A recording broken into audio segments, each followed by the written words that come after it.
Prisoner B-3087, Krakow, Poland, 1939 to 1942. Chapter 1. If I had known what the next 6 years of my life were going to be like, I would have eaten more. I wouldn't have complained about brushing my teeth, or taking a bath, or going to bed at 8 o'clock every night. I would have played more, laughed more. I would have hugged my parents and told them I loved them. But I was 10 years old, and I had no idea of the nightmare that was to come. None of us did. It was the beginning of September, and we all sat around the big table in the dining room of my family's flat on Krakow Street, eating and drinking and talking. My parents, my aunts, my uncles, my cousins, and me, Jakob, although everyone called me by my Polish name, Yanek. The Jews must disappear from Europe, that's all what Hitler said, Uncle Mosh said, reaching for another pastry. I don't know how much more clear he could be. I shivered. I'd heard Hitler, the German Führer, giving speeches on the radio. Führer meant leader in German. It was what the Germans call the president now. Hitler was always talking about the Jewish menace, and how Germany and the rest of Europe should be Jew-free. I was a Jew. I lived in Europe, and I didn't want to disappear. I loved my house and my city. The British and the French have already declared war on him, my father said. Soon the Americans will join them. They won't let Germany rule over all of Europe. He's already annexed Austria and Czechoslovakia, said Uncle Abraham, and now he invades Poland. My father sipped his coffee. Mark my words, this war won't last more than 6 months. My uncles argued with him, but he was my father, so I believed him. Enough politics, my mother said. She got up to clear the table, and my aunts helped her. Yanek, why don't you go put on a show for us? He built his own projector. I ran to my room to get it. It wasn't a film projector like the one at the movie theater. It was a slide projector I'd made by mounting a light bulb on a piece of wood and positioning wooden plates with lenses from magnifying glasses in front of it. I could show pictures on the wall or do shadow puppet shows. My cousins helped me hang a white sheet in the doorway of the sitting room, and when everyone was seated, I plugged in the projector and clicked on the radio. I like to have musical accompaniment, like a movie soundtrack. When the radio warmed up, I found a Count Basie song that was perfect and started my show. Using cardboard cutouts of cowboys, Indians, and stagecoaches and horses I'd glued to sticks, I projected a show about a sheriff in the American Wild West who had to protect his own town from bandits. John Wayne westerns were my favorite films, and I took all the parts from his movies and made them into one big story. My family laughed and cheered and called out to the characters like they were real. They loved my shows, and I loved putting them on for them. I was never prouder than when I got my father to laugh. Maybe one day I would go to America and work in the movies. Aunt Gazela would often ruffle my wavy hair and say, "You look like a movie star, Yanek, with your dark blonde hair and big eyes." I was just getting to the part where the bandit leader robbed the town bank and was squaring off for a shootout with the hero when the music on the radio stopped mid-song. At first I thought the radio's vacuum tube had blown, but then a man's voice came on the radio. "Ladies and gentlemen, we interrupt this broadcast with news that the German army has reached Krakow." "No," my father said. "So soon," Uncle Moshe said. "It's only been 6 days. Where's the Polish army?" I came out from behind the sheet in the doorway to listen, while the radio announcer talked about Polish forces withdrawing to Lodz and Warsaw. There was a big boom, and my mother's teacups rattled in their saucers. My cousins and I ran to the window to look outside. Dark smoke curled into the sky over the rooftops of Podgórz, our neighbors. Someone cried out on the next street, and the church bells of Wawel Cathedral rang out in alarm. It was too late. The Germans were here. If I had only known then what I know now, I would have run. I wouldn't have stopped to pack a bag, or say goodbye to my friends, or even unplug my projector. None of us would have.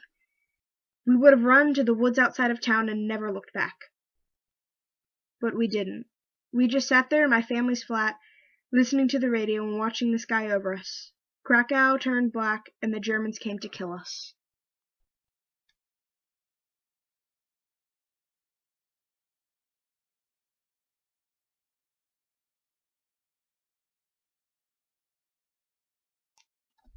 Chapter 2. German soldiers filled the streets of Krakow. They marched in their smart gray uniforms, with their legs locked straight and thrown out in front of them, the way ducks walk. It was silly, but eerie at the same time. There were so many of them, all marching in time together, their shiny green helmets and polished black jack boots glinting in the sun. Each of the soldiers wore a greatcoat and a pack on his back, and they carried rifles over their shoulder and bayonets at their side. I felt small in my little blue woolen jacket and pants and my simple brown cap. There were tanks, too. Panzerniers, they called them. Great rumbling with treads that clanked and cannons that swiveled on top. We came out to watch, all of us, men, women, and children, Poles and Jews. We stood on the street corners and watched the Germans march through our city. Not all of Poland had fallen, the radio told us. Warsaw still held out, as did Brzezinsk, Silex, and Lodz. But the Germans were our masters now, until our allies, the British and the French, arrived to drive them out. The Nazis won't be so bad, an old Polish woman on the sidewalk next to me said as I watched them. I remember the Germans from the World War. They were very nice people. But of course she couldn't say that. She wasn't a Jew. For weeks we tried to live our lives as though nothing had changed, as though an invading army hadn't conquered us. I went to school every day. My father and uncles and cousins still went to work. My mother still went out to the store. But things were changing. At school, the Polish boys wouldn't play soccer with me anymore, and no Poles or Germans bought shoes from my father's store. Food became scarce too, and more expensive. Then one morning I walked to school and it was cancelled. For good, I was told. No school for Jews. The other children celebrated, but I was disappointed. I loved to read, any and all books, but especially books about America, and books about doctors and medicine. I wandered the streets, watching the German soldiers and their tanks, with their bread lines that stretched around the block. Winter was coming, and the men and women in line held their coats tight around them and stamped their feet to stay warm. When I went home at lunchtime, my father was there, which surprised me. He usually ate lunch at work. Uncle Moshi was with him at the table. My mother came out of the kitchen and worried over me. "Are you sick, Yanek?" She put a hand to my forehead.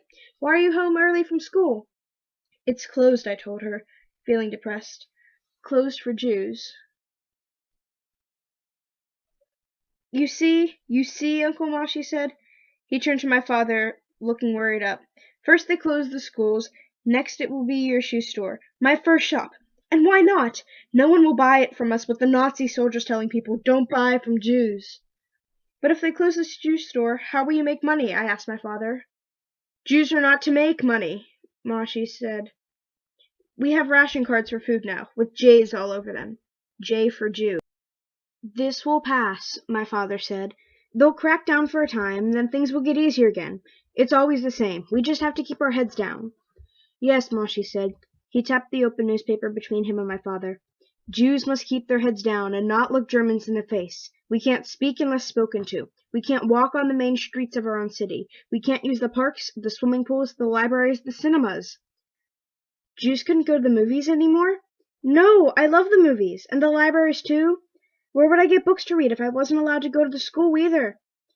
I hurried to Moshi's side to see what he was talking about. There in the newspaper were "New rules for the Jews." My heart sank. It was true. No more parks or libraries, no more movie theaters. There was to be a nightly curfew for all Jews, young and old. We were to be in our houses and off the streets by 9 p.m. "And armbands with the Star of David on them," Uncle Moshi said. "They're marking us, branding us like the cattle in those American pictures Yanek likes so much. Next they'll be taking all of our money. Mina, tell your husband." "What would you have us do, Moshi?" my mother said, putting her hand on my father's shoulders. "We haven't the money to leave, and even if we did, where would we go?" My father reached up to hold my mother's hand. "We must not lose faith, Moshi. See how easy it is to keep your faith when the Nazis take it away, along with everything else," Moshi told him. My father smiled. "Let them take everything. They cannot take who we are." I sat down at the table to eat, and my mother brought out a small tureen of tomato soup, and a loaf of bread, and a wedge of cheese. "So little?" I asked. "It's the rationing. The groceries are all closed," Mother said. "We'll make do," my father said. "We were spoiled before anyways." I hadn't felt spoiled, but I didn't say anything. I just wished the Germans hadn't taken my lunch. Late that night, long after curfew, cries of "Fire!" woke us up. I ran from my bedroom, frightened. "What is it?" I cried, when I saw my parents in the living room. "Is it our building on fire? What do we do?" No, Father said, it's the synagogue. The synagogue was the place where we worshipped every Sabbath and where I was studying for my bar mitzvah. I leaned out the window and saw it down the street, engulfed in flames. My father hurried to put his coat over his pajamas and go out and help put out the fire, but a loud crack from the streets brought me and my parents to the window again. Another man, wearing a coat and pajamas like my father, lay dead in the middle of the street, a pool of darkness spreading beneath him, glistening in the streetlights. A German officer stood over him, his pistol still aimed at the dead man. Jews are reminded that under the new rules, anyone caught outside their homes after curfew will be shot on sight, the officer yelled. My father stood in the sitting room, his eyes on the door. My mother put a hand to his chest, and then her head to his. Some unspoken communication passed between them, and in a few minutes my father took his coat off again, and he sent me back to bed.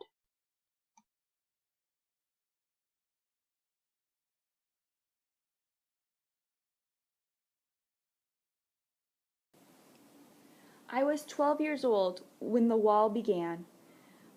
Patgrizi, our neighborhood, was being walled up, from Zadko Square to the Patsgary Market, and down along Lestoy Place. The Nazis were walling us in. I went out to see it.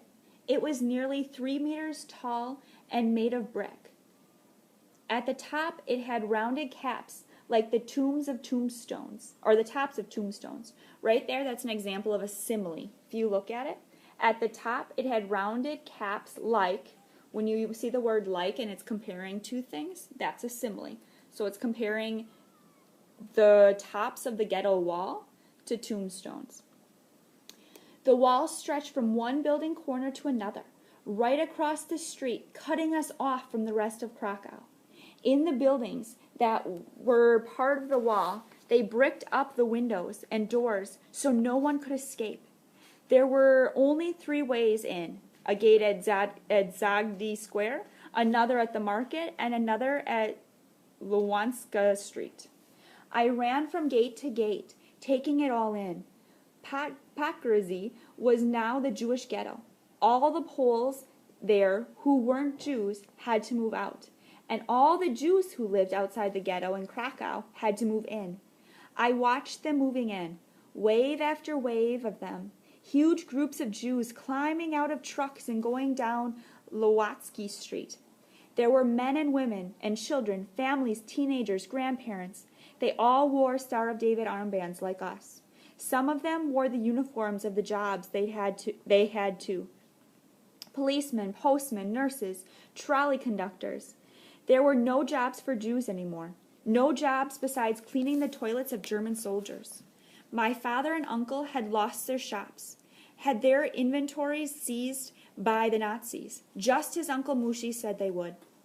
The new Jews carried their luggage with them, everything they owned in the world, and they looked around with big, worried eyes at the buildings and streets of their new home. They were probably hoping that things would be better here than wherever it was that they came from. But everything that had happened over the last year had taught us that things always got worse. There were a few empty flats left by the departing Poles, but not nearly enough for all the new people. My parents came out onto the street and invited a family to come and live with us. The Laskys, a family of 3, with a 7-year-old boy named Aaron. We gave them my bedroom, and I slept in the sitting room. Other families did the same. Then, as the days went by and more Jews poured into the ghetto, not just from Krakow now, but from the villages and towns outside the city, we took in a second family, the Rosenblums, and a third, the Brotmans. The Germans even made it a rule. Every flat must hold at least 4 families. I no longer had my own bedroom, nor did my parents. The children had one room, and the adults were divided between my parents' bedroom and the sitting room. Only the kitchen was shared by all. There were 14 of us in a flat that had been cozy for 3. All I ever wanted to do was get out of the house and go play with my friends. It was far too crowded at home. But my parents wouldn't let me go outside for fear I'd be taken up in a work gang or a work group to go out and work. Anytime the Germans had work to be done, like scrubbing toilets or helping build the wall, they grabbed Jews off the street to do it. Father was taken all the time, sometimes mother. The Nazis even took people out of the ghetto to work elsewhere in Krakow. Sometimes they never returned. This will all be over by summer, my father told us. We'll just have to make do until then. He was my father, and I wanted to believe him, but I wasn't so sure anymore. It was January 1941. The Germans ruled Krakow. I was 12 years old, and for the first time in my life, I had begun to doubt my father. His father was staying so positive in his thinking and not thinking that the war was going to last long. But little did he know that it was going to last for years to come. Hey YouTube, so today I'm going to be reading Chapter 4 of Prisoner B-3087 on page 18. So Chapter 4. Chapter 4. I had always thought it would be fun to have a brother or a sister. That is, until I spent a few months living in a little apartment with 5 other kids. The bickering, the fighting, the whining. You think that soldiers in the streets and synagogues burning and days with nothing more to eat than moldy potatoes would be more important than who got to play with the doll or who got to sleep by the window, but you'd be wrong. The nights were the worst. I pulled my pillow and blanket out into the hall whenever the Rosenblum girls were arguing, which seemed like all the time now. I had to sleep on the floor, but I didn't mind so much. I would be sleeping on the floor here or there, and at least for now I had the whole hall to myself. And if we had to take in another family, I thought bitterly, I'd probably have to share the hall too. I was sound asleep one night when a creak in the hall woke me up. In the darkness, I saw the shape of a person. "Who's there?" I asked, feeling my heart in my throat. "Shh, Yanek, it's me," my father whispered. "Sorry I woke you. Go back to sleep." Father had his coat on. He was going outside. "Where are you going?" I asked him. "I want to go with you." "No, it's dangerous to be out after curfew." "Then why are you going?" I was scared. I scrambled out from under my blanket. "Are you going to leave the ghetto?" Anyone caught trying to escape the ghetto was shot on sight. No, go back to sleep, Yanek." "No," I wanted to help. My father had begun to look so tired lately. The work gangs and the lack of food made him look like he'd aged 10 years in 2. "I can help be your eyes, to look out for the guards. I want to come with you." "Shh, Yanek, you'll wake everyone else." My father sighed. "All right, but not another word. We must be silent, you understand?" I nodded and hurried to put my coat on. When I was ready, we slipped out the door and down the stairs. I had never been out this late before. The stairwell was dark and full of shadows. My heart still leaped at every little sound, even with my father there. My father led me down the stairs like we were going to the building's furnace in the basement, but instead we went out through the back door into the alley behind our building. Snow fell in big, thick flakes, muffling everything. It was so quiet you could hear the flags hitting the snow that was already on the ground. Tick, tick, tick, tick. I followed my father through the silent alley. Our footprints left tracks in untrodden snow. I looked behind me, suddenly worried that we were leaving a trail that would be easy to follow. But the falling snow was already covering our tracks. I prayed for more of it, even though more would mean new work details from my father and other Jewish men to clear it in the morning. We had to cross at Josefinska Street, which meant we would be out in the open. Down the block, a German soldier in a great coat, scarf, and hat cupped his hands in his face to light a cigarette. My father put a hand to my chest, and we flattened ourselves against the wall in the shadow of an apartment building. I watched the German soldier breathe out a long cloud of smoke. The red ember of his cigarette glowed in the darkness. Where was he from? What was his name? Did he have a family? Children like me? Did he hate Jews the way Hitler did? Had he ever killed a man? The Nazi rubbed his hands together. stomped his feet to clear the snow and cold from them, and walked around the corner, now out of sight. "Now," my father whispered, and we hurried across the street, our feet crunching so loud in the quiet night air I thought everyone on the block must hear us. I had crossed that street 100 times, 1,000 times, but it had never felt so wide, the other side so far away. When we reached the alley across the street, we stopped, leaning against the wall again, while we caught our breaths and listened to see if anyone had heard us. The only sound was the falling of the snow, tick, tick, tick, tick. My father led me a short way on, and I began to realize where we were going. Uncle Abraham's bakery. The Nazis had let him keep it to bake bread for the soldiers. As we pushed on the door to go inside, something caught. A towel was stuffed in the crack along the floor. As soon as we were inside, I understood why. The bread. The wonderful, beautiful smell of bread. The aroma alone made my stomach growl. I had learned to live with hunger, but now that my body knew that there was fresh baked bread to be had, it could barely contain itself. I shook with anticipation. My father had placed the towel under the door, and we made our way down the dark corridor to the ovens. Uncle Abraham and Aunt Fella had covered every window and doors with towels, sheets, blankets, anything that would block out the light and the smell.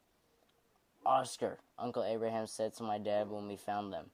He hugged my father, and I ran to where Aunt Fella was pulling racks of bread from the oven. "And I see you brought a helper," Aunt Fella said. "Hello, Yanek." She smiled at me, but I only had eyes for the bread. Golden brown leaves that glistened and steamed in the cool air. I felt my mouth water. Phila laughed. "Take one."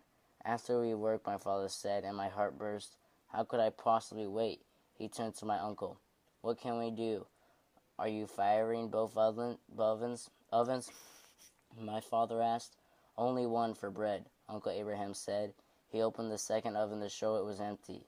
In this one we're burning wet wood to help cover the smell of the bread with the smoke. We weren't able to save enough flour to bake in both ovens all the time anyway. We must make it last. Another month, another 2, another year. "Spring," my father said. "The British and the French will be here by then." Uncle Abraham shrugged. "It may be the Russians get here first." The peace can't last. 17 days after Germany had invaded Poland from the west, and Soviet Union had invaded from the east. Poland was split right down the middle, and the Germans and Russians had promised not to fight each other. For now, in the meantime, we'll bake when we can. But if the Nazis find out, "Come, let's get to it," my father said. "Yanek and I will feed the fires." We worked into the wee hours of the morning, father and I feeding wood and coal into the ovens, Uncle Abraham making dough, Aunt Phila pulling those delectable loaves from the racks and putting them in sacks. "We must get you back before light," Abraham said at last. "Here, take 3 sacks apiece. That should be enough to sell along Krakusa Street, plus 1 sack for yourself. A whole sack of bread just for us." I almost moaned at the thought of such a feast. "Moshi is coming by tomorrow to pick up sacks to sell to the families on the Wigierska Street," Abraham said, "and Dawood and Sala tomorrow night to sell to Rikalka Street." "How much per loaf?" father asked. Abraham shrugged. 5 zloty, perhaps." 5 zloty? A loaf of bread usually costs no more than half a zloty. I hate to be so mercenary, but the price of flour has gone up too. "You can still buy flour?" father asked. "There are boys who have already found holes in the walls. Ways to get out. They can buy things on the other side for a price." Aunt Phila said, "These new Jews, they have more money too." "They can afford it," Abraham said. "Now go, before it's light." "Enjoy your bread, Yanek," Aunt Phila said. She kissed my forehead, and Abraham and my father hugged each other goodbye. When we left, it was still dark outside and still snowing. There would be more patrols, and the ghetto would soon be walking. There was no time to waste. Once more then, Yanek to home, and then we shall have fresh bread for breakfast. How does that sound? "Delicious," I said. Father put a hand on my shoulder and squeezed it. "We just have to survive the winter, Yanek. and then everything will be better. You'll see. I still worried he was wrong, but fresh bread made me forget all of my troubles, for a little while at least. So if you want to hear chapter 5 of Prisoner B-3087, then look for my next video of chapter 5. Hey YouTube, it's Balloons King, about to read more of Prisoner B-3087. Today I'll be reading chapter 5 on page 26. Okay, so let's get started. Hang on.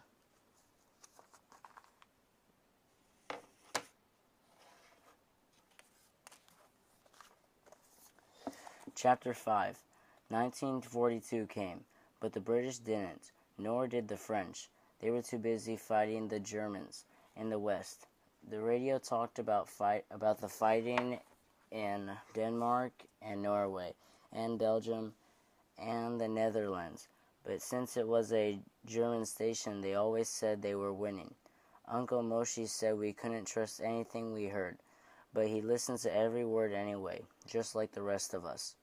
All I cared about was getting out of our crowded house for some freedom and fresh air, but my parents were still worried I'd be snatched up by the Nazis. The snow was still thick on the ground, with more falling every day, and Jews were put to work shoveling it off the streets. The Nazis also took Jews away to work in Krakow's factories. Some of the truckloads of Jews never came back, but nobody knew what happened to them. My parents didn't want to take any chances, one way or another, so I had to stay in our building at all times. I took my ball into the hallway outside our apartment and practiced kicking it against the wall until the mean old Mr. Immerglick across the hall came out and yelled at me to stop. I was just about to go downstairs to the basement and play when I heard a scream from one of the lower floors. Then footsteps, lots of footsteps, a door smashing, more screams. I ran back inside our flat. "Mama! Mama!" I called to my mother. "Something is happening in the building." Everyone staying in our apartment came together in the sitting room. We listened as the screams and crashes grew closer. I felt sick. I wished my father were there with us, but he had gone out to stand in line for our vegetable rations. Thump, thump, thump. Someone pounded on our door and we all jumped. "Open up, on authority of the Judenrat." Everyone looked at my mother. It was our flat, after all, but she just watched the door with big round eyes. My heart was racing. What should we do? What could we do? "Mama," I said. Thump, thump, thump. "Open the door or we'll break it down," said another voice, this time in German, a Nazi. "Mama," I said, "if we don't open it up, they'll shoot us." My mother stared at the door. None of the other parents made a move. I had to do something. I hurried to the door and unlocked it, and a German officer and a Judenrat police officer pushed past me down the hall. The Judenrat were the Jews the Nazis put in charge of the ghetto. They had special police officers who had to take orders from the Nazis. "When we tell you to open the door," the German officer told the adults. The families huddled together, hugging one another tight. "Do you have jewels, gold, a radio?" he demanded. My mother didn't answer. She just stared at the Nazi and trembled. He was getting madder. I could tell. The officer took a step towards my mother, and I spoke. "In the kitchen," I said. The German turned to look at me with his cold blue eyes, then nodded to the Jewish policeman, who carried a sack.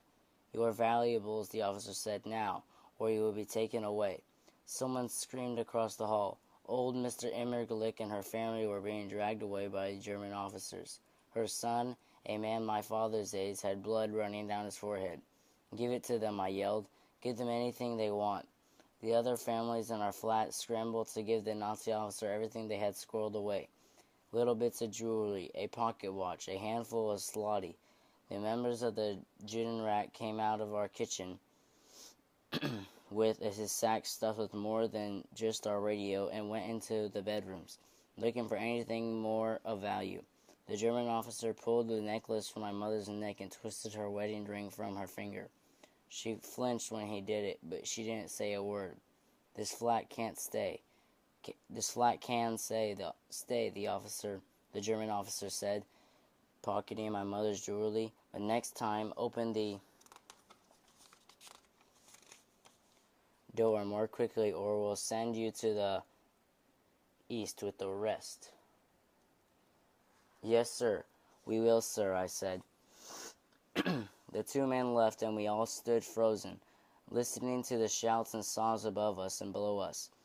Out on the streets, two big gray military trucks pulled up and Jews from our apartment building and all the buildings around us were herded into them by German soldiers. They carried nothing with them, no suitcases, no extra clothes, no food, no personal belongings. Wherever they were going, they would have to do without. Something clattered in the hall outside.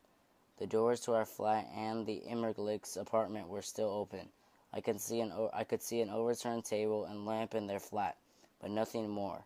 Why had the Immerglicks and their family living with them been taken, and we hadn't? The officer said it was because we gave them our valuables, but the Immerglicks had a radio and jewelry slotty just like us. The Germans had taken the Immerglicks for no more reason than they felt like it. A shot rang out in the street, and we all jumped again. Yanek, Mr. Rosenblum whispered, "The door." I glanced at my mother, but she was a million miles away. Her eyes were focused on the rug at our feet, her face empty of emotion. I don't know if she had even heard the shot.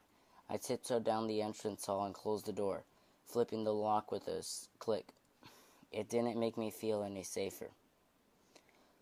When the trucks in the street were full, they pulled away. We never heard where they went. My father could have been on one of them, for all I knew. My mother sat at the table, her mind still elsewhere. At this time of the day, we would usually be in the... Sorry, I lost my spot. My mother sat at the table, her mind still elsewhere. At this time of day, she would usually be in the kitchen preparing whatever rations we had for lunch, but that was no use now. Our cupboards had been cleared out in the raid. We had nothing to eat. The other families retreated to their rooms to see what had been taken and what was left. The Rosenblum girls wailed like they were crying to outdo each other in volume, so I slipped out into the hall. The door to the Immerlich's flat was still open, and someone was inside. It was Mr. Tatarka from down the hall. When he heard the click of the door behind me, he whirled. One of the Immerglick's nice cushioned sitting room chairs was in his hands. He opened his mouth to say something, got flustered, then hurried out past me. He took the chair with him. I walked the hallway on my floor, looking in at the empty rooms. 4 flats, 16 families, all gone. Only 2 had their doors shut, us and the Tatarkas. 5 flats were empty on the floor above us, but only 3 on the top floor. Maybe the Germans got tired of us walking up all those steps. I went back to the stairs and realized for the first time that there was another set of stairs going up, even though this was the top floor. I'd never had any friends on the top floor, so I had gone up only once or twice in the past to run an errand. I stared down the stairwell, listening for a new invasion of Germans, but everything was quiet and still. I climbed the extra flight of stairs. There was a big steel door at the top. I opened it and cracked and looked outside. The roof. This door led out onto the roof. How had I not known this was here? But then, even if I had known, my parents would never have let me come up here. Not in the past, when things like bedtimes and homework and safe places to play had been important. None of that mattered now. When I pushed my way outside and stood on the roof of our building, it was flat and covered with gravel. Pipes and conduits stuck up out of the roof here and there. The roof's edges, a little more than half a meter all the way around, were plastered with black tar. Strangest of all was a small wooden shack built up against the big brick chimney. It had a thin wooden door, and when I went inside, I found heaps of garbage and feathers and bird droppings. A pigeon coop. Mr. Immerglick's pigeon coop, probably. When I was a little boy, all I knew about the old man who lived across the hall was that he loved pigeons, but I had never imagined he kept a coop on the roof. The pigeons were all gone by now, just like Mr. Immerglick.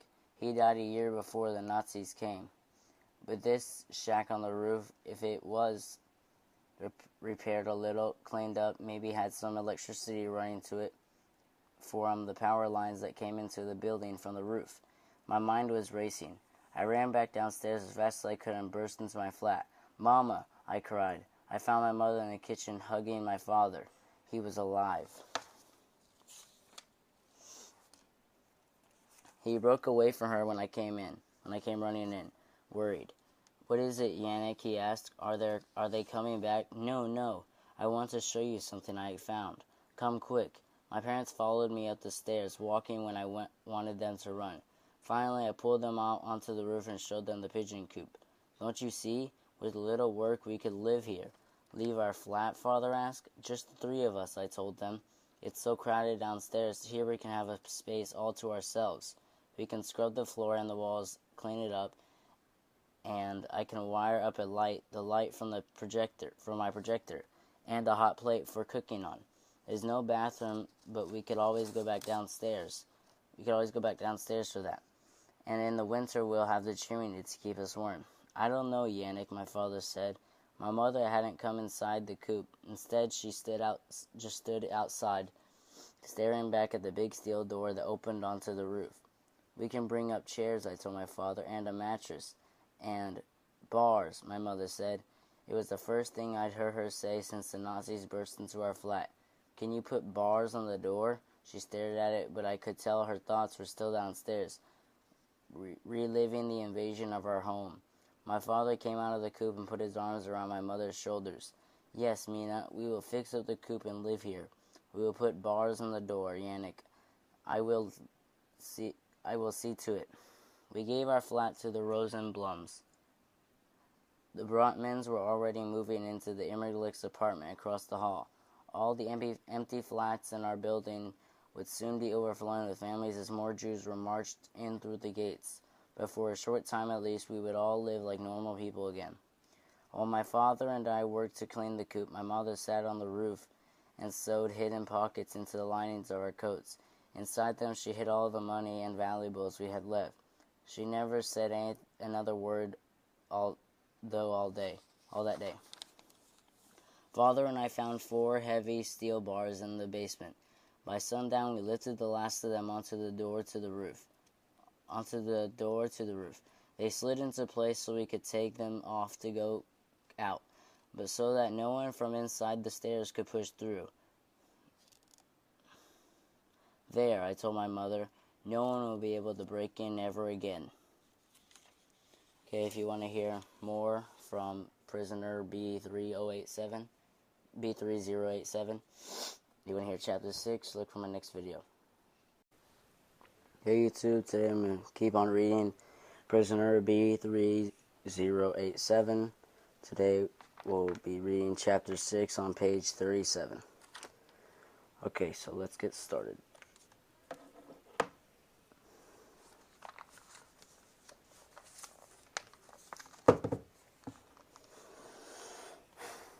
Chapter 6. The pigeon coop became our home, and no Nazi was the wiser. I was old enough that my parents couldn't keep me inside all the time now. I took my mother's place in line for our rations, and sometimes my father and I were pulled off the street to work outside the ghetto.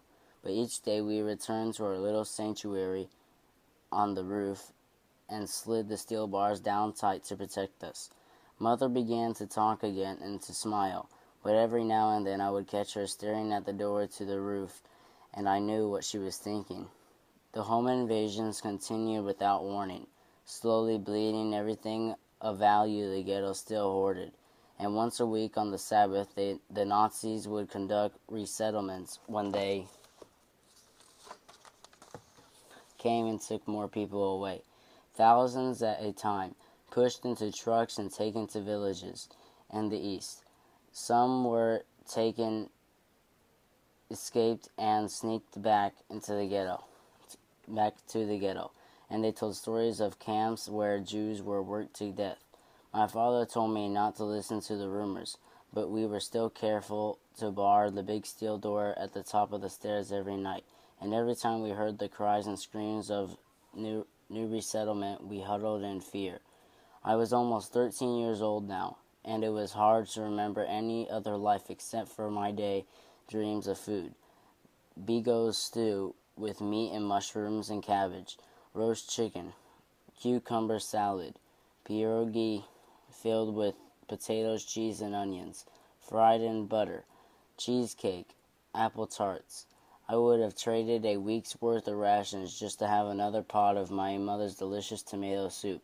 With each passing day I grew thinner and thinner, until hunger was my constant companion. I longed for nighttime and the blessed relief sleep through. The blessed relief sleep brought. The only time I didn't think about eating was when I was asleep.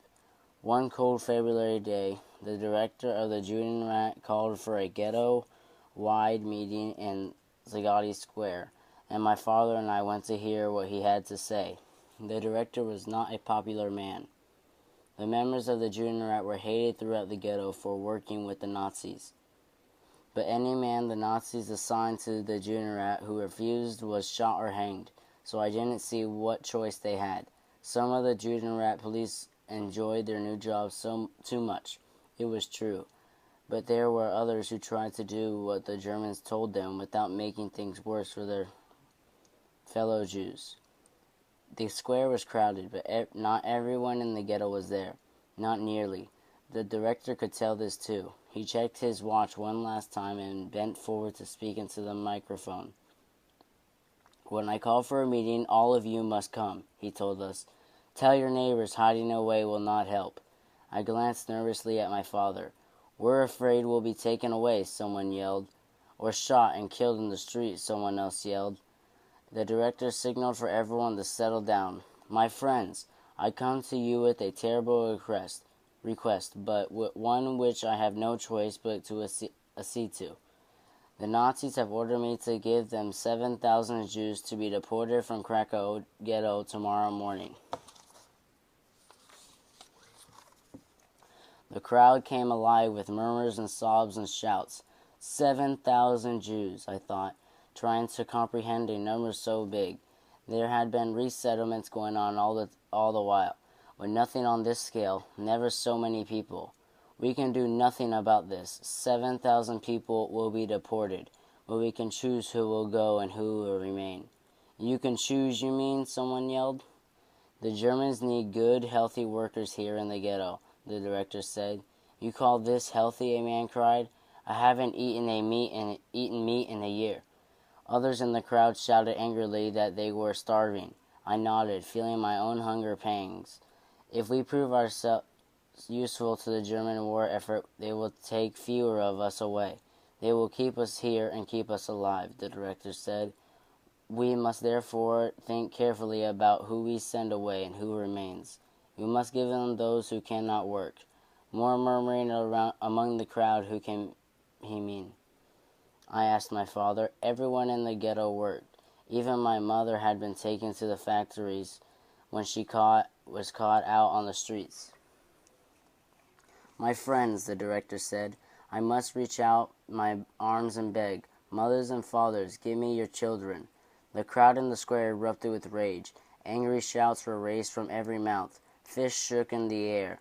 An empty green bottle flew through the air and shattered at the base of the stage where the director stood. I was scared, but I felt angry too. I held on to my father's arms. They go to a better place," the director said, ducking a rock. "The children will be sent to resettlement camps." "Work camps," someone near me yelled. "Death camps," another person cried. "I am trying to save lives," the director roared. "Do you understand? Which is better, that 40,000 of us remain or that the whole population perish? We must choose." "They can't do this," I told my father. "Why does he get to choose who goes and who stays?" The reality was starting to hit me. I was going to be sent to a camp. I was going to be sent away from my mother and father, away from my home. The crowd yelled and argued with the director, surging toward the stage. My father put his hands on my shoulders and steered away. "Come, Yanek, let's go." I couldn't believe what I'd heard. Papa, how can he ask such a thing? Because the Nazis have promised not to take him, and his family and people will do anything to protect their families. He should know that better than anyone. "I don't want to go. Don't let them take me," I said. I could feel myself trembling, but I didn't want to let on just how deeply terrified I was. "They won't," my father told me. "I'll protect you." He smiled. "Besides, tomorrow you will no longer be a child, will you, Yanek? Don't forget, I've forgotten it's your birthday." "Don't you think I've forgotten it's your birthday?" "Do you think I've forgotten it's your birthday?" To be honest, I had thought he would forget. Mother, too. There was nothing to mark the days now except the Sabbath. We had to observe it in secret anyway. But I knew tomorrow was my 13th birthday, the day I would officially become a man. Your mother and I have said nothing because how can we possibly hold a bar of mischief for you? Mizavi for you. If we're caught celebrating it, we'll be killed. I nodded. I'd been looking forward to my bar mitzvah for as long as I could remember, but now it wasn't going to happen. It couldn't. Still, my father said, like he could read my mind, "We will celebrate it." "But how?" "Tonight," Father told me. "Go to sleep in your clothes." That night I lay awake in my clothes, tossing and turning. My bar mitzvah, I thought. A bar mitzvah is the ceremony in which a Jewish boy becomes a man, the first time he reads aloud from the Torah. Usually all of my school friends and aunts and uncles and cousins would have come to see me in the synagogue. There would have been a kiddush after the service with challah rolls, potatoes, chicken. My stomach growled just thinking about it. But of course there was no synagogue anymore, and no challah rolls or potatoes or chicken. A few hours must have passed before I heard my father stir, my mother too. I sat up on my mattress and waited while my father pulled on his overcoat. "We must be quiet," Father whispered, "like the night we went to Abraham's bakery."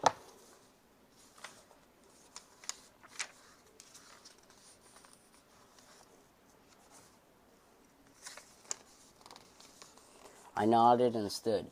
My mother came to me and hugged me tight. "Come back to me, a man, my Yanek. Only come back." "I will," I promised her. Mother kissed me on the cheek and walked us to the steel door that protected our rooftop home. She slid the metal bars back in place when we were through, and we made our way quietly down the dark stairs of our apartment building. Tonight there was no snow, but it was cold. We could see the breath from our noses. I pushed my hands down into my pocket as far as they could go, and wished I hadn't outgrown my gloves. Father led me through the back alleys again. Once we turned a corner to find another night stalker. It was a Jewish boy carrying a bag of something over his shoulder. Food, I guessed, smuggled through some hole in the wall. And all three of us gasped. When it was clear none of us was a Nazi, we all hurried on our way without a word. But we were even more cautious than before. Our path took us toward the wall, and at first I wondered if Father meant to take us out. We climbed onto an old abandoned warehouse building and stood along the wall at Dabroki Street. Almost every window was broken and open to the sighing wind, and the rotted wooden floor had holes in it. There were stairs at the back, narrow and rickety, and occasionally missing a tree, and down we went into the basement. It wasn't exactly where I had imagined celebrating one of the biggest milestones. Hang on. It wasn't exactly where I had imagined celebrating one of the biggest milestones of my life, but I followed along with a word. There were men in the basement waiting for us. My uncles Abraham and Moshe, my cousin Dawid, 2 more men I recognized as friends of my father, and 3 more I didn't know. One of them held a set of Torah scrolls in a burlap sack, saved perhaps from one of the ghetto synagogues before it burned to the ground. The men whispered hello. Ordinarily, my uncles and cousins would have embraced us and talked, but everyone was too scared of being out after curfew to say anything more. My stomach grumbled loud in the silent basement, reminding me that now that I was awake, I should be finding it some food. The stairs creaked behind us and we all turned. My heart was in my throat. If we were caught down here together with the Torah in hand, I would never become a man. I would be shot dead on sight. But the shoes we saw coming down were not glistening shoes of an SS officer. They were the brown leathered soles of Mr. Tartarka from down the hall. Now we are 10 men, my father whispered. He smiled at me. And soon we shall be 11. I'm sorry, we did not have more time for your studies, Yanek. Do your best. Just do your best. The Torah scrolls were taken out and unrolled so I could read from them. My Hebrew was rough. Before the Nazis, I would have been at the synagogue once or twice a week ahead of time, practicing for this. But of course, that was impossible now. I muddled through, and if God or man heard anything amiss, neither of them called me on it. When I was finished, my father chanted a blessing over me in the place of our rabbi who had been killed by the Germans. He prayed in Hebrew, then spoke in Polish. Yanek, my son, he said, looking at me solemnly, you are a man now, with all the duties of an adult under Jewish law. You are now responsible for your own sins, but also for your own goodness. Remember what the Talmud teaches. Life is but a river. It has no beginning, no middle, no end. All we are worth is what we do while we float upon it. How we treat our fellow men. Remember this, and a good man will be. You will be. I will, Father, I said. I had waited for this day, looked forward to it for years. Suddenly it didn't matter that we weren't in a synagogue, that we didn't have a feast waiting for us afterward. The smile on my father's face filled me with pride. The men all shook my hand and wished me a mazel tov before hurrying off. They're leaving tonight, most of them, Moshe told us, trying to escape before tomorrow's deportation. 7,000. Never so many. We'll survive, my father told him. Come to our pigeon coop and hide with us. Oscar and his river, Uncle Moshe said. You should talk some sense to him now that you are a man, Yanek.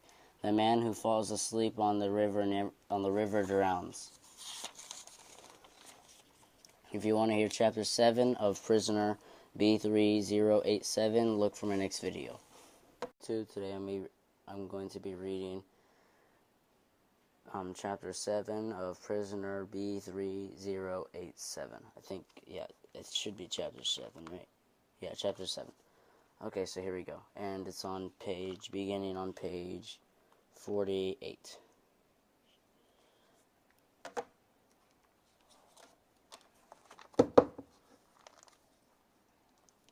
Chapter 7. Jews of Krakow. The announcement blared from speakers. Get up, get out, get moving. 7,000 volunteers are needed for the resettlement camps. The asked for volunteers had not appeared in Zigaudy Square the next morning, and the Germans were not happy. Just after dawn, they drove through the streets of the ghetto in trucks with big speakers on them, yelling at us to come out. It will be worse if you hide, they called. Come out now, and all will be forgiven. I didn't believe them. None of us did. Uncle Moshe, Aunt Gazella, and my cousin Saitka were all there with us. They had decided to come hide in our pigeon coop. So had the rest of my aunts and uncles and cousins. There were 12 of us, all crammed inside the little shack on the roof. It was too crowded, but there was no way we would turn them away. Everyone was afraid of this new announcement. We had seen too many smaller resettlements to take it lightly. At least all of us pressed together in the coop helped keep us warm. We couldn't start a fire or the smoke would give us away. A gunshot rang out. Crack. A woman screamed. Pop, pop, pop, pop, pop, pop, pop went a machine gun. I scrambled to the little window in our coop where we'd hung a blanket to hide us. Yank it, no, my mother whispered, but I had to see. Across the street was a building that had been turned into a hospital. I watched through a hole in the blanket as the Nazis pushed sick people out the door and down the steps. Some of them were too weak to walk and collapsed on the pavement. They cried out piteously. "What's happening?" Moshe asked. My heart was in my throat, but I managed to answer. "Sick people, old people. They're taking them out of the hospital.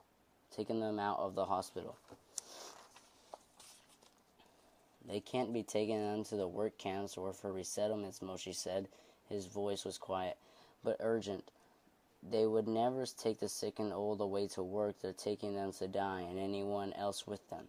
As I watched, the Nazis walked up behind the sick people from the hospital and started to shoot. Bodies fell on bodies, a great pile of them in the street. They fell with terrible screams. I pulled away from the window, unable to watch any more. "No," I said. "They're not taking them away. They're shooting them right here." Not even Uncle Moshe had anything to say to that. My mother reached for my hand and pulled me back to her. We sat like that for hours, listening to the gunshots and the screams in the street. My younger cousins huddled next to their mothers, weeping on and off quietly. I was terrified just like they were, but I wasn't going to cry. I was a man now.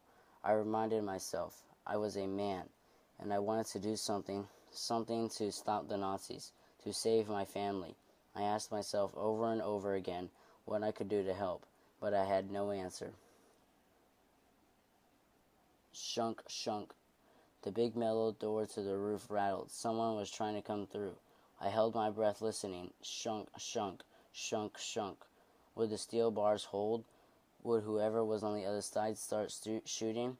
I watched my mother's eyes grow wide again, watched her chest heave as she breathed faster and faster. She looked like she might scream, which would give us away for sure. My mother hugged her close, holding her face to his shoulder. Shunk, shunk, shunk, shunk. I waited for a gunshot, waited, but then for whatever reason the rattling stopped and whoever it was went away. We held still, none of us daring to breathe, waiting for someone to try to come through again. But an hour passed, and then another, and no one came back. That evening the trucks drove through the streets again with a message for us. "Jews of Krakow, unless everyone comes to Zagati Square for selection, this ghetto will be liquidated. If you do not come out of your houses by 6 p.m., everyone will be shot on sight when we find you." Liquidated. Do you hear that? Uncle Abraham said. Liquidated. Like it's a business decision. They will get rid of us like so many old pairs of shoes. "We should go," Moshe said. He stood. "You heard them. They will kill us if we don't." "They will kill us if we do," I said. "They said they will liquidate the ghetto only if we do not come out. By hiding, we seal our death warrant," Moshe said. "No," I said. I could feel my pulse racing. "We can't trust them. It's a trick." "I know it is. It's a trick to get us to come out of our hiding place. You're still a boy, Yanek, even if you've had your bar mitzvah. Listen to me. All of you, if we stay here and we are found, we'll be shot," Moshe argued. He opened the door to the coop. "We have to go now. If we do what they say, they may let us live." My uncles and cousins started arguing about it. Dalwood agreed with Moshe. Abraham wanted to stay. My aunts argued too, and the younger children started to cry. I looked to my parents to see what they wanted, but my mother's face was still buried in my father's shoulder, and he was comforting her. Tears welled up in my eyes. I wasn't a boy. Not anymore. Not after my bar mitzvah. Not after a year in the Krakow ghetto. I knew I had to be a grown-up now. For my parents. For everyone. I pushed past Uncle Moshe and marched to the big metal door. I yanked off the steel bars and flung the door open with a clang. "There," I said. "Go if you want to leave so badly. If you want to hand yourself over to those killers, then do it right now. But I'm not. I've seen what the Nazis think of us, how they treat us. We all have. So they kill us if they find us here. If we go down there on our way, they will most certainly kill us. At least if we hide out here, there's a chance they won't find us. That's a chance I'm willing to take." My outburst shut everyone else up. They all stared at one another without speaking until my father rose. "Yanek speaks with the wisdom of the prophet Isaiah," he said softly, then quoted, "Come, my people, and shut your doors behind you. Hide yourselves for a little while until the wrath is past." He cleared his throat and looked around. Mina and I are staying too. One by one, the others agreed, until even Uncle Moshi sat down and was quiet. I closed the door and slid the steel bars back in place, making sure they were tight. Night fell, and with it came more gunshots, more screams from the streets below. The deportation lasted for 2 days, but on the third day, when the sun rose, there were no more trucks in the streets, no more gunshots, no more Nazis. They did not liquidate the entire ghetto as they had promised. Once their quota was filled, they went away again. 7,000 Jews had been collected and taken away to die, but we were not among them. If you want to hear Chapter 8 of Prisoner B-3087, then look for my next video. Hey YouTube, today I'm reading Chapter 8 of Prisoner B-3087. Starting on page 55. Hey, here we go. Chapter 8. After the deportation, the wailing of old women could be heard from nearly every window and door in the ghetto. 7,000 husbands and fathers, wives and mothers, brothers and sisters, and children had been taken to their deaths, or so we heard from survivors. Rumors were whispered in the streets that shootings in the woods were too much trouble for the Nazis. Now they were gassing Jews to death in trucks and boiling their bodies to make soap, or so it was said. The thought of that made my stomach turn. There were more deportations, but for a time they were a smaller selection, like those that had come before in my existence in the ghetto. It wasn't a life, just an existence. Went back to what it was. Those who could work were not taken away, and so reluctantly my father and I showed up for work details every morning. I was assigned to a tailor shop, and the work was manageable, but it seemed as if my former life, school, friends, time to play and read, belonged to another world entirely. One afternoon after work, I made a fateful decision. I went by a friend's house instead of going directly back to my family's rooftop hideaway. If I had gone straight home, if I had gone out to get our rations with my mother and father, things might have turned out very differently than they did. The streets of the ghetto were empty when I finally headed home that day. The emptiness could only mean one thing: another deportation. When the Nazis came looking for Jews to deport, all the people who lived on the streets found places to hide. They had to, or they'd be taken. Men and women with homes to go, to put their heads down, men and women with homes to go, to put their heads down, and buried there by whatever back alleys and side streets they could. I skirted down Lemonowskigo Street, ready to duck behind a busted-up piece of furniture or hide in a pile of old rags if I heard the Nazis coming. I was almost home when I heard the bark of German officers around the corner and the shuffling of shoes on pavement. I scanned the area for any place I could hide, but there wasn't one. I squeezed myself into a corner on the other side of a short set of stairs to an apartment building and tried to disappear into the shadows. The Nazi officers marched by in the street in front of me.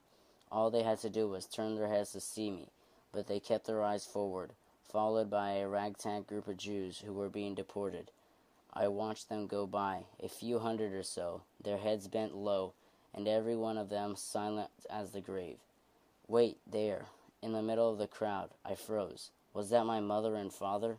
I stood on my toes, trying to see into the mass of people, but the angle had changed. I was standing in plain sight now, my head and shoulders well over the top of the short flight of stairs, but I didn't care. Were my parents in that deportation? Maybe I'd just seen a couple who resembled them. I wanted to scream. I almost ran to the column of marching Jews to call my parents' name, to find out if that was really them. But the sight of the German SS officers bringing up the rear stopped me. If my parents weren't being marched right now, I'd be caught and never seen them again. But if it was them, as soon as the prisoners and their guards were passed, I dashed out from behind the stairs and ran all the way home. I burst through the door to our apartment building and raced up the stairs and pounded on the big metal door to our rooftop hideaway. The bars were still over the door, which was good news. That meant someone was still up there. I prayed it was my mother, and called through the door to her as I pounded away. Behind the door I heard the steel bars being lifted, and I stopped knocking, my heart racing. The door opened, and my cousin Sala stood behind it, tears running down her face. "No," I said. "No." My knees went weak, and I closed my eyes against the truth that was coming. "Yanek," Sally said. "Yanek, thank God you're all right."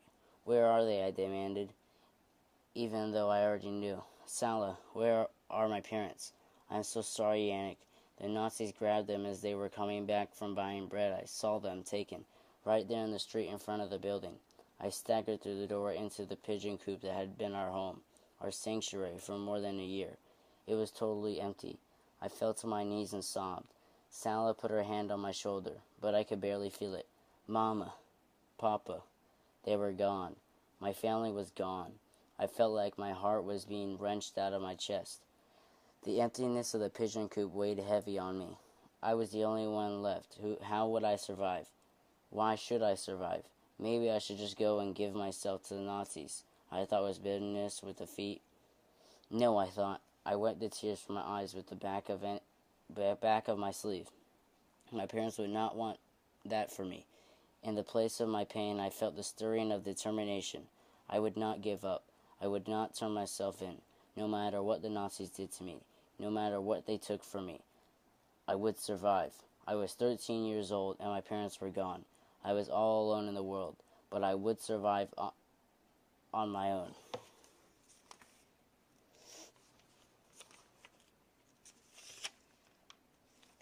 If you want to hear Chapter 9 of Prisoner B-3087, look for my next video.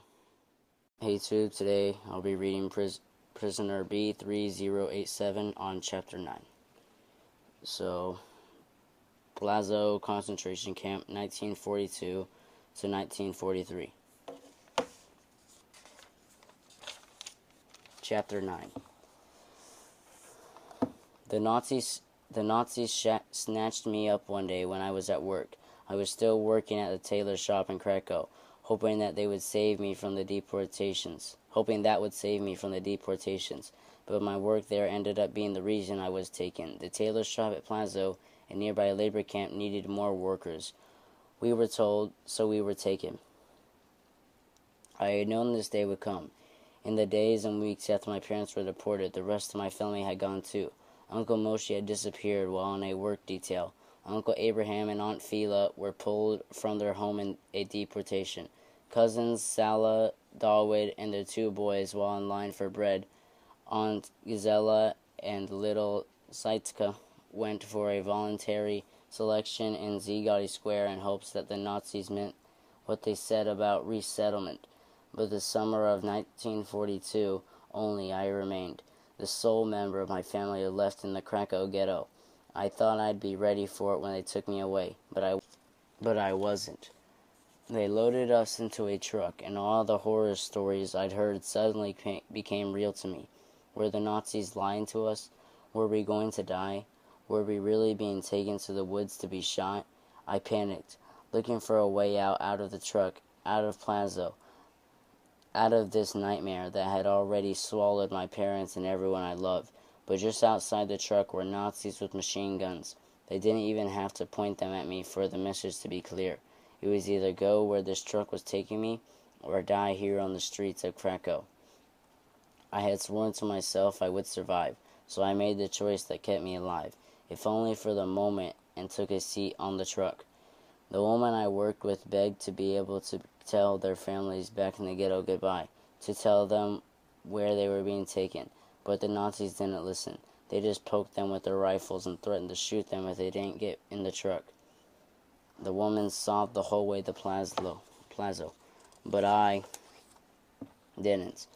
I was gripped by fear, but I wasn't sad to leave the ghetto. All my family were gone. I had no more possessions of any value. There was nothing left for me there. The truck did, after all, take us to Plazo. It was a labor camp just a few kilometers outside Krakow. The truck stopped just outside the camp's gate. where more Jews were being unloaded from trucks. I didn't know where the others had come from. Krakow, one of the villages outside the city, somewhere else. Some of them carried suitcases and bags. Others like us had nothing. Schnell, schnell, a German soldier barked at me. Quickly, quickly. He struck me in the head with the butt of his rifle, and I stumbled forward into the dirt. I scraped the skin off my palms trying to catch myself, but that was nothing compared to the screaming pain in my shoulder. I got to my feet and brushed the grit from my bleeding hands as we were herded inside. Plaza was a series of long, low buildings separated by dirt roads and surrounded by barbed wire. The few other men and I were separated from the women. A guard ordered us to turn over any valuables. I gave him the few zloty I had in my pockets. After that, we were ordered to take off our clothes. Reluctantly, I removed my dirty too-short shirt and pants and added them to a pile. Another soldier gave me a pair of wooden shoes and a blue and gray striped prisoner uniform made out of thick canvas material. I put them on and I held my arms out to look at myself in my new clothes. Now I am officially a prisoner, I thought. I almost laughed. In truth, I had been a prisoner since the Nazis walked off the Krakow ghetto. But now I finally looked the part. After we were all given uniforms, we were marched to the Plaza tailor shop by another prisoner wearing a yellow armband. He was a capo. He told us a prisoner who'd been put in charge of other prisoners by the Nazis, so they wouldn't have to deal with us all the time. We were to do what he told us, he said, or we would feel the sting of the wooden club he carried. All of us knew enough by now to follow along and do what we're told without speaking. There were thousands of prisoners in Plaza. Most were in a yellow Star of David on their uniforms to show they were Jews.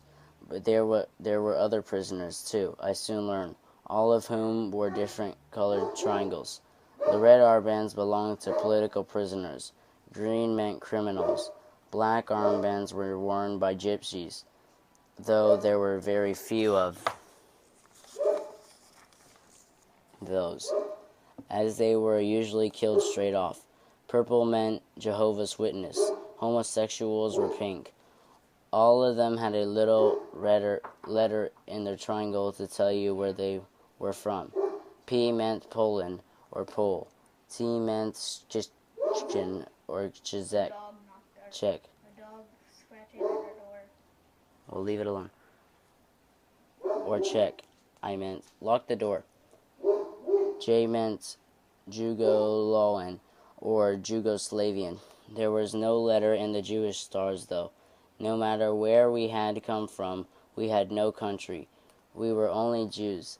As I scanned the prisoners along the way to the tailor shop, I thought I saw a familiar face. I couldn't believe my eyes. It was Uncle Moshe. Uncle Moshe, I called. Uncle Moshe, it's me, Yanek. Moshe looked up, not in excitement, but in horror. His eyes were wide, and he shook his head at me, quickly before turning his gaze back to the ground. Who called there? Who was that?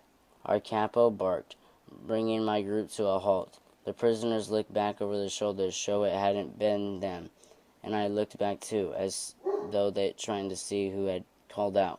One of the men behind me gave me an angry glare, then turned as if he could find the source of the yell behind him.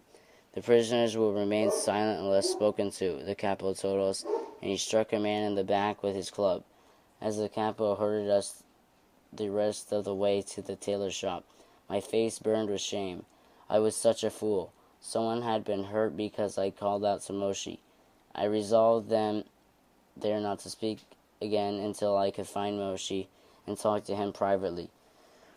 We worked all day in the tailor shop doing what we had done in Plaza. Only now there were more SS guards.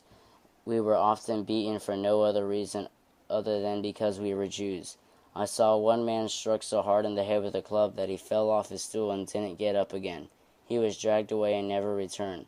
Suddenly I understood why the Plaza tailor shop needed new workers and always would. That night we were marched to our barracks, where we were given a small piece of bread and a bowl of watery soup. I was just finishing my meager meal when Uncle Moshe found me. "Yanek," he said. He glanced around to make sure our barrack camper was gone, then pulled me into a hug. I hadn't hugged someone in so long that I was almost too stunned to embrace him back. Moshe held me away from him to look me over, then pulled me close again. "I'm sorry I couldn't greet you this morning. But no doubt you've seen what they do to anyone who speaks out of turn." I nodded. "Yanek, we haven't much time," he whispered. "Listen closely. Here at Plazo you must do nothing to stand out. From now on you have no name, no personality, no family, no friends. Do you understand? Nothing to identify you, nothing to care about, not if you want to survive. You must be anonymous to these monsters. Give your name to no one. Keep it secret in here," Uncle Moshe said, tapping his heart with his fist. Are my parents here?" I asked him, daring to hope if Moshe was alive, and why not my mother and father? Moshe shook his head. "I am sorry, boy. No, unless they were taken to another work camp, they are most likely dead. And Plaza is where they bring most of us from Greco, being so close." My leg felt wobbly. I had to sit down on my bunk, or I would have collapsed. I had known my parents might be dead. There were the rumors, after all, about where people went when they were taken. But I suppose I'd never let myself really truly believe it until now. I didn't try to stop the tears that filled my eyes and coursed down my cheeks. Moshe sat beside me and put a hand on my knee. "But you are alive, boy. There is a blessing in that. You're the only other one of us to survive." I suddenly realized that Moshe was saying Aunt Gazella, little Zaika. I asked his wife and daughter. Moshe's own eyes teared up, and he quickly wiped them with the back of his hands. "Dead," he said. "They could not work, so the Nazis shot them." I asked about my other uncles and cousins, but Moshe shook his head. "You and I are the only ones left. You must show them you can work, boy, so you can keep living." "I have a job in the tailor shop," I said, sniffling. Good, good. Any job you can do outside the camp will help you avoid Amen Gueth." "Who?" "The commandment of the camp." Outside, someone shouted. "Roll call," Moshe said, and he stood.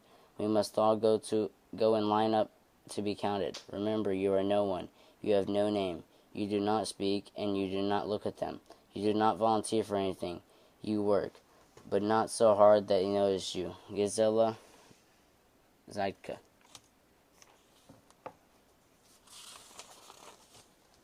"Your parents, Oscar and Mina, they are dead and gone now, Yanek, and we would grieve for them if we could. But we have only one purpose now: survive. Survive at all costs, Yanek. We cannot let these monsters tear us from the pages of the world." I nodded, wiping away my own tears, and followed Moshe to the open field in the camp where roll call was taken. We were lined up in row upon row, while the Nazis checked the numbers on our uniforms against the tally on their clipboards. I realized then, they would beat us and starve us and shoot us like we didn't matter, but they would always keep track of us.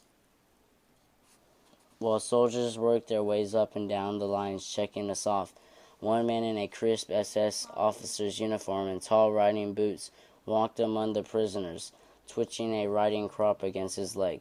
Two sturdy-looking German Shepherd dogs followed along behind him. The SS officer stopped in front of the prisoner beside me, suddenly commanded his dogs, "Attack, attack! Kill the Jew! Close the door!" The two dogs were calm as pets one moment. In the next instant, they became rabid dogs. They leaped at the man and took him in their jaws. The man screamed for mercy and then for help as the dogs bit and tore at him right beside me. I wanted to help, to fight back, but Moshe glanced at me with a warning in his eyes, and I remembered. I was no one. I had no name.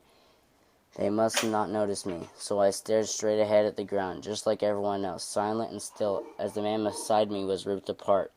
When he stopped moving and stopped crying out, the SS officer shot the man through the head with his pistol. Goeth looked into our faces, daring one of us to react, then walked away laughing. That was how I was introduced to Commander Amon Goeth. When roll call ended, Moshe went to his barack and I went to mine. The man beside me hadn't been the only man to die at roll call. Another was shot, supposedly for not smacking his cap against his leg. With enough snap when doffing it for one of the soldiers, I felt as though I had survived a battle. "What's that make the score?" I heard someone ask. It was one of the men who had already been in the camp before I arrived. "Goef 7, Jews 9. Another man told him. "What's that?" I asked. "How many Jews Goef has killed since you've been here?" "No," the man said. "How many Jews Goef has killed today?" If you want to hear Chapter 10, look for my next video. Now I'm going to read today. Hey YouTube. Today I'm reading Chapter 10 of Prisoner B-3087. Chapter 10 beginning on page 72. Okay, let's get started. Chapter 10. Yanek Gruener wouldn't have his breakfast each day until he killed at least one Jew. He liked most to sit on the second-floor balcony of his house overlooking the camp and shoot Jews with a rifle while he listened to music on his record player. It didn't matter who you were or what you'd done. If you hurried through the parade grounds trying not to get shot, he would shoot at you on purpose. You had to walk through normally, acting like there wasn't a madman on the balcony above you with a rifle ready to shoot you, and hope he didn't notice you. The best way to not get shot was to not be there in the first place. I escaped the daily shooting gallery through my job at the tailor shop. I left early in the morning and returned in time for roll call, and then hard bread and thin soup in the barracks each night. Uncle Moshe did the same, working in a furrier's shop outside the camp. There was still a chance Goeth would get me at roll call. No one was safe, not even the capos. But with Moshe's help, I learned to be anonymous enough to survive for months. Then the tailor shop closed down. I was never sure why, but one morning when the other tailors and I assembled, we were told our services at factory were no longer required. We looked around nervously at one another. Without our off-camp job, we would be around Yanek Gruener all day, and without special skills, we were even less valuable than before. I was put to work in building new barracks for the never-ceasing truckloads and trainloads of Jews brought to Plazo every day. It was back-breaking work, digging out a level path of earth, hauling rocks in wheelbarrows, hammering boards in place, and always there was the threat of Yanek Gruener and his dogs. After a man on my work detail was killed for moving too slowly, Uncle Moshe traded his daily rations to get a capo to get me assigned to a new job just outside the camp.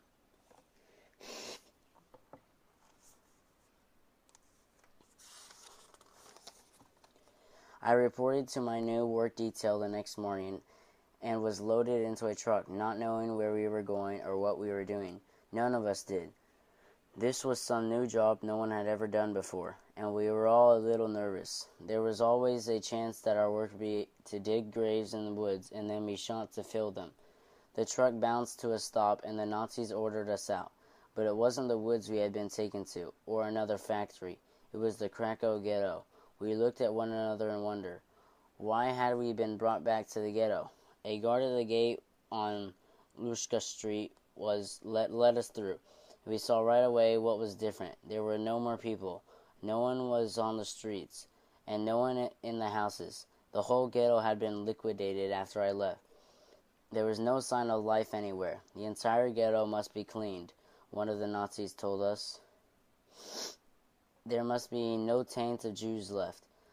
We were told how to search each flat for anything of value and how to sort when we left with piles.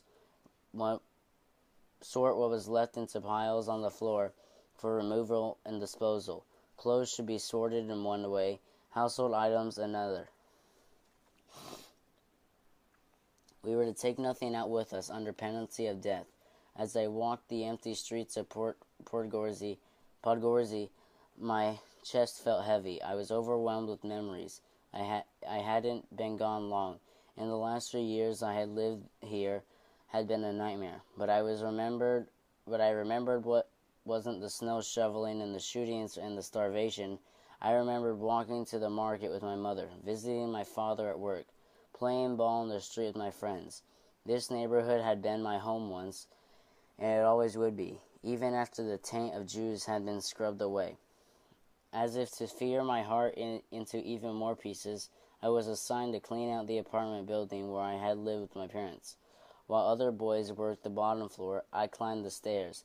I stopped and stood where no one could see me, remembering Mr. Barchwick on the second floor singing along with the radio, Mrs. Manshi sweeping the third floor landing. Any minute now I thought my mother's voice would come calling down the stairs, "Yanek, dinner!" I waited, but there was no radio, no sweeping, no call from my mother, nothing but the quiet shuffling of the boys working the flats on the first floor.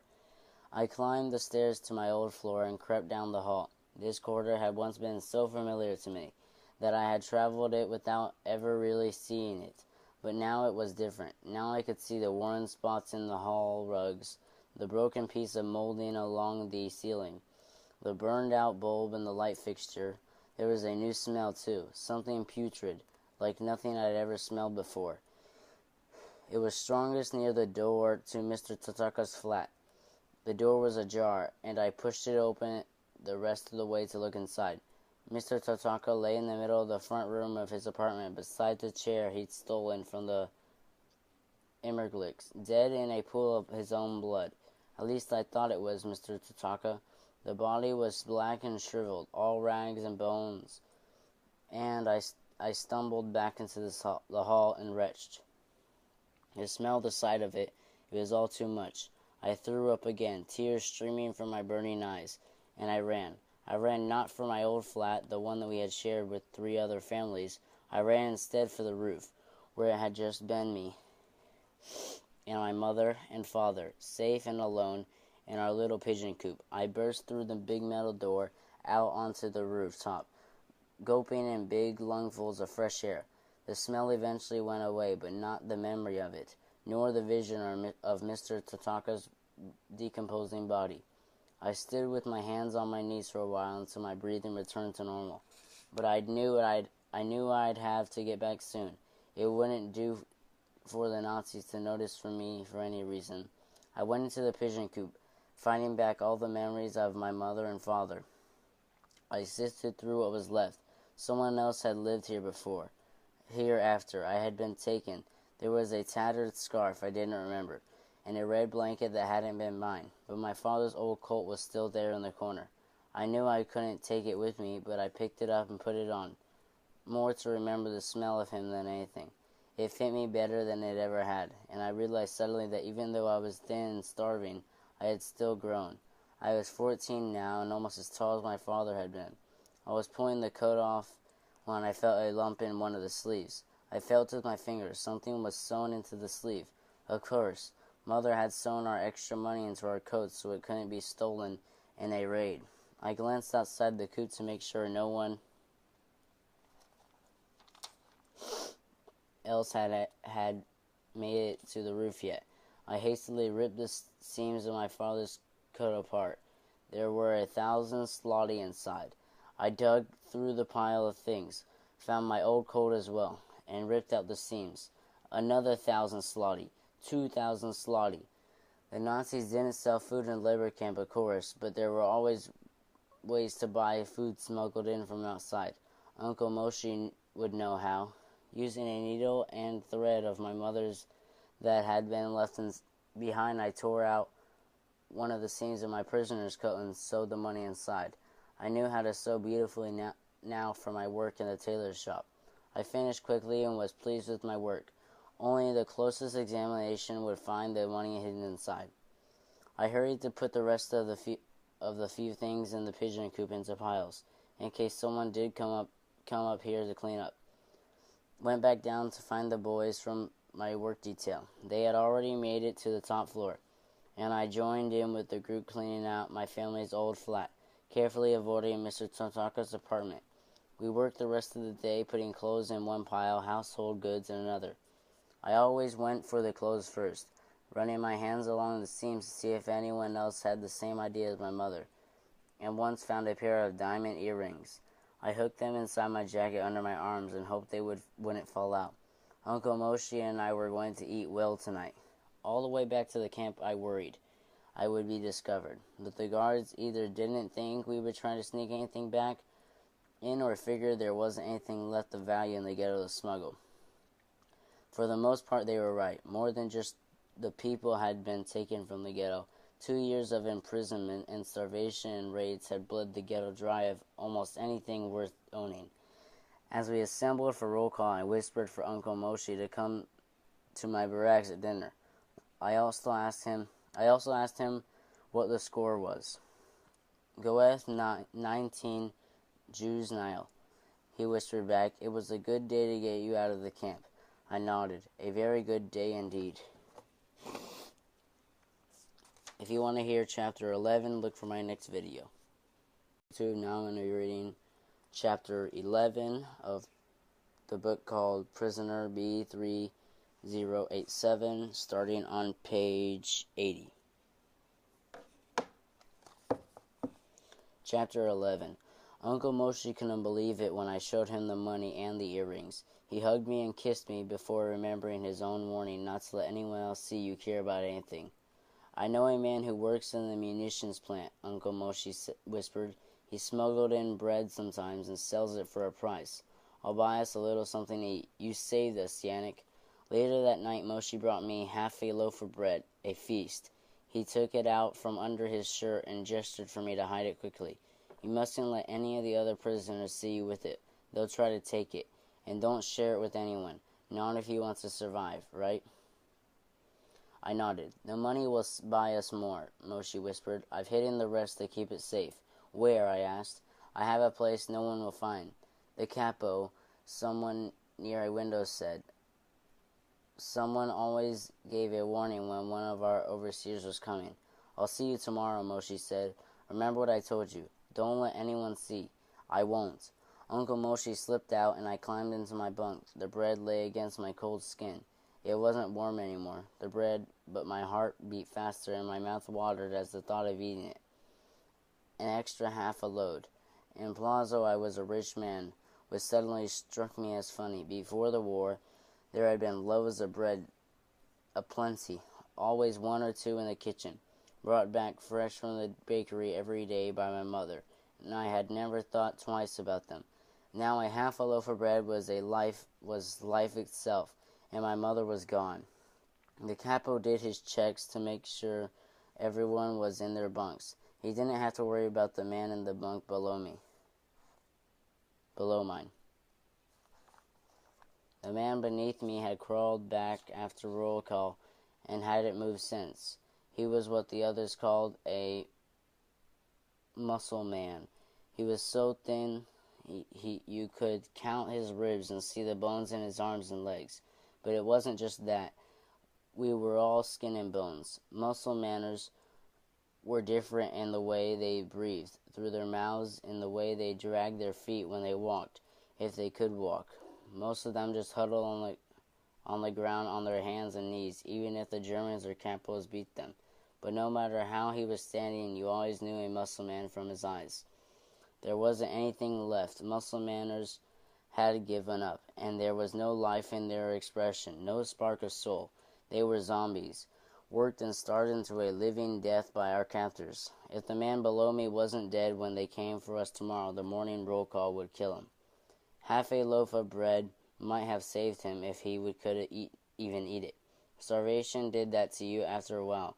Your body got so used to not having food, it got sick of you if you ate even half a bowl of soup. I could hear him down there breathing his ragged breath. I could hear him dying of starvation. And I had food, half a loaf of bread, if I just gave him part of it. But Moshe had warned me, don't share with anyone else, not if you wanted to survive, not if you wanted to make sure you never became a muscle man yourself. So I huddled on my bunk, sneaking bites of bread in the dark, listening to the nameless man beneath me die. My old apartment building was finished. but there were other buildings to clean in the ghetto. We worked for days, and I looked for hidden money and valuables wherever I went, but there was nothing. The place had already been picked clean before the liquidation. The Nazis had seen to that. One night, Uncle Moshe brought me a carrot he'd bought with the money I'd found in the old coats. A whole carrot. I hadn't had a carrot since the early days in the ghetto. It was soft and mushy, but it was the most delicious thing I had ever eaten. I was sure there was still money left. Moshe told me, lots of it. Even if I never found more money, we could keep buying a little extra fruit here and there for quite a while. Long enough maybe to survive. There were rumors to Russians and Germans had abandoned their pact and were at war with each other now, making Hitler fight the English and French and Americans in the West, and the Russians in the East. One way or another, people whispered, we would be free by year's end. And I couldn't believe it. Wouldn't believe it. Not until I saw an American or Russian tank rolling down the road. In the meantime, thanks to the money Moshe and I had hidden away, we would survive, no matter how long it took. One evening, when we returned to camp from cleaning the ghetto, I asked the boy in my barracks who worked inside Plaza what the score was that day. He looked away and wouldn't answer me. What's wrong, I asked him, but still he said nothing. I spun him around. Hey, Thomas, why won't you tell me? What's the score? Just one, Thomas said, looking at his feet. Who is it? Someone we know? It was your uncle, he said at last. The man who comes to visit you at night. I staggered back, knocking my head on my bunk. No, I told him. No, that's impossible. You're wrong. Moshe, he doesn't work in the camp. He works at the furriers outside Plaza. You saw someone else. Thomas shook his head. They closed the furriers and reassigned all workers inside the camp. Your uncle was made leather.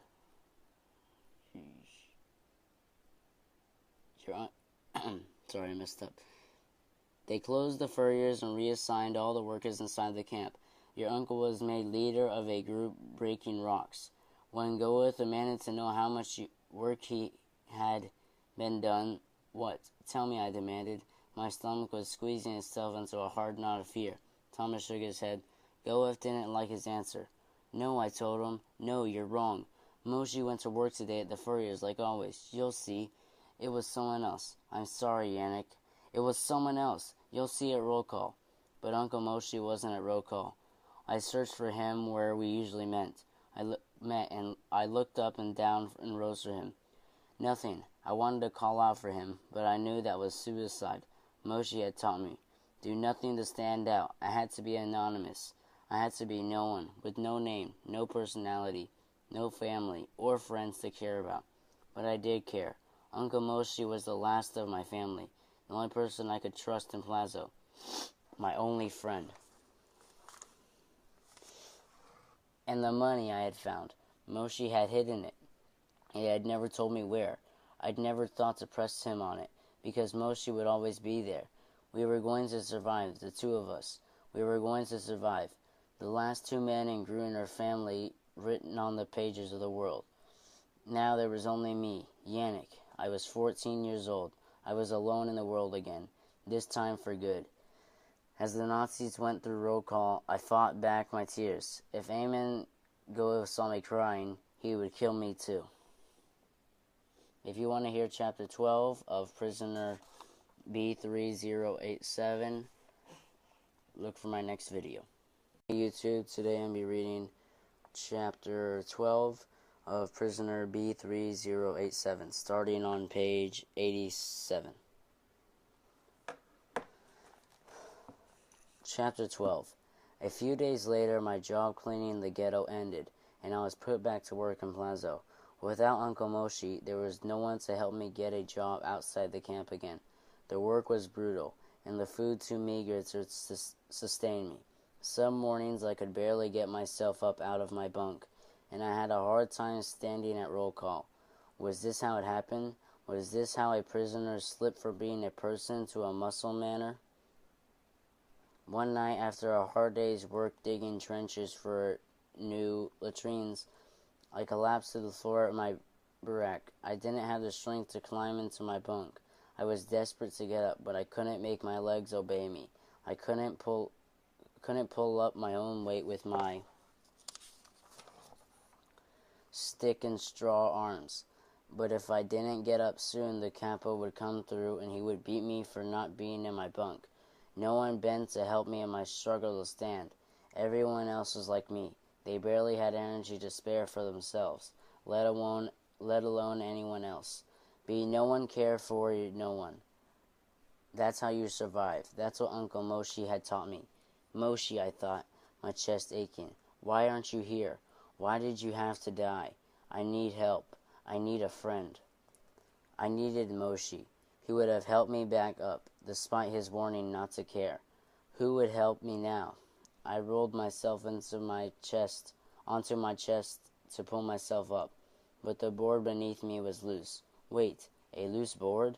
I knew the capo would come any minute by now, but lying there on the floor, staring right at the board, made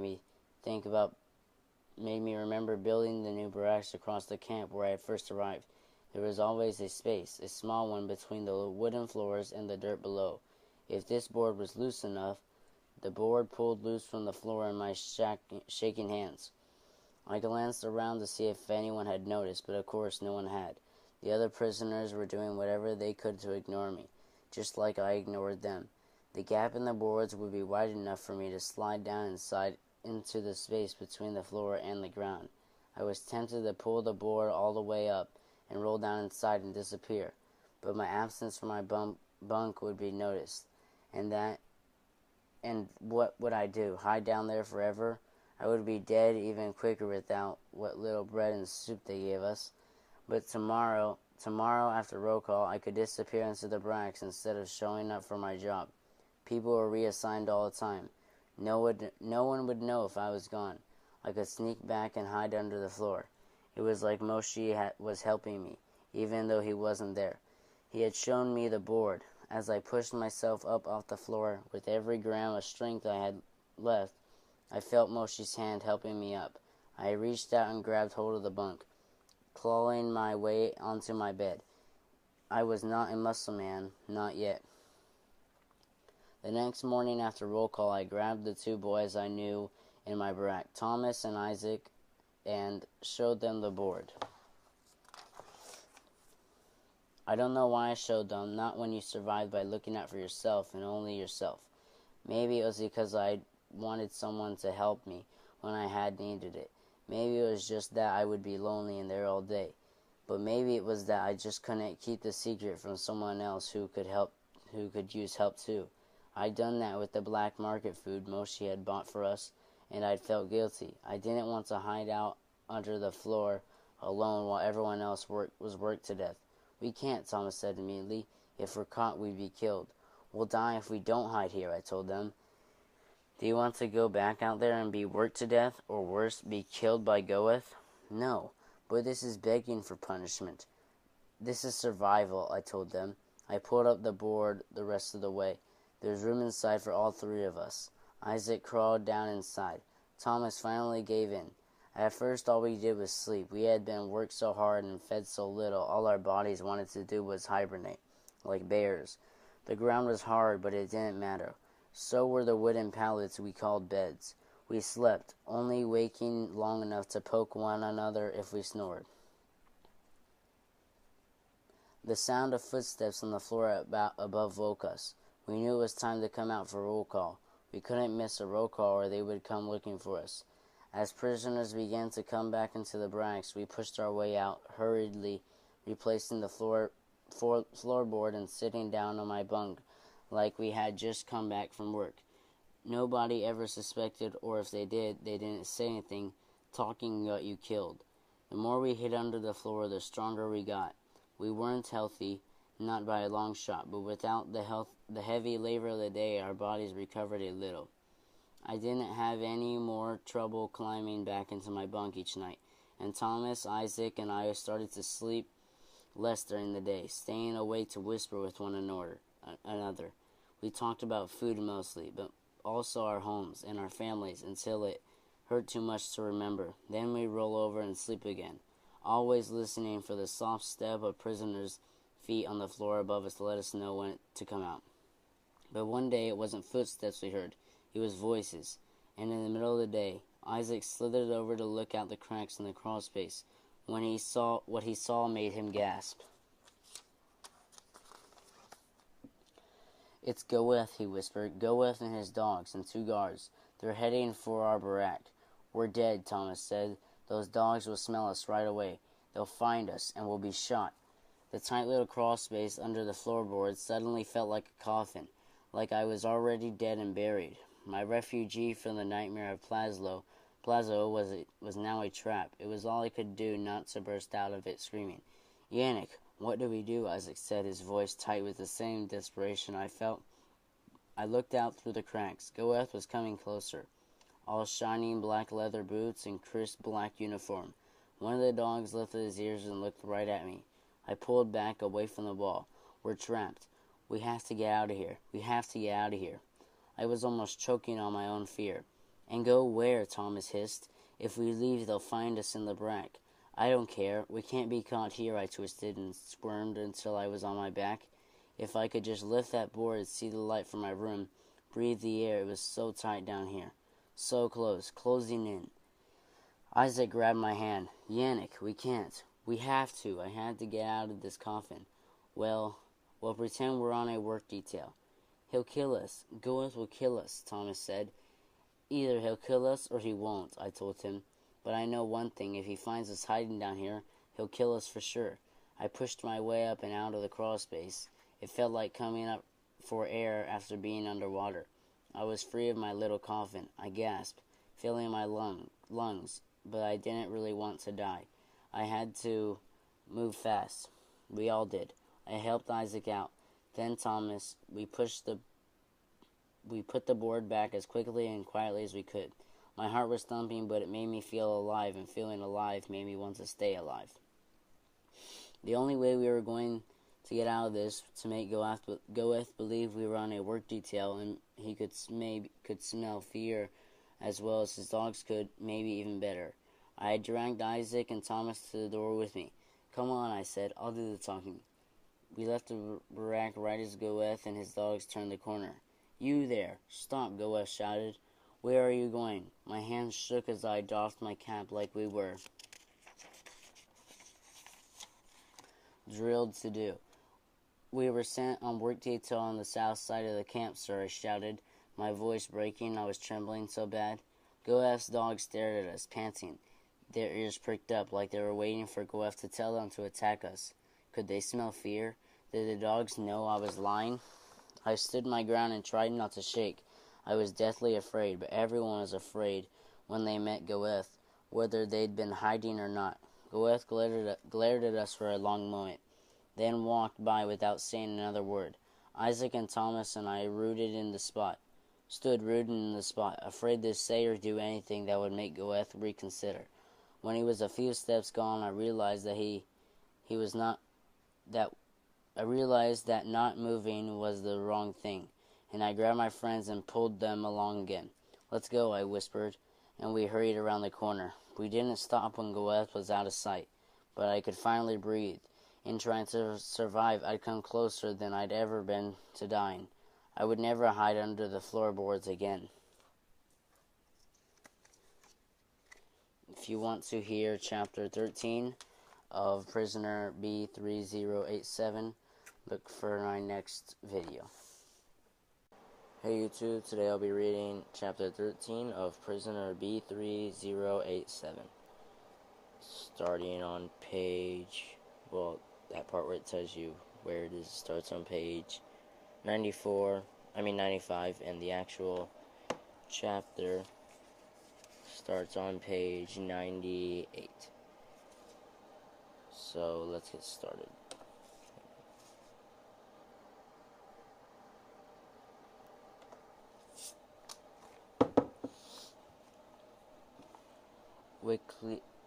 Calista Salt Mine, 1943 to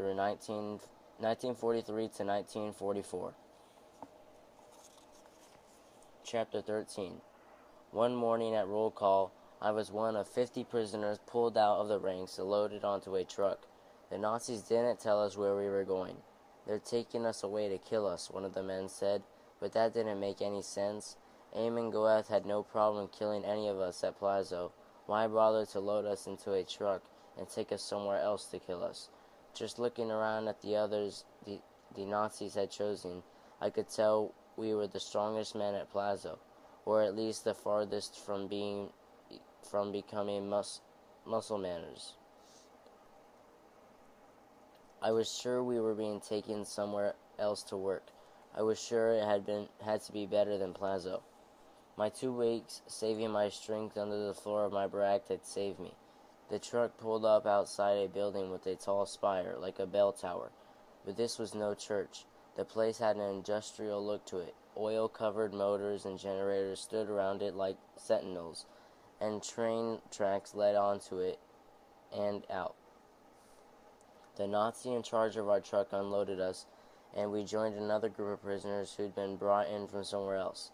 I ended up standing next to a man who looked familiar to me, but I couldn't place him. "Are you from Krakow?" I asked him. "No," he said, with surprising force. "I am no one." He was right, of course. I shouldn't even have asked. But I noticed 2 of the other men who came with me from Plazo looking at him more intently now. "First, we will take you into the mine to show you where you will be working," a capo told us. "Then you'll be assigned to your barracks." We were marched into the factory, which wasn't a factory after all. It was the sheltered entrance to an enormous mine. In groups of 10 and 12, we boarded elevators. I got on with the familiar-looking man and the 2 prisoners from Plazo who'd been watching him. They stood close beside him now, uncomfortably close. But he didn't say anything. He just stared at the floor. The elevator ka-chunked, and down, down, down we went. Electric lights on the open elevator cage illuminated the gray-white walls of the mine shaft as we descended. Suddenly, I was reminded of being under the floor mats again in Plazo.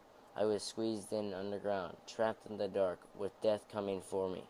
"Salt," one of the others whispered. "The Wishkla salt mine. It has to be." My trance was broken. I reached out my hand to touch the wall and tasted my fingers. It was true. The walls were made of salt. The elevator car hit bottom, and we were guided through a labyrinth of tunnels and small chambers. "You'll be working room 47, our capo told us. Level 7. We marched down salt stairs. We crawled along salt floors. We passed stalagmites formed from salt water dripping off the ceiling. I had never seen anything like it. The mine was like a strange dream world. Very soon we left the electric lights behind and could see only as far ahead of us as our capo's carbide headlight. "Maybe you're thinking it would be easy to slip away in the tunnels," our capo told us. "Maybe you're thinking it would be easy to escape into the darkness. There are 9 levels, 300 kilometers of tunnels. Maybe you're thinking we will never find you." The capo stopped and turned his headlamp on us. "You're right. We wouldn't find you. You would be lost forever in a maze blacker than night, with nothing to eat but salt and nothing to drink but salt water. If I were you, I wouldn't get lost, either on purpose or by accident." We all followed closer behind him the rest of the way. The capo showed us the room where we would be working, the picks and shovels we would be using, the carts we would fill with them. The other prisoners who worked the mine were already back in their barracks, asleep. We would get up with them before dawn and come right back here to work, without a full night's sleep. Just the thought of it made my arms and legs ache.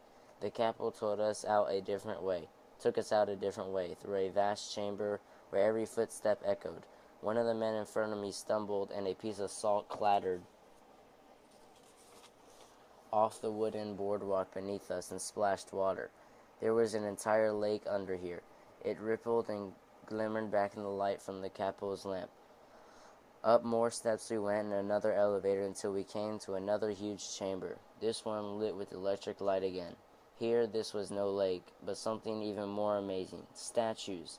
Dozens of statues, all carved out of salt. And the lights in the ceiling, they were chandeliers. Chandeliers made out of salt.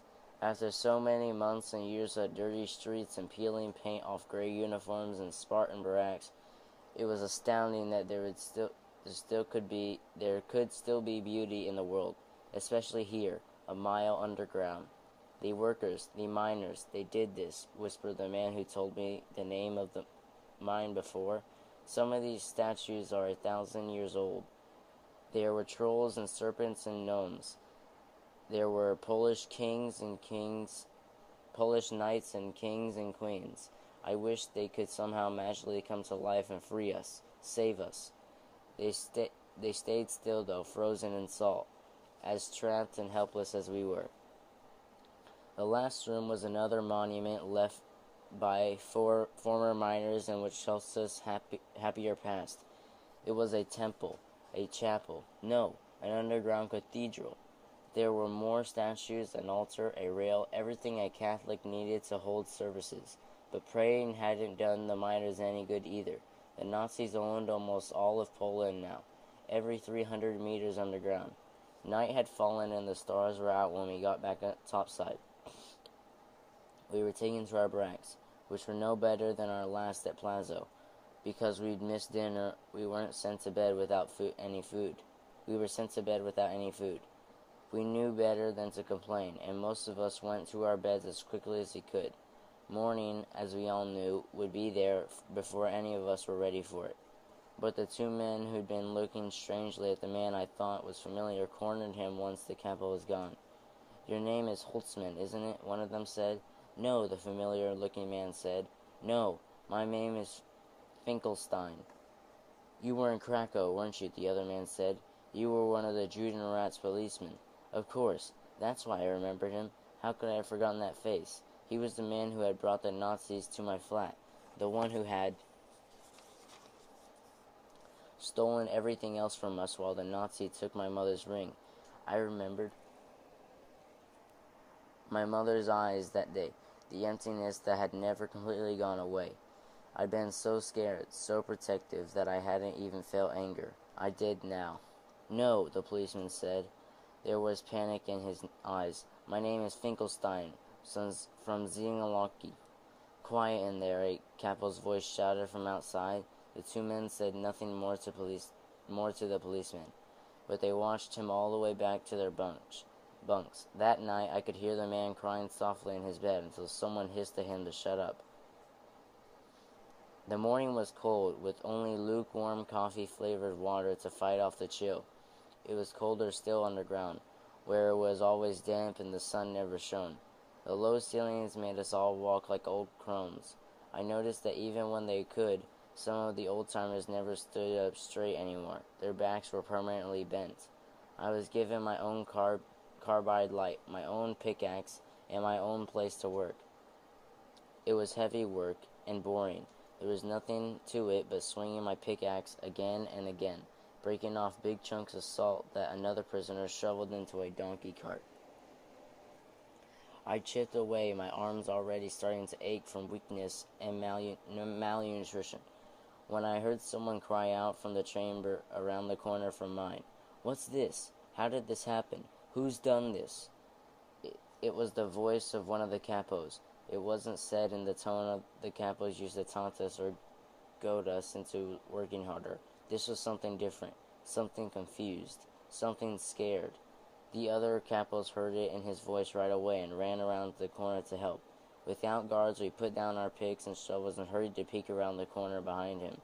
It was the Judenrat policeman, Holtzman or Finkelstein or whatever his name was. His head had been smashed in with a shovel, and the rest of his body was gashed and torn and bleeding. In the carbide light from a dozen watching headlamps, something glittered and shone in his cuts. Salt. Someone had rubbed salt in all his wounds, like Abimelech in the book of Judges, who sowed the fields of his own people with salt after he put down the rebellion. I remembered reading about him while studying the Torah with my father, long before the war. This was punishment and purification all in one. I said, "I want to know who did this," the capo yelled. I looked around from face to face, trying to see who had done it. The men who had accused him in the barracks weren't there. It could have been any of them. It could have been all of them. No one said anything, and I worried we would all be whipped for the crime, but the Kappa only shook his head. What do I care if you kill one another? You'll all be dead soon enough anyhow. You and you, he said, pointing to two of the prisoners watching nearby. Drag his body out of here. Weigh him down and dump him in the underground lake. No one said another word about him. The Kappa sent us back to our places, and I chipped away at the salt wall again, until they told me to stop. That night I dreamed the salt statues came to life and set on our captors with their swords, but every one of the statues had the face of the dead man. If you want to hear Chapter 14 of Prisoner B-3087, look for my next video. Today I'll be reading Chapter 14 of Prisoner B-3087. So, Tasabina concentration camp, 1944. And Chapter 14 starts on page 106. Chapter 14. Our job was to move a pile of rocks. They were big rocks, and it was a big pile. The rocks were heavy and rough, and we were given no wheelbarrows or gloves. The rocks had to be moved from one side of the assembly field to another, and the Nazis yelled at us and beat us if we were too slow or if they thought we were carrying a rock that was too small for us. I put my arms around another stone and lifted, my back crying out in pain. The rock tore and scraped at my skin as I cradled it to my chest and staggered across the yard to dump it in the new pile. Then I did it again and again. One of the other men stumbled and collapsed, and the guards fell on him with sticks and clubs. I hefted another rock and kept working while I tried not to let the Nazis see how afraid I was. They were like Amengoel's dogs. They could smell fear on you. They liked nothing better than to attack when you were at your weakest. By midday, my arms and hands and chest were so raw and bruised, I couldn't have gone on. But by then we were finished. I would have dropped to the ground, but I knew I would just be beaten for it. So I stood with others, wobbling on my shaking legs, while I waited for the guards to tell us what new task awaited us. Good, the SS officer in charge of us said. Now move it back. I blinked stupidly, not understanding at first. We had just worked all morning to move this pile of stones across the camp, and now the Nazis were changing their minds. The other prisoners and I looked at one another to see if we had heard right. I said, move this pile back where it was, the SS officer yelled. He moved through our group, hitting us with a stick until we moved. You will move it where it was, and you will move it, and then you will move it again. Now work. Such was life at the Treblinka concentration camp.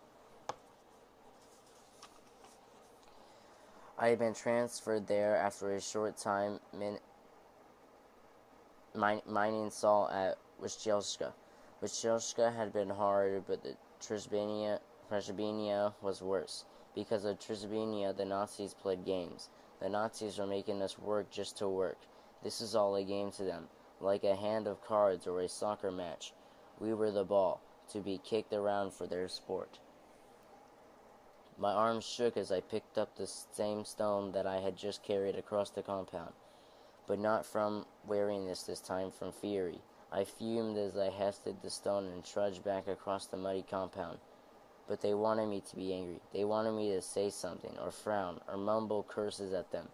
They were watching me for it, watching all of us, like schoolyard bullies. They wanted to provoke us, and then they would beat us as punishment.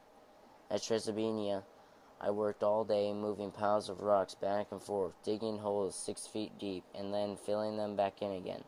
I ate watery broth and weak old bread once a night and passed out on a wooden pallet with no mattress or pillows or blankets. I was an animal to them, a pack mule, but beasts were never treated so poorly. Working animals were expensive. They had value. I was a Jew. We were lower than animals. They could kill as many of us as they wanted, and there would always be another trainload of us to take our place. But as angry as I was at the Nazis, I was even angrier at my fellow prisoners. How could we take this abuse so quietly, so meekly, with our heads bowed and a quick tip of the cap to our killers? Yes, the Nazis had clubs and guns, but there were far more of us than there were of them. If we turned on them all at once, we could overcome them. We were not animals to be led into slaughter. We were thinking, feeling human beings. One day in the middle of the night, hauling rocks again, I vowed not to be killed without a fight. My father, Uncle Moshe, the Jewish elders, they were all wrong. We shouldn't be trying to survive. We should be trying to win. Instead of waiting for the British or the Americans or the Russians to save us, we should be saving ourselves. I'm not going to let them line me up on the edge of a pit and shoot me, I told myself. I will fight back. I will kick the Nazis in the shins. I will run. I won't go like a sheep to the slaughter. At roll call that night, someone else had the same thought. One of the Nazis struck him with a club, but instead of taking the beating meekly, the prisoner raised his arms and grabbed the stick and wrestled it from the shocked officer's hands and struck him in the head, knocking his Nazi hat into the muck, striking at his raised arms again and again. Yes, yes, I thought. It begins here. Together we can take them all. I looked around anxiously to see if anyone else felt as I did, if anyone else would take up the charge, but everyone else had their heads down. No! This was our chance. If we fought together. Crack. I jumped at the sound with the fiery spark of a pistol. It was all over. The prisoner who had fought back crumpled to the ground, dead from a bullet to the brain, and the assaulted officer was hurried away from the assembly grounds. The camp soldiers appeared in force around the edges of our lines, pointing rifles at us, and the camp commandant hurried out from his cozy office. When he heard the report from his officers, he turned on the prisoners. You, he cried, pointing at a boy who had been standing right next to the man who fought back. You were a part of this plot to escape. What? The boy stammered. He wasn't much older than me. No, I didn't even know him. The guards grabbed the boy and dragged him to the front of our lines, where the Nazis had built a gallows for hanging prisoners. And this man, the commandant said, pointing into the crowd, and this one, and him, and him, and him. He was picking people at random in his fury, punishing innocent people for the dead man's effrontery. I shrank back. I recognized the boy and two other men from the barack. Like me, they couldn't even have known who the dead man was. I'm innocent, the boy my age sobbed as they dragged him up onto the gallows and put the hangman's noose around his neck. I never tried to escape. I promise. I've done everything you asked. I shook with helplessness and rage, but also with fear. This is what fighting back earned you. More abuse, more death. Half a dozen Jews were being murdered today because one man refused to die without a fight. To fight back was to die quickly and to take others with you. This was why prisoners went meekly to their deaths. I had been so resolved to fight back, but I knew then that I wouldn't. To suffer quietly hurt only you. To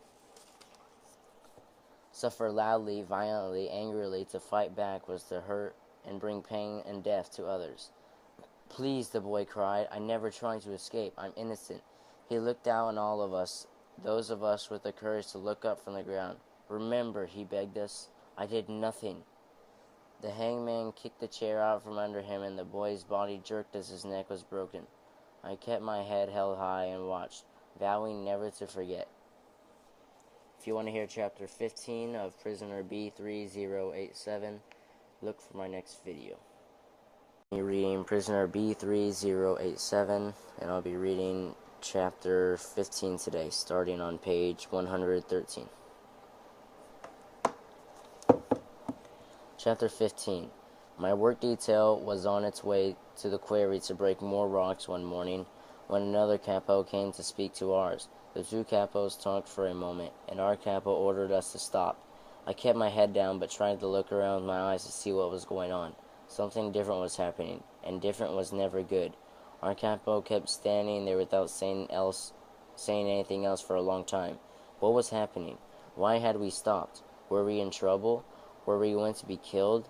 The other prisoners had to be asking themselves the same questions. But of course none of us spoke. To speak was to invite a beating. We would be told our fates when our captors decided we needed to know. Turn around, our capo said at last. March. We headed away from the quarry, which would have been a relief if I thought we were going someplace better. We passed a place where prisoners were shot over the pits they had dug for themselves, and I said a silent prayer of thanks. But then we passed the barracks and the main gate. We were being marched to the depot. A train waited at the side rail, but it didn't have passenger cars. It was fitted out with cattle cars. We were to be transported like livestock. We were herded up a ramp onto one of the train cars under the whips and clubs of the capos and SS officers. I was one of the first ones inside. The car was empty and looked recently washed, but it smelled of urine and vomit and excrement. I reeled back, but there was nowhere to go. In, the guard yelled at us, and I was pushed up against the far wall. More and more prisoners were forced into the car. They packed so many of us in I was crushed between 3 other men and the wall, but it was like that for everyone. I couldn't even raise my arm. I felt trapped again, like I had fell under the floorboards and down in the salt mine. I couldn't be here. I have to have space, air. I can't breathe, a man at the other end of the car started to scream, giving voice to my panic. Let me out. I need to get out of here. He kicked at the wall of this cattle car. Please, I can't take it. Crack! An officer shot the man through the wall of the cattle car, and he no longer had to worry about not being able to breathe. If I panicked, if I broke, I would suffer the same fate. Instead, I worked my way toward a ventilation grate on the wall of the train car and pressed my face up against it, breathing in the fresh air from outside. My heart still raced, but at least I could breathe.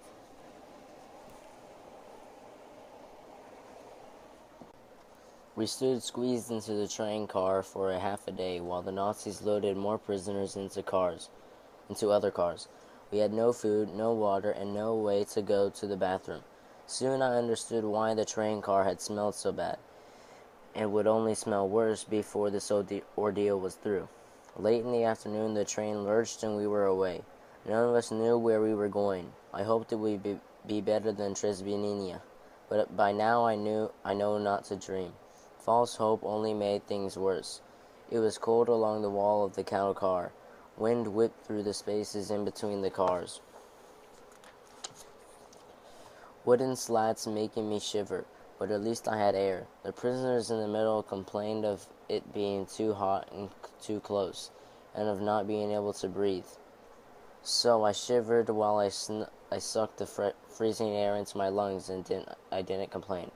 As the train made its way to wherever we were going, I watched the landscape slide by Plazo, Wyszkielska, Trzbinia. They had all been right around Krakow, my home. Now I was truly leaving home and seeing the outside world for the first time. I had never imagined it would be under these circumstances. I saw snow-covered fields, farmhouses with electric lights burning in the windows, forest, a river, a busy road with cars and trucks. After all my time in the work camps, it was strange to see people in the real world, eating dinner and going to school and watching movies, but that was the world for non-Jews. My world was concentration camps and salt mines, starvation and cattle cars. The train slowed and the other prisoners began to stir. Were we at our final destination? Did anyone recognize where we were? I watched through the grate as a little train station slid into view, but I couldn't make out the name on the station sign. I could see people through regular people. See people, though regular people. Polish men carrying briefcases. Polish woman pushing strollers. A child in a blue coat pointed at our train, and her mother turned her away. 2 boys waited with their parents beside a stack of luggage. They were going on a road trip, maybe on vacation. They're going to turn you into soap, Jews, one of the boys yelled. He couldn't have been much older than 5 or 6. No, his older brother said. They're taking you to the gas chambers. The boys scooped up snow from the platform and threw snowballs at the train. One of them exploded on the grate near me, and I was showered with slush and ice. I was angry until I realized the snow was water, and that I was dying of thirst. I licked what I could off my face and my shirt. The train lurched and we were off again. the boy taunting us and throwing more snowballs at us as we left. "And you wanted to escape?" a man near whispered to another man. "You wanted to run off into the woods and fight? But do you see what the rest of them think about us? These people would sell you back to the Nazis for a sack of potatoes, and then toast you at the dinner table." We did not arrive at our destination that night, nor the entire day. We still had no food or water. I drifted in and out of sleep, that blessed escape from hunger. I would have collapsed from exhaustion if I hadn't been held up by the prisoners squeezed in around me. One morning or night, I couldn't tell which it was, I woke up to find a man next to me leaning heavily on my shoulder. I shook him to wake him up, but he wouldn't open his eyes. Something about the way he stood there, something about the way he moved, stiff and awkward, made my skin prickle. His flesh was gray, like a muscle man's, his lips cracked and frozen at the corners. Then I realized he wasn't breathing. The man leaning on me was dead. I squirmed and twisted, trying to push him away, but there was nowhere for either of us to go. The men near me roused from their sleep to grumble at me to be still, and I gave up. The dead man would be my companion until we got wherever it was we were going. I worried I wouldn't be able to sleep again, knowing there was a corpse leaning on me. But soon the cold took me, and I re-entered half-awake world of the barely alive. I woke again to an orange horizon, a sunrise, a sunset. My throat was cold and dry, my tongue like burlap. It had snowed while I was asleep, and the ventilation grate near me was covered with stuff, grayish ice from the engine smoke. I tried to reach it with my tongue to lick some of the precious frozen water off the grate, but it was just out of reach.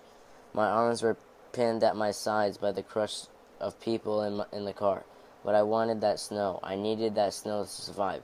Slowly, painfully, I pulled my arm up between the dead man and the sleeping one beside us. The sleeper muttered in his sleep as I jostled him, and he pushed my hand back down without even waking. But I had to have that snow. I pushed again and again, and the man pushed back. I elbowed him in his sunken stomach. He whispered in his sleep and stopped fighting. My arm was free. He whimpered in his sleep and stopped fighting. My arm was free. I scooped snow from the grate. My thin fingers were so cold they were blue, but I didn't care. I shoved the snow in my mouth like a toddler eating cake. My throat was so dry I gagged on it, but I forced the melting snow down, ignoring the shocking pain on my teeth from the cold. It was water, wonderful water. Not even a pastry at the corner bakery on Loshka Street had ever tasted so good. With a pang, I remember going there on Thursdays with my father, eating a treat and watching the pigeons in the park while my father read his newspaper. I pushed the memories away and reached for more gray snow. The orange horizon turned out to be a sunrise, which turned into a bright blue winter morning. Our train slowed again, this time not for a station. We were shunted to a side track while another train of cattle cars passed us, going in the opposite direction. The other train slowed and then stopped alongside. "You there?" someone called from across the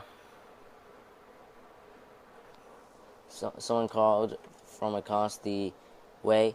"You there on the other train?" I squinted through the slats in the wall.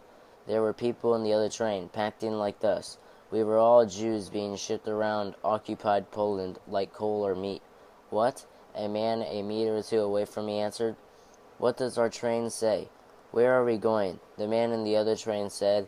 I hadn't thought the trains would have our destination on them, but most trains did, I remembered.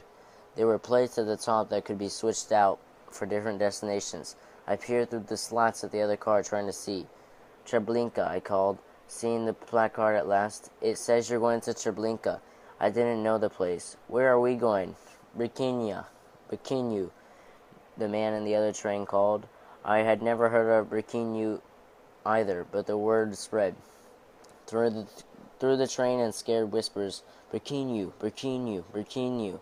The other train rocked and started moving again, and soon we too were on our way. The man next to me, the live one, mumbled and shook his head. "What is it?" I asked. "What's Brikinu, another work camp?" "You don't go to Brikinu to work," the man said, his voice hoarse and dry. You go there to die. Birkenau isn't a concentration camp. It's a death camp. A chill ran through me. The boys at the depot had been right, I realized. They had known. The Nazis were going to kill us. They were going to turn us into soap. The train rocked back and forth. Outside it began to snow again.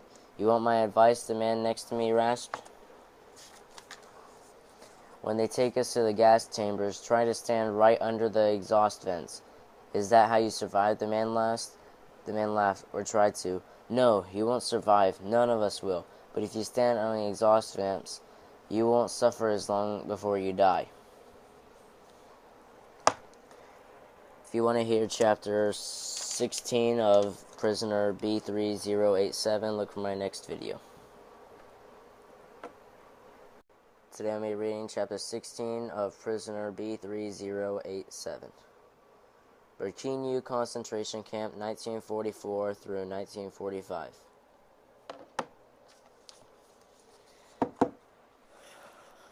Chapter 16.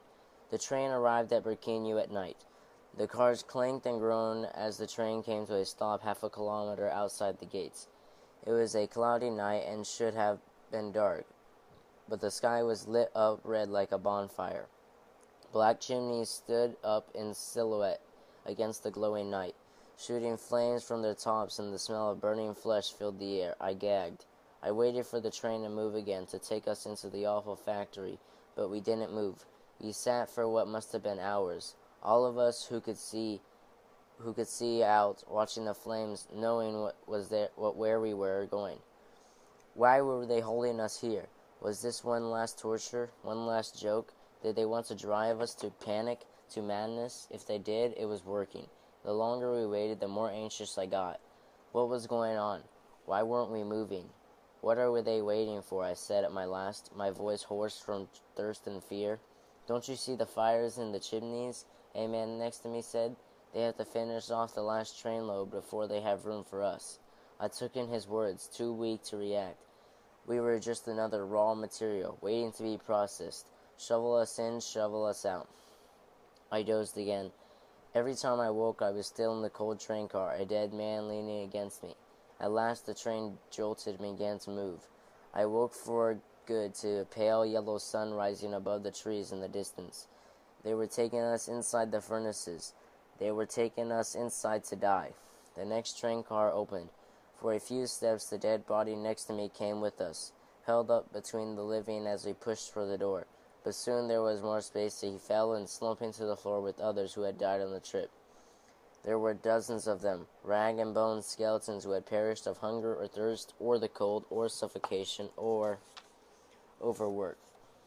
We climbed over them, gulping in the fresh air outside, before the capos and soldiers whipped us and shouted at us to line up. We assembled in a field just beyond the train cars, those of us who survived looking more dead than alive. After another roll call to see which of us were still alive, the Nazis marched us toward one of the big brick buildings with chimneys.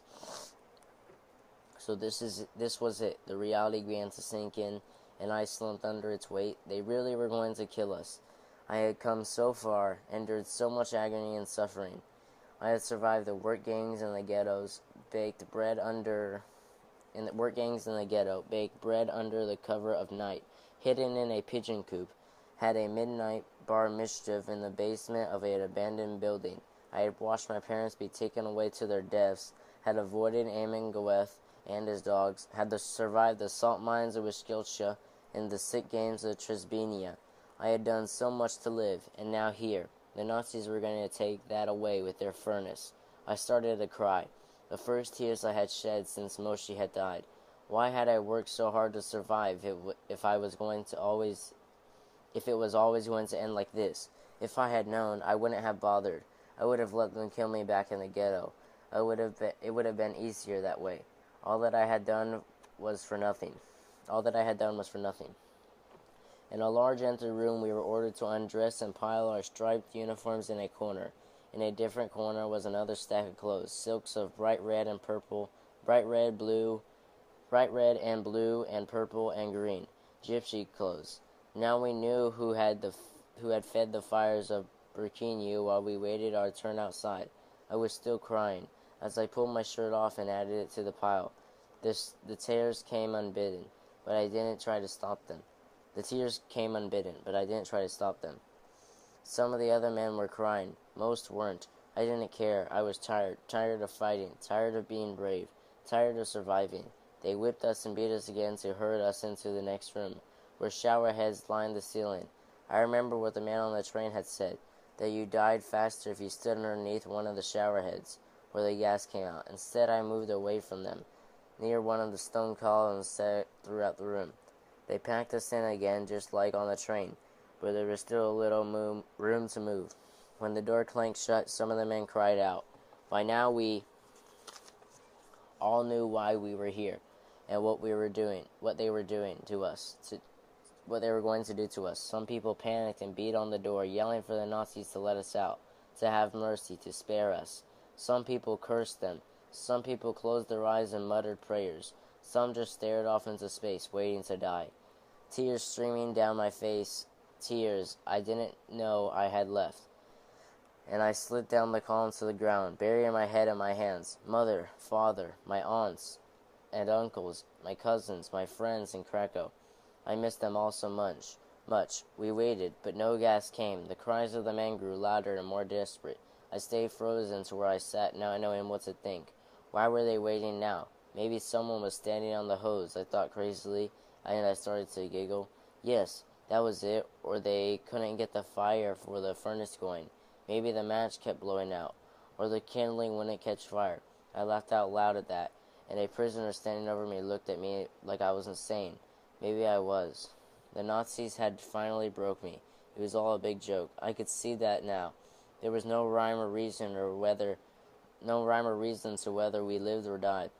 One day it might be the man next to you at roll call who was torn apart by dogs. The next day it might be you who is shot through the head. You could play the game perfectly and still lose, so why bother playing at all? Still, the gas didn't come. I pulled myself to my feet and pushed my way through the men until I was standing right underneath one of the shower heads. Go on, I yelled at the shower head. Go on, do it. I dare you. I laughed again. What are you waiting for? I cried. Kill me. I give up. You win. The pipes rattled and moaned. Something was finally coming out. The men in the room got quiet, like we were all holding our breaths, and I reached my arms up toward the ceiling. Kill me, I prayed. Please kill me and put an end to this. I'm ready. Water rained down on me, freezing water so cold it made me scream. Water, not gas. I was going to live. I laughed and cried. So did the other men. We celebrated as we shivered, hugging one another and shaking hands. All us granted a last-minute reprieve by the Nazis. I was alive.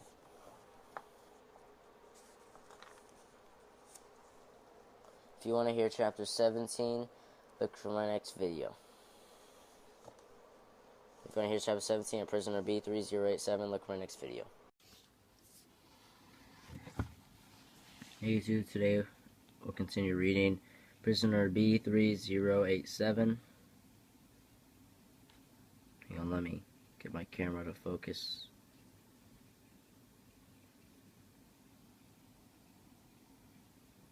Okay, well, it's not focusing, but so today we'll be reading Prisoner B-3087, and today we'll be doing Chapter 17, starting on page 130.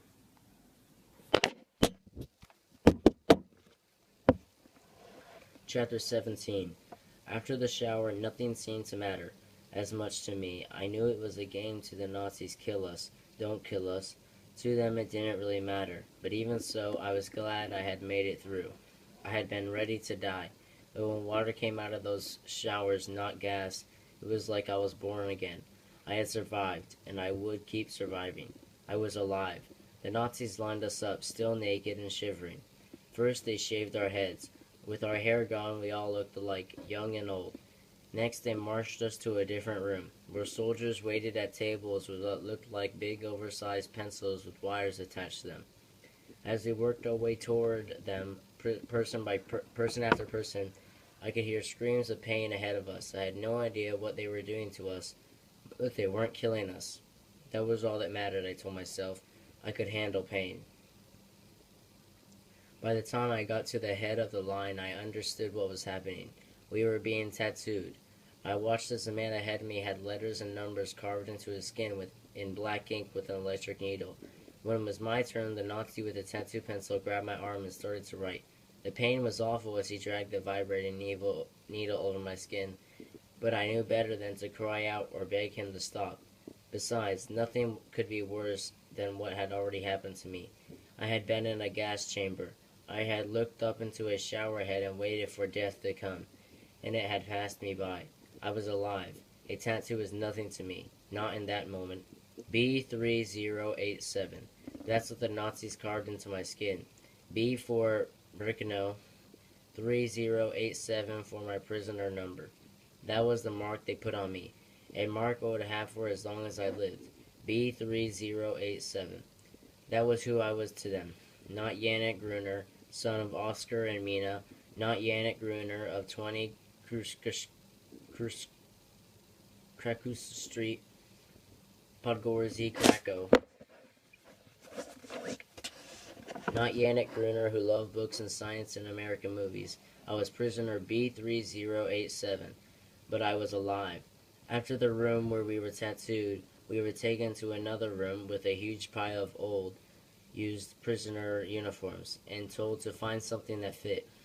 The soldiers made us run, beating us as close if we took too long to find new pants and a shirt, so we took whatever we could as fast as we could. I ended up with pants that were too short and a shirt that was too big, but I was lucky to get a pair of wooden shoes that fit. That was important. Shoes were everything in camps. I moved fast and wasn't beaten. I could play the game as well as anybody. I had it made this far, hadn't I? I wasn't alive. I was alive. When we were showered and tattooed and dressed again, we were taken to our new barracks. They were worse than any barracks I'd seen. The ground at Birkenau was like a swamp, wet and thick with mud. There were no floors in the barracks. There was no heat or electric light either. The bunks weren't beds, but shelves, stacked 3 tall on top of one another, and they stuffed us in again as they had on trains. There were no mattresses, no pillows, no blankets, just old wet straw. When there was anything at all, there were so many of us we could only lie one direction, or we couldn't lie down at all. It didn't matter. I was alive. I couldn't help thinking it over and over again. I felt something at my feet, deep inside the shelf, and I reached down to get it. It was a scrap of colorful cloth, a bandana, or a handkerchief, probably left there by one of the gypsies who slept in these bunks before us. I tucked the scrap under my head, hoping to use it as some bit of pillow against my ear. But there was something hard inside it. I unknotted the cloth and found an object hidden with it, a little wooden horse. It was a simple children's toy, a rough carving that just hinted at 4 legs and a head. But it was smooth and dark like it had been played with. Some gypsy boy or girl had loved this horse, had somehow kept it with them always, right up until the very end. Had they known they were going to die, had they left their little horse behind so it wouldn't die with them, so some part of them might survive and be remembered. We have a boy who is 13 today. A man on my shelf said. I raised my head, as did 1 or 2 others. Who will stand with him? No one stirred. Are there not 10 men here who will make a minion with us? Be quiet. Minyan with us. It's either minion or minyan. M-I-N-Y-A-N with us. Be quiet, someone told him. Go to sleep. How can you care about such things in a place like this? Someone else asked. It is even more important here and now, the man said. Someone scoffed. Tomorrow he will be dead. We all will. None of it matters anymore. I was tired and starving and my arm burned from the tattoo. But suddenly I thought standing in a minyan for somebody's bar mitzvah was the most important thing in the world. Worth losing sleep over. Worth being punished or killed. I'll do it, I said. The men around me were quiet for a minute after I spoke, and then someone else said yes, and another and another. When there were 10 of us, we climbed down onto the muddy floor, and the man who had first spoken began to pray. More men came down then, more than 10, until we filled the whole ground. The boy looked so young, but I knew I could be only 1 or 2 years older than he was. With a start, I realized I had probably missed my own birthday. I was 15 now, maybe even 16. It was winter, but I had no idea what month it was, let alone what day. I had been in concentration camps for more than 2 years. I looked at the boy and remembered my own hasty bar mitzvah in Krakow. I had been so young then a lifetime ago. The ceremony was fast, so he wouldn't be caught. When it was over, the men all whispered Mazel Tov and climbed back onto their shelves. I went up to the boy and pressed the wooden horse into his hands, the only present I could give him. The boy looked at me with his big round eyes. Had I ever been so young? "We are alive," I told him. "We are alive, and that is all that matters. We cannot let them tear us from the pages of the world." I said it as much for me as for him. I said it in memory of Uncle Moshe, and my mother and father, and my aunts and other uncles and cousins. The Nazis had put me in a gas chamber. I had thought I was dead, but I was alive. I was a new man that day, just like the bar mitzvah boy. I was a new man. I was going to survive. If you want to hear chapter 18 of Prisoner B-3087, look for my next video. Hey YouTube, today we'll continue reading Prisoner B-3087. Today I'll be reading chapter 18, starting on page 136. Yeah, chapter 18 starting on 136. Chapter 18. I stood at the water pump scrubbing my body. It was bitterly cold out, but I didn't care. I would scrub my body. I decided each and every morning, no matter how cold it was, no matter how tired I was alive, and I meant to stay that way. We had no soap, but at least I was able to wash away the caking dirt or Birkenau. I paid careful attention to where I had been tattooed. Too many others had let their tattoos get infected, and that had taken them to the camp surgeon. You didn't want to go to the camp surgeon, ever. I even rubbed my teeth with my wet fingers. We had no toothbrushes or toothpaste, of course, but it felt important to remember what it was to be to be human. As I scrubbed the taint of Birkenau from my body, I read the signs the Nazis had posted above the water pump. The block is your home. Maintain cleanliness. And one louse, your death. Big jokers, the Nazis. You could play by the rules, keep yourself clean, do everything right, and still the Nazis would kill you for looking at them wrong. But I played the game. Work at Birkenau was as bad as everywhere else. Here, as in Plazo, we were to build new barracks. The ground for the new section was so big it would double the size of the camp when it was finished. The Nazis called the new camp B3, but we prisoners called it Mexico.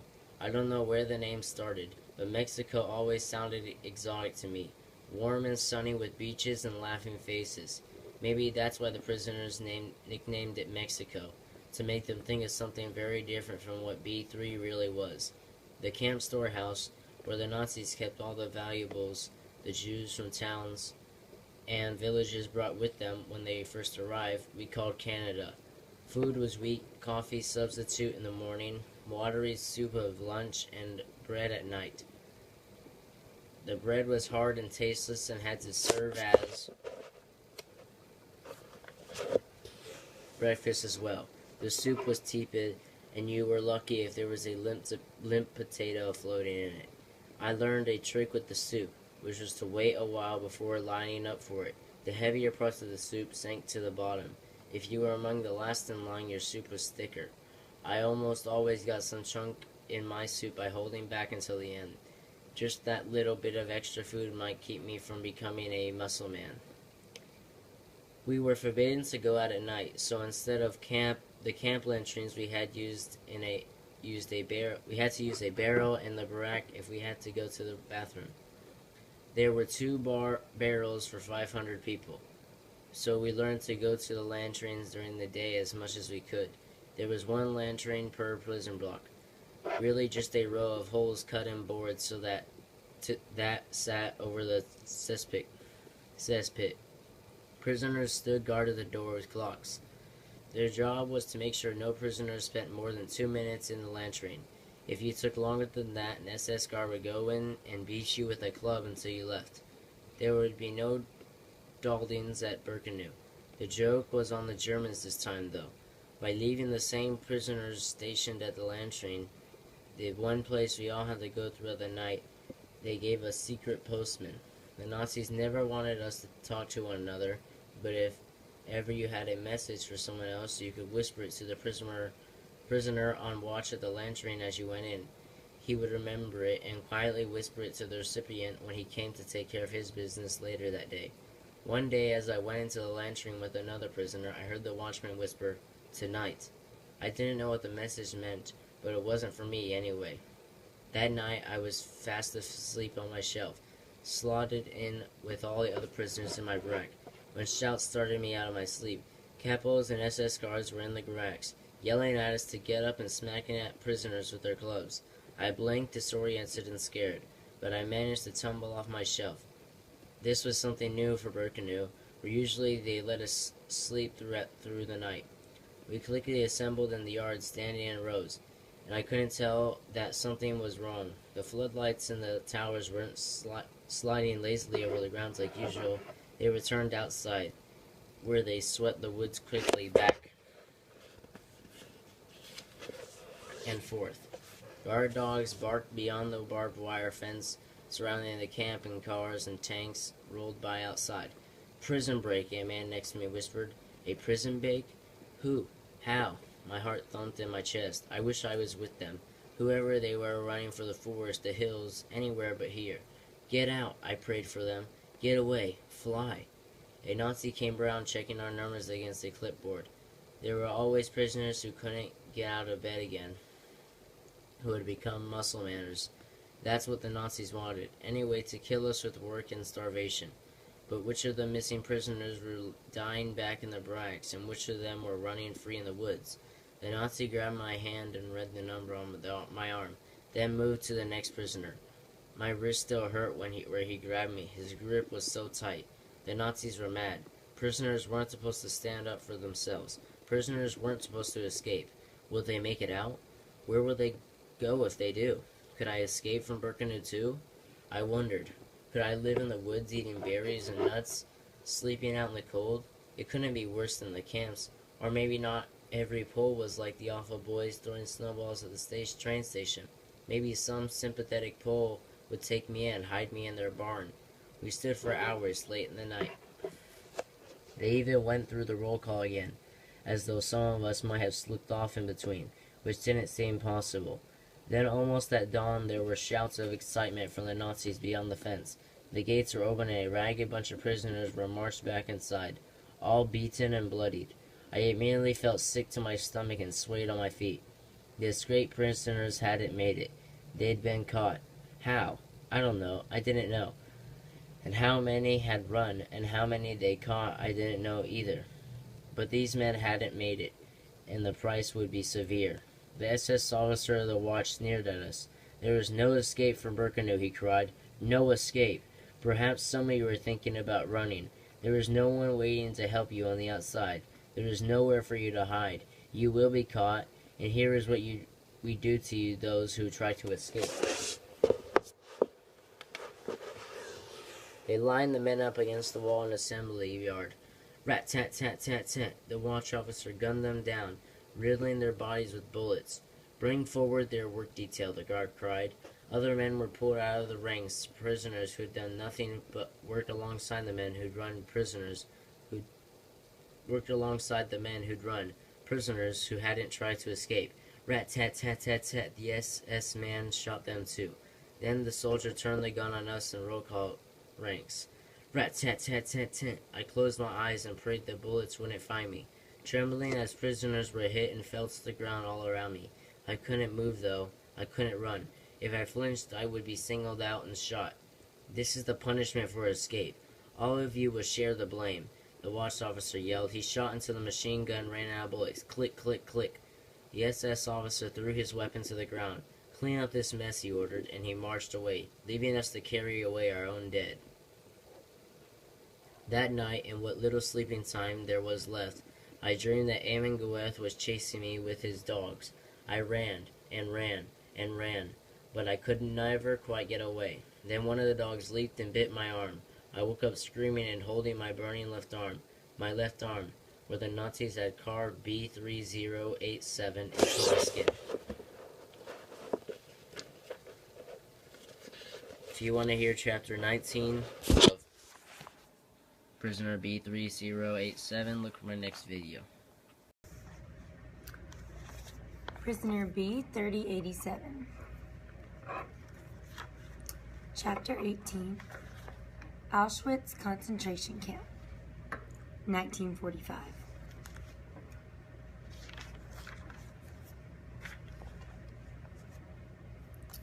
Chapter 19, actually, not Chapter 18. After a few months at Birkenau, we were told Auschwitz needed workers. Since Auschwitz was nearby, a sister camp to Birkenau, they marched us down the road and across the fields to get there. Our capo stopped us at a station, where we waited for new prisoners to join us. You could tell they were new because they stepped off the trains in real clothes, not camp uniforms, with their luggage and children in tow. "Leave your luggage," the Nazis told them. "Why? We were told to bring it with us," they argued. The Nazis promised them it would all be returned to them in due time, and the prisoners believed them. The Nazis loved having new prisoners who didn't know what was coming. It amused them. I could only feel sorry for these new arrivals. They had no idea the waking nightmare that lay in wait for them. "Have you heard of Auschwitz?" our capo asked the new prisoners. "No. Someone's waiting for you inside." "Do you know who?" "Death. Of course. Death waits for you. Look and see." The new prisoners kept their distance from us veteran prisoners as we were herded toward the main gate. They looked at us with wide eyes and pulled their children away from us. Did we look like monsters to them? I glanced around at the other prisoners who had come with me from Birkenau. We were skin and bones, with shaved heads and shuffling gaits and red skin on our arms where they tattooed us. Our eyes were sunk into our heads. Our ears stuck out like donkey ears, and we must have smelled wretched. Though, of course, we'd all been long accustomed to our stench. I was 15, maybe 16, and I looked like a 60-year-old man. To these people just off the train, we all must have looked like escaped mental asylum patients, with our shaved heads and our wooden shoes and oversized blue and gray striped uniforms. If they only knew that this was what awaited them, if they weren't taken right to the gas chambers and the furnaces. We stood under the front gates of Auschwitz, where the German words "Arbeit macht frei" were written above the gate. I knew enough German to translate it. Work makes you free. A smiling SS guard told us a very different story as we passed. "You come in through the front gate," he said, "but the only way out is through the chimney."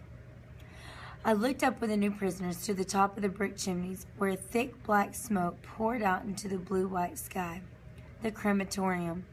Little flecks of gray fluttered down all around us, collecting on puddles of water in the yard.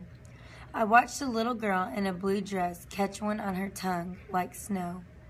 I didn't have the heart to tell her it was the ashes of the people who had come before us. I recognized the assembly yard before they ever told us what it was. They all looked the same, a big muddy field surrounded by barbed wire fence, with a bullet-ridden brick wall, especially for executions. Auschwitz prisoners in charge of crowd control organized us into a single-file line. One of them shambled up the line, whispering urgent advice.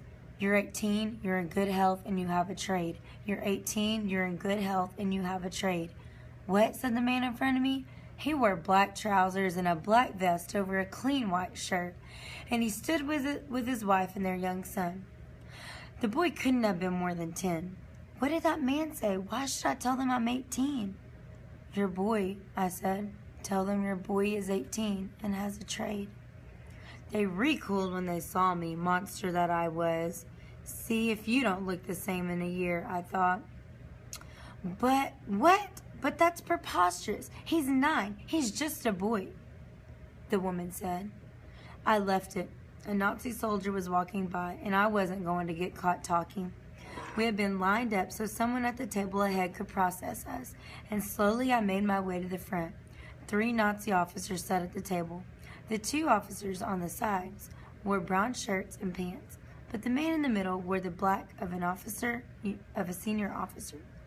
He looked immaculate, with a shining black cap, polished medals, and neat white gloves like a traffic policeman. No one was so clean in a camp ever, not even the camp commandants. This was a man of importance, I could tell right away. He held a baton in his right hand, and with a flick of it to the left or right, he was separating the line. One direction, I knew, would be for the camp work detail. The other would be for the furnaces. Good material this time, I heard him say as we got closer. Yes, Dr. Miguel, one of the brown shirts told him. Next, Miguel told the family in front of me, how old are you? I'm 39, my wife is 36, and our son is 9. The man told Miguel. Are you healthy? Miguel asked the man. Yes, only my wife had pneumonia recently, and she is still weak from it. I closed my eyes. The man was telling them too much and not the right things. Your occupation? Miguel asked. I am a clerk. Not anymore, Miguel told him. He waved his baton to the right for the man and to the left for the woman and the little boy. Capos came and pulled them apart. Wait, where are you taking them? The man asked, looking terrified. Papa, the boy cried. He reached for his father, but an SS officer pulled him and his mother away, while another officer pushed the father to the right. Next, Miguel said to me, how old are you? I stood as tall as I could. 18, I lied. Are you healthy? As an ox, I lied again. It was all I could do not to waver as I stood. What is your occupation? I could hardly tell them student. The man before had said clerk, and he'd been lucky they'd kept him. Bricklayer, I lied again. Dr. Miguel pointed his baton to the right, and I joined the ranks of the other men and women who'd been kept for work. At least I hoped that was the group I had been assigned to. Besides, the older prisoners like me looked pathetically weak and incapable of any kind of real labor. Where are they taking my wife and son? The man who had been ahead of me asked a capo. The capo cuffed him with his club, making the man's lip bleed. They're going to the gas chambers. Now shut up unless you want to join them. For a moment, it looked like the man might say that he would. Save your own life, someone whispered behind him. Just let them go. It's better for them this way. How can I let them go? The man cried. They're my family. I love them. But he stayed where he was, holding the back of his hand to his bleeding lip as he wept. When the selection was finished, one of the brown shirts addressed our group. Dr. Miguel was done for the day. Prisoners, the brown shirt said, you are fortunate. You are strong enough to have been selected for work. Once all the Jews of Europe are collected into our camps, we will organize a new Jewish state for you, where you will be free. The new prisoners looked at one another hopefully.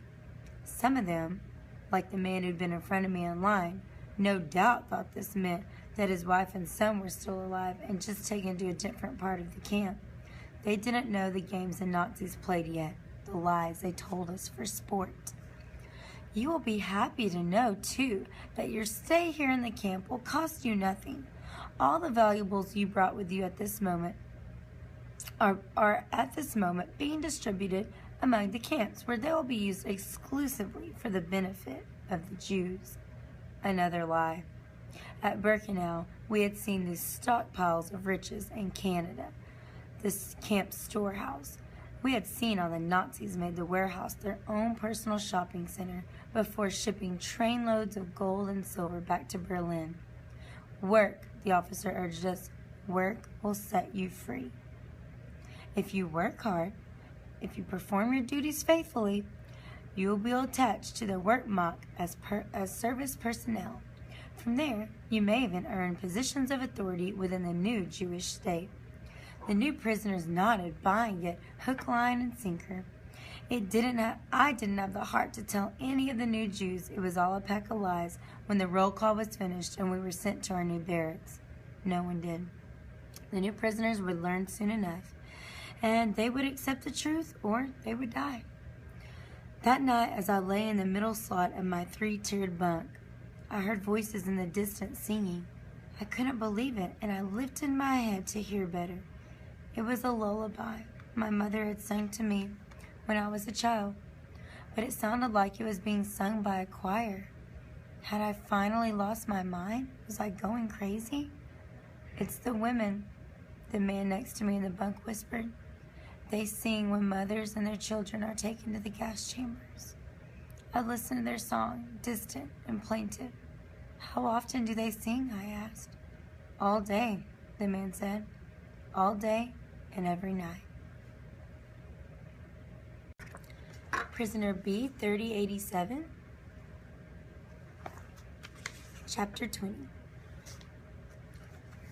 Sometimes in the morning, prisoners didn't wake up. They were dead or dying. The guards would come in and beat their bodies to make sure they weren't faking it. And while we were gone to roll call or on a work detail, the bodies would disappear, carted off to the furnaces to burn like the rest. One morning, the man in the bunk next to me didn't wake. I knew what death looked like by now. Death and I had become old acquaintances.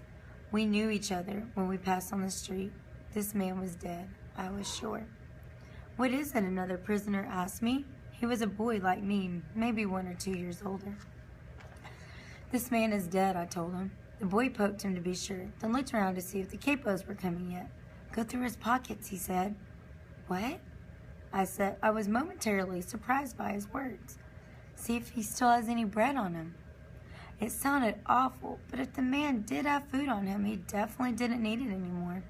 I put my hands in the pockets of his striped jacket and found a lice-ridden piece of bread from last night's dinner. I brushed off the lice, tore the bread in half, and gave half to the other boy. We scarfed down the bread before the capos came. The boy introduced himself to me as Fred. I told him my name, Yanek, not B-3087. I hadn't spoken my name to anyone for as long as I could remember. Fred and I shook hands. It was the first intentional contact I'd had with anyone at the camp since Uncle Moshe had died.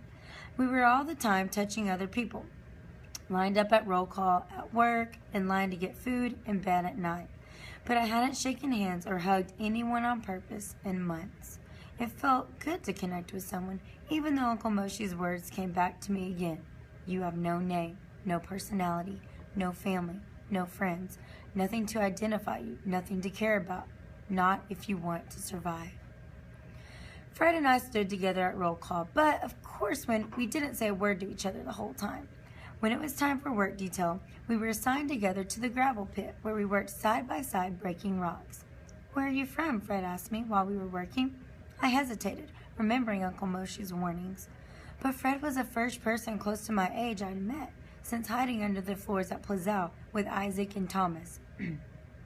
I loved just talking again, being human. Krakow, I told him. Me too, Fred said. We compared streets and discovered we had grown up not too far from each other. We even went to some of the same parks and stores. Every day I would walk my sister to school down Krakusa Street, he said, remembering. Then he got very quiet. Where is she now? I asked. She and my parents came here with me. I was sent to the right. They were sent to the left. I knew what that meant. We all did. His family was dead. Overhead, we heard the drone of airplanes, and we all looked up. British planes, someone whispered. I didn't know how they could tell, but I hoped they were right. British planes meant the Allies were advancing, taking the fight to the Germans. The Allies were the forces aligned against Germany, England, France, America, and the rest. The capos cracked their whips and made us all get back to work. But soon we heard explosions in the distance. The Allies were bombing close by. Sometimes I wish the Allies would drop bombs on us, Frank said quietly. Blow this place to bits, and all the Nazis and capos with it. And me too. We can't give up, I told him. We have to survive. Fred tried to smile, but I could tell he was still thinking about his family. He didn't say anything more the rest of the morning. It was only at lunch that he felt like talking again. He lifted a spoonful of the tepid, flavorless broth and poured it back into his bowl. You know what I'm going to do first thing when I get out of the camps? I'm going to buy a big, warm, golden loaf of bread. Then I'm going to slice off a thick piece and I'm going to spread butter all over it and eat it in 3 bites. I laughed. I'll take 5 pastries. Oh, and bagels. 3 of those. With cream cheese. Carrot cake with walnuts. Chocolate pudding. Just talking about all that delicious food made my stomach rumble, but it was fun to dream. We kept up our running menu all through work in the gravel pit that afternoon, and into the evening in the barracks while we lay next to each other on our shelf. Fresh challah bread, I said. Sauerkraut. Mushroom soup. Stuffed cabbage. Will you two shut up about food? A prisoner near us yelled at last. I can't stand it any longer. Fred and I laughed, but we stopped. It was best that we got as much sleep as we could anyway.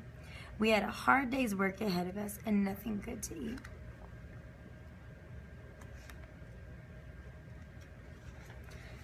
Fred and I became inseparable in the camp. We stood together at roll call. We ate together. We tried to get on the same work details. We slept beside each other at night. It was good to have a friend. But one day, I noticed Fred was slower at chopping wood than he had been the day before, and at dinner, he wouldn't eat his bread. What's wrong, Fred? I don't feel good, he told me. He gave me his bread and climbed up into bed. I saved the bread for him in my pocket. He would want it tomorrow, I was sure. But he didn't want it then. He didn't eat his soup at lunch either. I had to do some of his work at the timber yard to cover for him, too. That night, as we lay on our shelf, I whispered to him that he had to get better. I can't, Yanek. It hurts. What does? My stomach, my head, my throat. Fred was sick. There was no doubt about it. But you couldn't get sick in the camps. Not so sick you couldn't work. There was a camp clinic, but no one wanted to go there.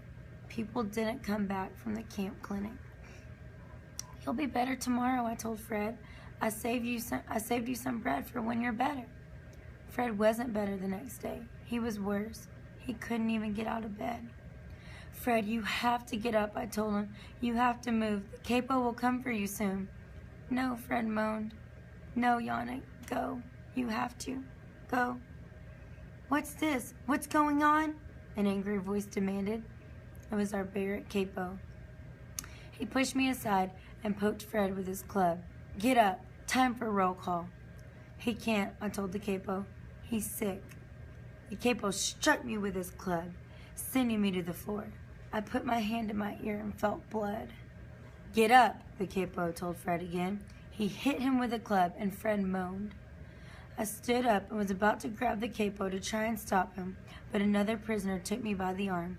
Come away, he whispered. Come away, boy. The capo hit Fred again and again. Fred, I yelled. Get to roll call or you'll get a beating, the capo threatened me. Yanek, Fred moaned. Go, please. The capo hit him again as the other prisoner pulled me away. He's going to kill him, I pleaded with the man. Yes, and he'll kill you too if you interfere. Is that what you want? I stood in line at the roll call, watching for Fred. He had to get up. He could make it. He wasn't a muscle man yet. He was just sick. He would get better. Fred arrived at roll call at the very end, but only because he was dragged there by 2 capos. His face was bloody where they'd beaten him, and he hung limp, not even trying to stand. I fought back the tears that came to my eyes. The capos hauled Fred to the front of the assembly yard where a gallows was built. It was a simple thing, just 2 standing poles with a bar between them. From the pole hung a rope with a noose tied at the end. The 2 capos lifted Fred's head into the noose and tightened it, leaving a chair under his feet to keep him from hanging. He was so weak he couldn't even stand, and the rope cut into his neck, turning his face blue. I choked back a sob. The man says he cannot work, a Nazi told us. No, I thought. No, he can. He's a good worker. He's just sick. Work makes you free, the Nazi told us. But if you cannot work, the Nazi nodded to the capos, and one of them kicked the chair out from under Fred. He lifted his head for just a moment, long enough for me to see his horrified face, and then I couldn't watch anymore. That night, I said a Kaddish for Fred as I ate his bread, and another vow never to forget. Prisoner B-3087, Chapter 21. Death March, 1945.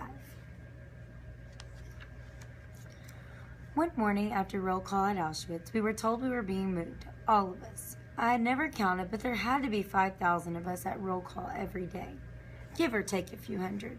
Workers were needed, and the Sachsenhausen concentration camp, the officer of the watch told us, and we were being sent to fill their barracks. I could feel the other prisoners tensing around me. If we could have whispered and talked, we would have. Every day, Allied planes flew overhead, and the bombs they dropped got closer. Sometimes at night, we would even hear the sounds of guns. Big guns, tank guns, anti-aircraft guns. At the beginning of the war, the Germans had taken the fight to France, to Belgium, to Holland, to Russia. Now the fight was happening in Germany. So when the Nazis said they were moving us to Sachsenhausen because the camp needed more workers, none of us believed them. The Allies were getting closer. They were pushing back. Any day now, we might be liberated. That was the talk in the barracks. The Nazis were probably moving us away from the front lines. There were no trains to take us to Sachsenhausen, the watch officer told us, so we would walk. That was another good sign for the end of the war, if the Germans had to use all their trains for the war effort. But it was bad for us. I had no idea where Sachsenhausen was or how far we would have to go. But just the thought of walking all day made me feel exhausted. There were others I knew who would never make it a kilometer. But walk we would, some in our bare feet and some in our odd-sized wooden clogs in our thin uniforms in the middle of winter. The Nazis gave us each half a loaf of bread and told us it was to last us the whole trip. But how many days would that be? None of us dared ask. I decided right away that I would eat just a bit of my bread at a time to make it last. If I ended up with extra, I would eat the rest at Sachsenhausen. Under the whips and clubs of capos and SS officers, we marched out through the front of Auschwitz. You come in through the front gate, but the only way you leave is through the chimney, the guards had told us when we arrived. Ha! Look at me now. I wanted to say, walking out through the front gate the way I came in. I had survived the ghetto. I had survived Plazau, and Wolitzka, and Trebiznia, and Birkenau, and now Auschwitz. I was going to survive it all. I was going to be alive when the Allies liberated us. This I swore. But nothing had prepared me for the death march. That is what we began to call it. As our numbers dwindled, we marched for hours upon hours, each day, stumbling and staggering as best as we could. We walked and we walked and we walked, and I began to think there was no Sachsenhausen, that the Nazis merely meant to walk us to death. To those who could not keep up were shot and left by the roadside. The crack of guns behind us was our constant companion, and you knew you had slowed too much if the guns got too loud. Snow fell on us most days, and the dirt road we walked on was frozen when we were lucky, freezing slush when we were not. Those without shoes were the first to fall behind and die. Some tore strips from their canvas jackets and wrapped them around their bare feet, but once the canvas got wet, it was worse. I at least had wooden clogs to keep my feet off the frozen earth, but without socks, my feet were blocks of ice anyway. There was no water. We ate snow when we stopped for the night, caught flakes on our tongue as we walked. We slept in the open when there was no barn or shed to be found, which was most nights, sleeping on top of one another like dogs for the warmth. The capos and Nazis had fires to keep them warm. At least in the camps we had shelter to keep the weather off us at night. Out here, the elements killed more prisoners than our guards did. On the 5th day, or was it the 6th, I had lost count. I woke up and I was sure I couldn't go any farther. My arms and legs were so cold I couldn't make them move in the morning, and I was sure a Nazi would shoot me. But there were others like me, many others. One man's ear had frozen to the ground in the night. The Nazis gave us time to wake and stir before resuming the march, which was a small mercy. Perhaps they just didn't have bullets for us all. As we shambled along later that day, I looked at the men around me. We were skeletons, ghosts, filthy, toothless creatures in oversized soul prisoner uniforms. The hair on our heads was growing in, thin and scraggly, from not too recent shavings. Our fingers were long and bony like vampires from some Hollywood horror movie. The skin on our faces cracked and drawn back like mummies. The older men had the beginnings of beards on their gray skin, and we all walked like zombies, stumbling more than striding, trying always to stay just one step ahead of the Nazis and their guns. Not long ago, all these half-dead creatures around me had been people, I realized. Which of them had been doctors, teachers, musicians, businessmen like my father? Which of the boys had been students like me, playing ball in the streets after school, laughing and calling to their friends? It seemed like a lifetime ago. Years. How many years? Like the days, I was beginning to lose count. 5 years? 6? Had it been that long? I had been 10 when the war started. That made me 16 years old now. I should almost be done with school and thinking about a career, or maybe even university. Mother and father had always wanted me to go to university, but there had been plenty of time to think about that once. Years and years to prepare. Years that were gone now, stolen from me by the Nazis. I closed my eyes, half walking and half sleeping, listening always for the crack of guns at my heels to know when to pick up my pace. There was a danger of passing out, of being shot while I slept, but I couldn't help it. I had only half my bread left, tucked into the waist of my pants. I'd stretched it as far as it would go, and still I had no energy left to walk. Something droned to the distance, and our shambling column, so much smaller now than we had first begun our journey, slowed to look up. 3 enormous planes flew by, high up in the clouds, raining tiny black specks from their bellies. Bombs. There were Allied planes dropping bombs somewhere in the distance. We heard the rumble of explosions and saw smoke rise over a hill in the horizon. I wanted to cheer them on, to raise my fists and cry, "Yes, yes, stick it to the Nazis." But I knew I had to keep silent. I wasn't sure I had the strength to shout anyway. The capos cracked their whips and we got moving again, but secretly I was still urging the Allies on to victory. One of the prisoners began to sing. He was Czech, I think. It sounded like Czech from what I'd heard in the camps. "Bevavlo dobre," he sang, his voice weak but insistent. "Zanaish mladet, belvaz viet, jako viet." I tensed, sure one of the soldiers would shoot him, but they let him continue. Another prisoner, another Czech farther along the line, joined him, and then another behind me. Then a Pole beside me began to sing, and I recognized the refrain. "Hey, hey, hey, falcons, past the mountains, forests, pits. Ring, ring, ring my little bell, in the steppe, ring, ring, ring. Sorry, sorry, for the girl, for the green Ukraine. Sorry, sorry, your heart is weeping. I'll never see you again." Another Pole took up, "Hey, falcons," with him, and then there was a chorus. Then the German Jews began to sing a different song, and the Italian Jews another. I heard a Dutch voice and an English one, and behind me came the most beautiful French voice I had ever heard, though I didn't understand a word of his song. We sang as we walked, all of us, singing 100 different songs, and the Nazis let us sing. Another small mercy. Or perhaps they too missed the way the world had been before the war.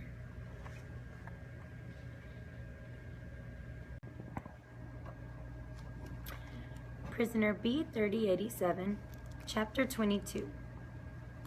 9 days into our long march, or was it 10, I found myself walking next to another boy about my age. His face was red and his eyes were half shut, and he staggered with each step. He was about as close to a muscle man as you can get without actually being one, without crumpling to the ground and not being able to get up again. He almost swayed into me once, and I picked up my pace and got ahead of him. I couldn't stop thinking about him, though.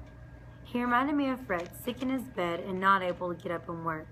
Fred, who had been such a friend to me when I had so desperately wanted one, needed one, at Auschwitz. I kept looking back at the boy, watching him weave through the shuffling lines. Once he stumbled and fell, only climbing back to his feet after a struggle. Very soon now, he would be at the back of the lines where the SS and their pistols waited. I couldn't help it. I had to go back to him. I slowed down until we were alongside each other. "Hey," I said. "Hey, you have to walk faster." The boy said nothing. There was no life in his eyes, no hint that he'd even heard me. I grabbed his arm. "Hey, listen to me. Just one more day, yes? You can make it one more day, and then you can sleep tonight and start tomorrow fresh. You just have to keep walking."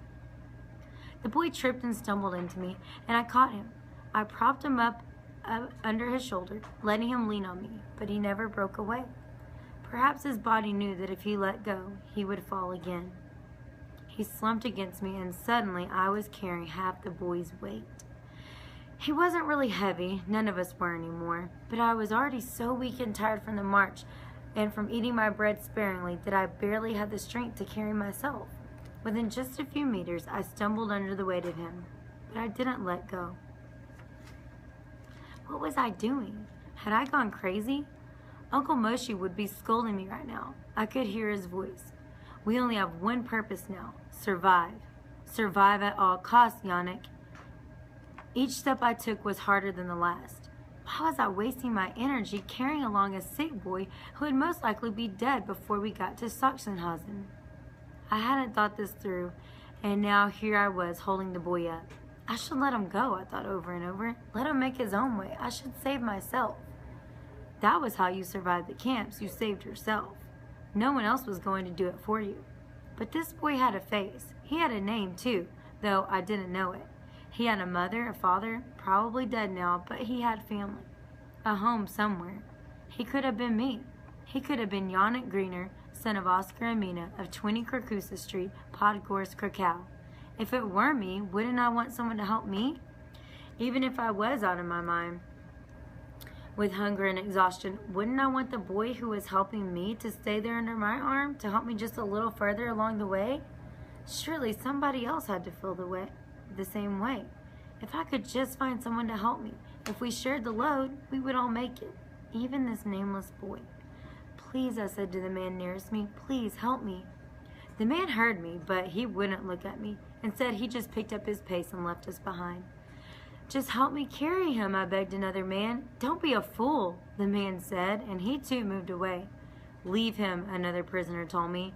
"He's going to die anyway," said another. "Let him go, or he'll take you with him." Crack! I jumped. Somewhere behind us, another prisoner had fallen too far behind, and the Nazis had shot him. They would shoot me too if we fell behind, even though I wasn't the sick one. Why wouldn't someone help us? It didn't have to be this way, every man for himself. If we all helped one another, if we became one another's family now, when all of our real families have been taken away from us, we could be stronger. More of us could survive. But too many of them thought like Uncle Moshe. Too many of them would only look out for themselves. I wanted to yell at them, argue with them, but I was too tired. It wouldn't do good anyway. I was right, but so were they, in their own way. The only person you could trust in the camps was yourself.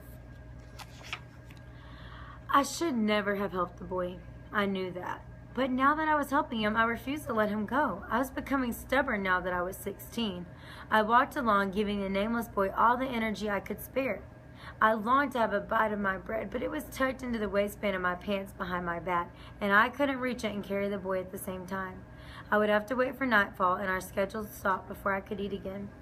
It was better that way, I figured. My bread would last longer, so long as I survived to eat it. But as we walked along, step after step, kilometer after kilometer, my stomach began to gnaw away at itself. I was so hungry, just a bite of bread, just a pinch, and I could quiet my aching stomach for a few more hours. The only way to eat was to let go of the boy, though, and we were already near the back of the lines. I couldn't stop. But I was so hungry, I cried. The gray clouds in the sky meant more snow, but they also meant night would come earlier, and maybe an earlier end to the day's marching. Just a little farther, I told myself, one more step, then another. If I fell, it would be hard for me to get up again, and impossible for me to lift the boy. If I dropped him now, all this torture would have been for nothing, and that seemed worse than having helped him to begin with. But I wasn't going to make it to nightfall, not even with the gray clouds overhead. Just when I thought I couldn't take another step, my load lightened. Another prisoner stepped in to take the boy's other arm. He was an old man with sunken, bloodshot eyes, deep cracks in his face, and a grizzled beard. He looked like I might be carrying him next. "Can't walk so well myself," he rasped, "but I'll help you the rest of the way today." Tears streamed down my face. I should have said thank you, but I was too tired to speak. The old man seemed to understand. "Keep walking," he told me. We walked along in silence the rest of the evening. The only sounds, the crunch of the frozen mud beneath our feet and the cracks of the capo's whips. I tried to block out everything else and focused on putting one foot in front of the other. It was still a struggle to carry the boy, but with someone else to help, I was rejuvenated. Darkness had long since fallen when we reached the top of a hill and found no barn or house in sight. The guards stopped us and told us the frozen ground would once again be our bed. None of us complained. My companion and I dropped the boy to the ground as quickly as we could, and before I could thank him, he disappeared into the crowd of prisoners huddling together for warmth as they slept. I stood over the boy a moment longer, wondering what his name was and if he would even survive the night. His breath was ragged and his body barely moved. Had I used up all that energy for nothing? Before I could sleep, I had to eat. I reached for what was left of my half loaf of bread tucked into my pants, but it wasn't there. In a panic, I patted all around my waistline, even checking to see if it had slid down inside my pants. I was so cold and my pants were so big I might not have noticed. There was nothing there. My bread was gone. It must have slipped out while I was carrying the boy, and I hadn't noticed. Half of my food lost. And who knew how much longer we would be walking? I fell to my knees, sobbing. Without food, I would never survive. I looked down at the nameless boy again, and my hands made fists. I wanted to hit him. It was all his fault. I would never have wasted all that energy, would never lost my food if it wasn't for him. But I pounded my own bony legs instead. It wasn't the boy's fault, it was mine, and I knew it. And then I saw it. A lump in the boy's pocket. What was left of his bread. It was as much as I'd lost, maybe more. I reached a hand out to take the bread from the boy's pocket, but I stopped. Had it come to this? Was I so desperate to survive that I would steal bread from a sick boy? I quickly moved behind the boy and nestled in close so we could keep each other warm in the night. But as I lay there under the starless black sky, my stomach moaning, or was it me moaning, all I could think about was that bit of bread. So little I might have left it on my dinner plate after dinner once, a long time ago, before the war. But now that little bit of bread was everything. It was the difference between life and death. He's sick, I told myself. He's mostly dead anyway. He's a muscle man. In the morning he won't be able to get up and they'll shoot him where he lies. He doesn't need that bread. It would probably make him sick to eat it now anyway. If I take it, at least one of us will survive. Face it, I told myself, he'll be dead by morning. Still, I couldn't take it. Not when I could feel him breathing. Not when I could feel his heart beating in his bony chest. He might die by morning, probably would. But I could wait until then. I would not steal bread from another living prisoner. Instead, I closed my eyes and hoped that sleep would at least let me forget my hunger for a few hours. It was my stomach that woke me up the next morning. More than the light. My first thought was the boy's bread, but the rise and fall of the boy's chest told me he hadn't died in the night. He was still alive. How was it possible? And not only was he alive, but his breath was much less shallow. There was color in his face again, too. The sleep had done what I had promised him it would. It had given him the rest he needed to face a new day of marching. I shook with anger and frustration. He was supposed to die. I needed him to die so I could have his bread. I closed my eyes. What was I thinking? I wouldn't steal bread from a living boy, but I would wish death on him so I could take it without guilt? What were these camps doing to me? What had the Nazis turned me into? Faced with two evils, stealing from a living boy or wishing him dead to take his food guilt-free, I realized I could more easily have the sin of stealing on my conscience. I needed that bread to live, and I was going to take it. The boy owed me, after all. He was only alive because I helped him. Slowly, my hand shaking, I reached around the nameless boy for the bread sticking out of his pocket. I touched it. I had it in my fingers when the boy's eyes opened wide and he stirred. "Hey, what are you doing?" he said. I yanked my hand back. Nothing. I was trying to see if you were still alive. The boy pushed the bread further down into his pocket. Well, I am, the boy told me. He pushed himself to his feet. Wait, I said. I'm the one who helped you yesterday, I started to say, but without so much as a thank you, the boy staggered away to join the march. I would have cried again, but I was too tired. A capo came around, kicking the last of us still on the ground, and I picked myself up. I wasn't a muscle man. I might be starving, and I might be the nameless boy the others saw staggering through the ranks by midday, but I wasn't dead yet. My name was still Yanek, and I was going to survive.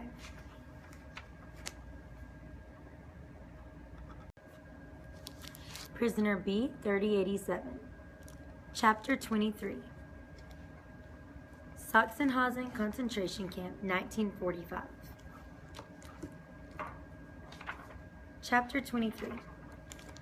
3 days later, I staggered through the gates of Sachsenhausen. I barely knew where I was or who I was. All I remembered of the last 3 days was an enormous radio tower in the distance, growing larger and larger as we marched. That's Berlin, someone had said. That tower is in Berlin. The tower was in Berlin, but we weren't.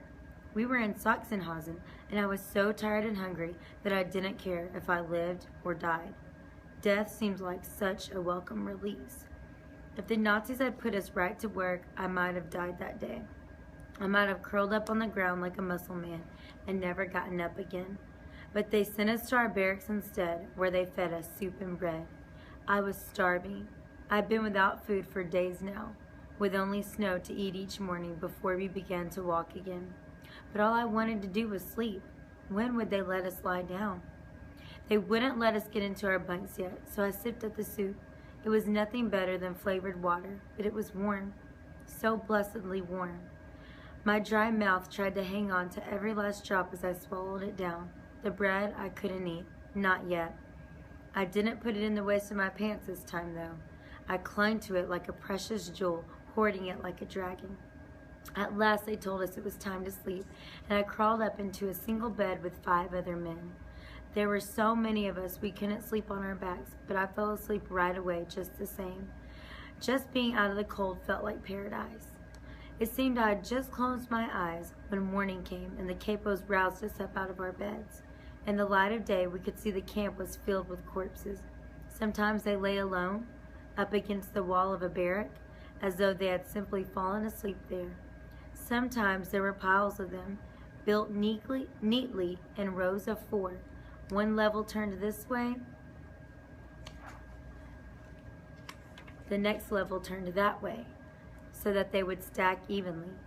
Sometimes the bodies looked like they had just been tossed aside where they had died, in the middle of a path, out behind the latrine.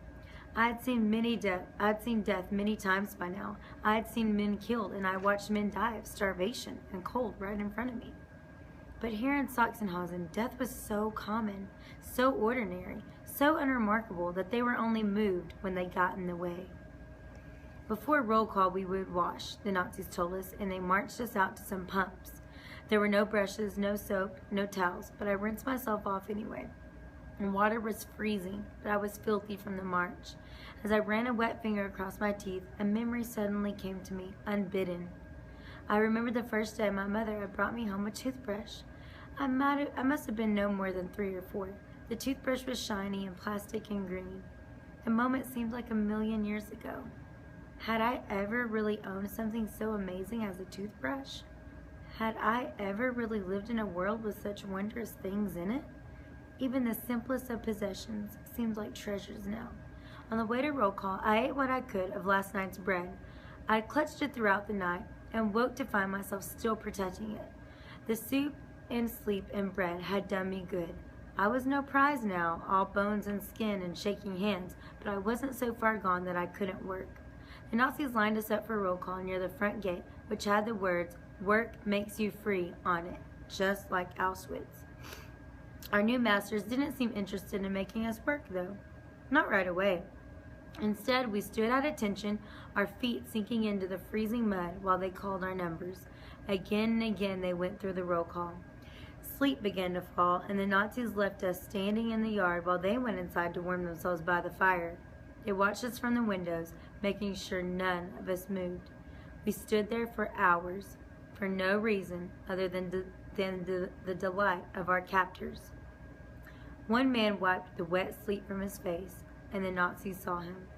They rushed outside and beat him, then ordered him to give what they called the Sachsenhausen salute. They forced him to squat with his hands held out in front of him. If he moved in any way, if his arms lowered, or his legs moved, or he fell over on his side, the Nazis would kill him. And they never let him up either. It was torture. Everyone could see that. Our legs were barely strong enough to hold us up, let alone to squat for hours. The man's legs began to shake and his arms started to quiver, but he held the salute still. It was only later, when the Nazis had resumed the roll call, and we had all forgotten about him, that the man finally fell over. The Nazis ran to beat him, but he never felt it. He was unconscious, maybe even dead. I didn't know. The guards dragged him away, and I never saw him again.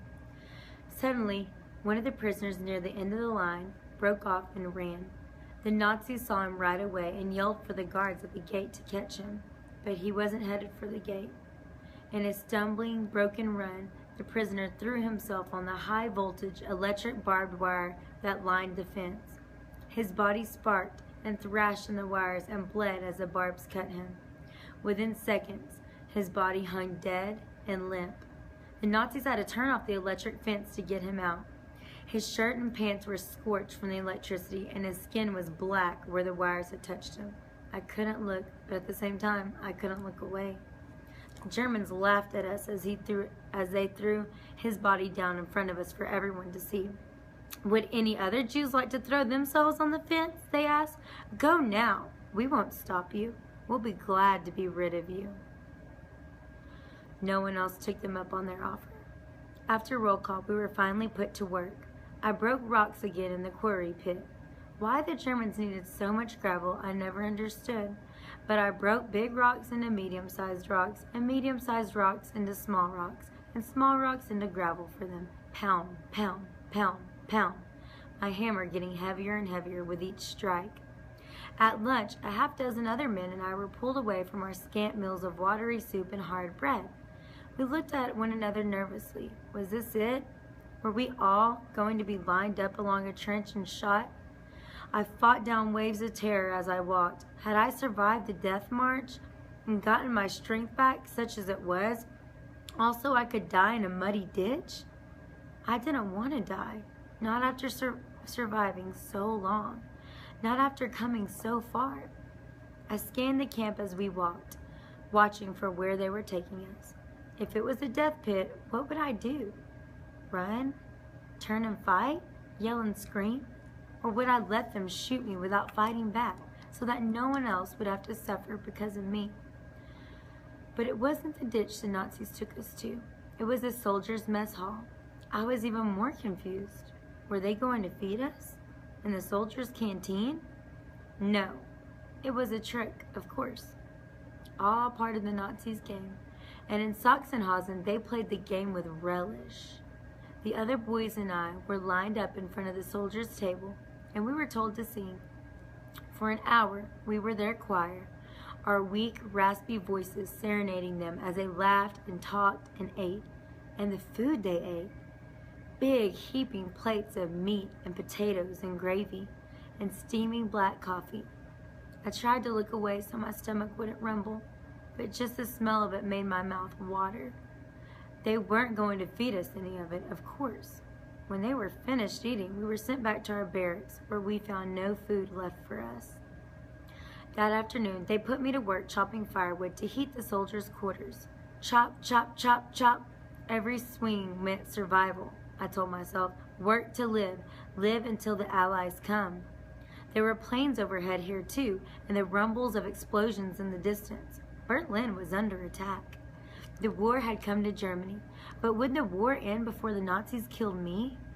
That night at roll call, the Sachsenhausen guards wanted entertainment, so they had a boxing tournament. They made some of the prisoners be the boxers and forced the rest of us to watch.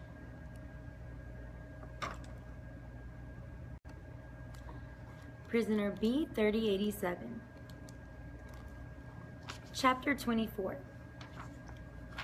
Bergen-Belsen Concentration Camp, 1945. Chapter 24. When the guards at Sachsenhausen tired of us, they shipped us off by train to Bergen-Belsen. We traveled by cattle car again and again. Prisoners died of starvation and suffocation along the way. Once the Nazis dropped 3 loaves of bread in our car through a hole at the top just to watch us fight over it. As our train pushed farther north, there was more room to breathe as the dead dropped to the floor.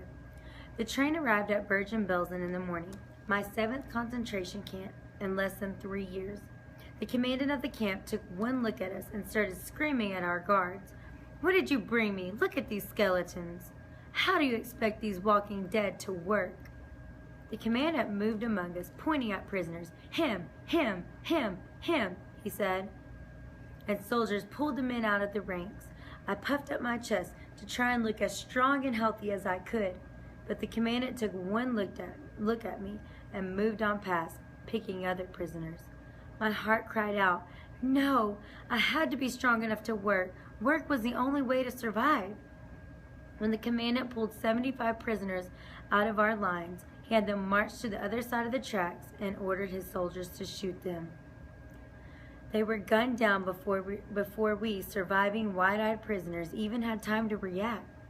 I quickly turned away. I couldn't watch. The commandant hadn't chosen the strongest. He had taken the weakest. I just couldn't tell the difference. How he could, I didn't understand. I felt terrible for it, but secretly, I was glad it had been someone else who was killed and not me. Take the others back to the barracks, the commandant said with disgust. No work for a week until they regain their strength. I couldn't believe my ears. No work for a week? What kind of trick was this? I could see the other prisoners glancing at one another, wondering the same thing. But it was no trick. When we got back to the barracks, we were fed the thickest, richest soup I had eaten in 6 years, and big pieces of fresh bread, hot from the oven. I was so thin and miserable, I thought I could gain weight just from the smell alone. There was no gas chamber here either, and no chimneys burning red in the night. Maybe Bergen-Belsen really was better than all the other camps. Maybe this was a place where I could survive until the war ended. I scarfed my piece of bread and washed it down with that delicious, meaty soup. But an hour later, I learned that even in kindness, the Nazis were cruel. Every one of us woke with the most terrible stomach cramps we'd ever had. Our poor stomachs weren't used to such hearty food. We spent the night changing places with one another on the 2 barrels left in the barrack. I finally drifted off close to dawn, still hunched over from the pain in my gut. The next day, they brought us more of the thick soup and warm bread, but this time I was careful. I remembered reading about medicine back in Krakow and learning that dry toast helped settle an upset stomach. So I traded my soup for more bread and toasted the bread over the wood stove in the barrack. I hated to give up the delicious soup, but the bread sat better with me, and I slowly began to get stronger. A week later, as promised, we were put back to work. It was the same as always, chopping wood, breaking rocks, building new camp buildings. One day, I was hard at work, hauling boards for the walls of a barrack when one of our new capos called me over. I studied him as I approached. He had a big, round face that was covered with acne pits and scars. Without a word, he punched me in the face. My world exploded. Pain shot from my nose to my brain, and my head snapped back like I'd been hit with a shovel. I fell to the ground, clutching my face. "What did you do that for?" I cried. "What did I do?" I knew I shouldn't have said anything, but I didn't care. I was too stunned. My nose was already swelling up so badly I could barely breathe through it. "You looked at me the wrong way," the capo told me. His eyes glittered with amusement before he told me to get up and go back to work. My head was throbbing. It was hard to stand. Dark red blood splotched my blue and gray striped uniform. I held the back of my sleeve to my nose, gently, tenderly. It still hurt so badly, trying to stem the bleeding. I hoped my nose wasn't broken. If it was, there was nothing I could do about it. I made it back to the boards I'd dropped, trying not to let my tears spill over. "Moonface," one of the other prisoners said as he fell in alongside me. "What?" I said. Moonface. That's what we call him. He nodded to the big, round-faced capo who'd slugged me. They say he killed 3 men before the war. The Germans put him in prison, but when the war started, they made him a capo. We've got murderers for guards. I knew our guards were murderers now, but I didn't know some of them were convicted killers in the past. I made sure to stay well clear of Moonface after that, but somehow I always managed to be assigned to work duty near him. He seemed to notice me wherever I went to, and I soon became his pet project. Moonface kicked me and hit me and beat me whenever he could. Bergen-Belsen might have been the place for me to survive till the end of the war, but for Moonface, I had to get away from him. When I heard the Nazis were rounding up workers to send them to another camp, I made sure I was at the front of the line. But the Nazis weren't looking for volunteers. They had their own method for choosing us already figured out. Only the strongest and healthiest prisoners will be transferred, the Nazis announced. To prove which of you is most able, there will be a race. More games. Each of us had to take off our clothes, roll them into bundles, and dash from one side of the barracks to the other. The Nazis watched and laughed as we staggered through the maze of beds. When it was my turn, I took off my uniform and was surprised again at how skinny I was. Even after a week of rest and better food, my arms and legs still looked like toothpicks. "You," one of the Nazis yelled at me, "run." I ran as fast as I could. I had to win this race. I had to get out of Bergen-Belsen. I had to get away from Moonface. I was running for my life. I stumbled around one of the beds and crashed into another, bruising my thigh very badly, but I still flew through the doorway at the other side of the barrack faster than some of the other prisoners. When I burst outside, all I wanted to do was collapse on the ground until my lungs stopped burning and my legs stopped shaking. But I knew if I did that, the Nazis would never pick me to move on. Instead, I forced myself to stand up and looked relaxed, like I'd just taken a stroll in the park. "He can work," one of the guards said. I took my time putting my uniform back over my bony body, bending over so they couldn't see me gasping for breath. I spotted Moonface out in the yard, pushing another prisoner to the ground and kicking him. Another cattle car awaited me, and so did another camp, but at least I'd gotten away from Moonface for good. Prisoner B-3087. Chapter 25. Buchenwald Concentration Camp, 1945. Chapter 25. Buchenwald Concentration Camp. Just the looks on the faces of the prisoners already there told me all I needed to know. They were scared, wide-eyed, and not just at roll call or even when a capo passed by. It was all the time, like at any moment death might come for you. And at Buchenwald, as I was to learn, death came in many guises. After our first roll call, I was assigned to the stone quarry. Instead of breaking rocks, I was told to carry them up a long hill. I had to carry the big rocks on my back with my arms behind me to hold them in place. If you took a stone too large, you would drop it and the Nazis would shoot you. If you took a stone too small, the Nazis would shoot you for being lazy.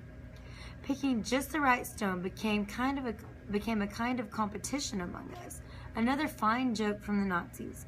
Some of the prisoners pulled carts instead of carrying stones on their back, but that wasn't a job you wanted either. The Jews were chained to the carts like a team of draught horses and whipped like animals. Only these animals were also required to sing. The Germans called them their singing horses. They had to carry a tune as they hauled enormous loads of rocks up the hill. I had already been part of the prisoner chorus at Sachsenhausen. I was grateful I didn't have to do it strapped to a horse cart here. It was only at our second roll call of the day that I saw the Buchenwald Zoo. I had seen the fenced-in area at the first roll call, but not the animals. There were deer, monkeys, even bears. Bears? Right there in the concentration camp. The zoo, I learned, was the idea of the camp's commandant, Karl Koch, and his wife, Ilse. The commandant had built it so its guards and their families would have something to entertain them.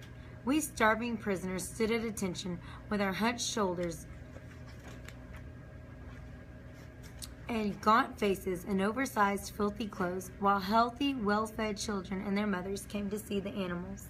The little girls wore pretty dresses and shiny black shoes and ribbons in their hair. The little boys wore shorts and jackets and caps, just as I used to. Sometimes they sucked on lollipops, watching us the way they watched the animals. Did they see animals when they looked at us, or people? I wasn't so sure myself anymore. The bears in the zoo were fed better than the prisoners. At roll call, we'd watch as big bloody steaks were fed to the bears. I was so hungry, I would have fought one of the bears for that meat and eaten it raw, steak and bear. One day the Nazis gave 2 prisoners the chance. They dropped a piece of raw meat in the mud between 2 men and told them to fight for it, and they did. The SS officers laughed at them and hit them with the clubs, while the Jews scrambled in the mud for their dinner. The animals in the zoo were never treated so badly. The camp's commandant was a brutal man, but his wife was worse. Prisoners called her the Witch of Buchenwald and the Beast of Buchenwald. As with Amen Goeth years before, I did my best to stay away from both Herr and Frau Coach.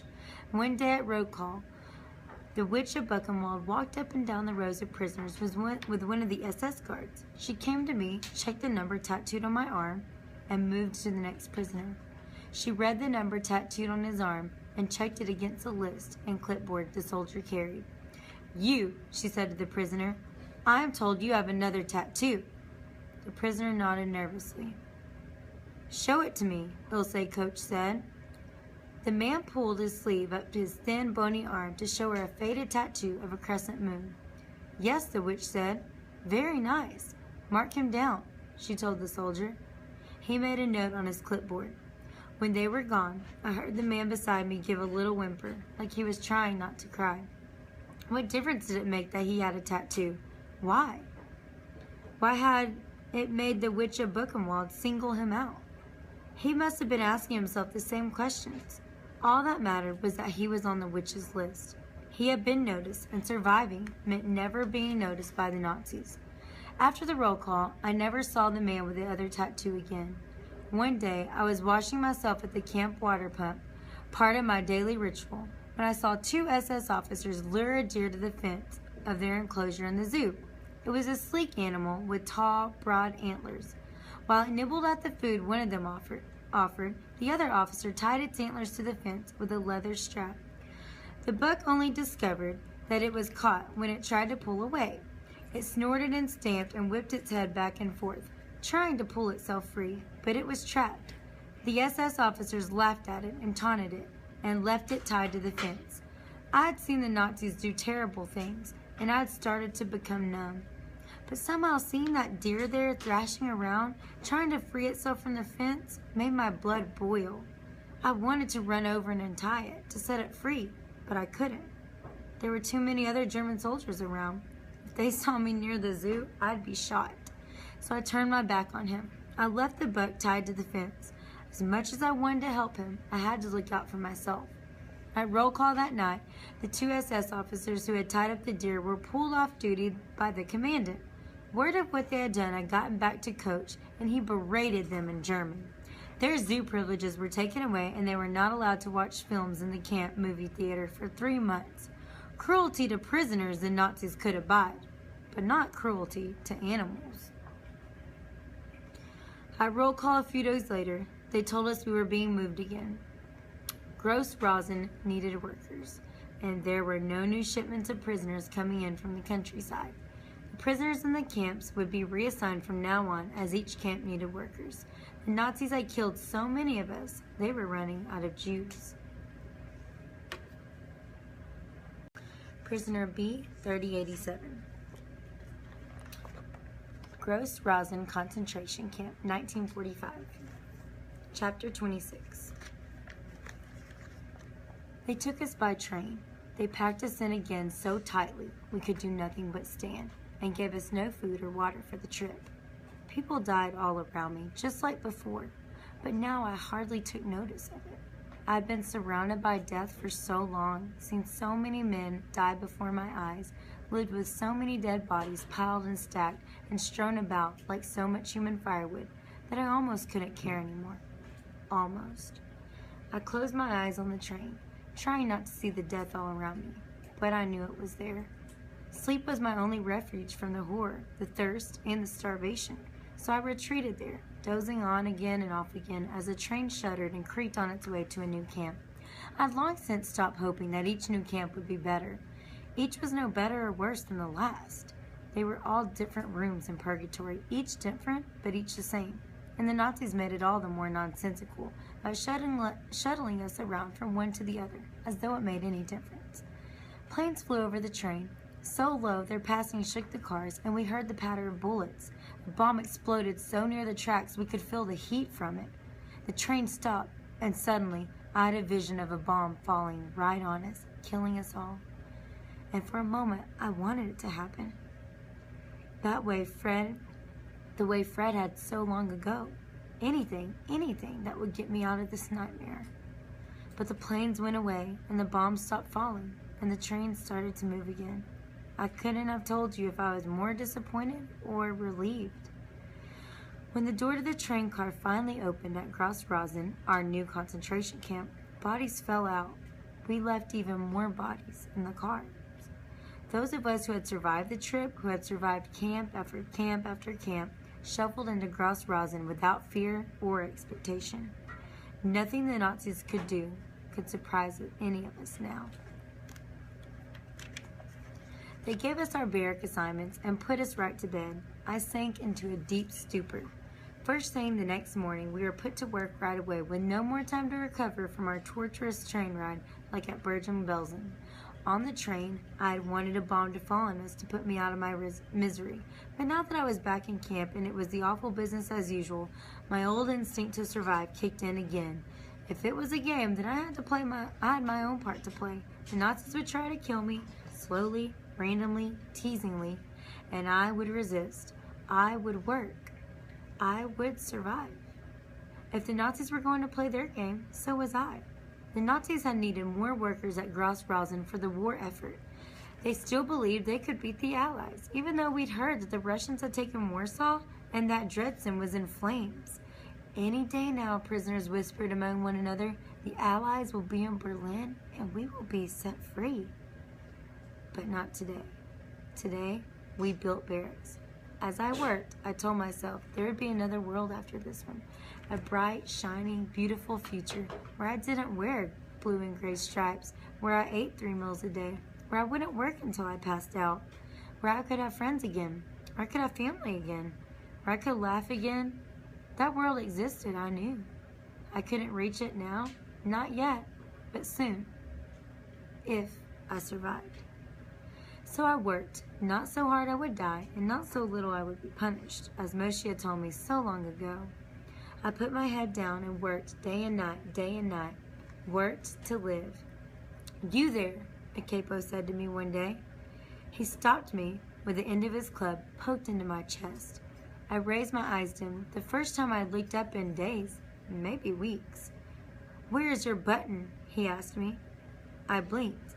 I had no idea what he was talking about. Dully, I looked down at the ragged, dirty shirt I wore. The top button was missing. I hadn't even noticed. I don't know, I said. My voice surprised me. It was nothing more than a croak. I hadn't spoken a word to anyone for days. I licked my lips and tried again. I must have lost it. You know what the penalty is for losing a button, don't you? The capo said. 20 lashes. 20 lashes. I was going to be flogged for the crime of losing a button. I closed my eyes. I was too tired to cry, too exhausted to even feel angry. At roll call, I was pulled out of lines and marched to a wooden horse, a polished, barkless log with 4 wooden feet, and laid over it with my bare back facing up. Keep count, the Nazi with the whip told me. Crack! My back erupted in pain as the first lash hit me. I jerked on the log, almost falling off, but I grabbed on tighter. If I fell off, it would only be worse for me. 1, I said in Polish. In German, the soldier said, we'll start again. Crack! I closed my eyes to the pain. How would I ever survive 20 lashes when 2 hurt worse than anything I'd ever felt before? Eins, I said. Crack. Zwei. Crack. Drei. Crack. Vir, crack, fwamp, crack, sex, crack, 7, crack, ak, crack, nuen, crack, zen, crack. Ein, the Nazi soldier tutted. No, it is elf. Did they teach you nothing in your Jewish schools before the war? I will teach you. We'll begin again. I could remember very little after my lashes were finished. I couldn't even tell you how many I eventually had.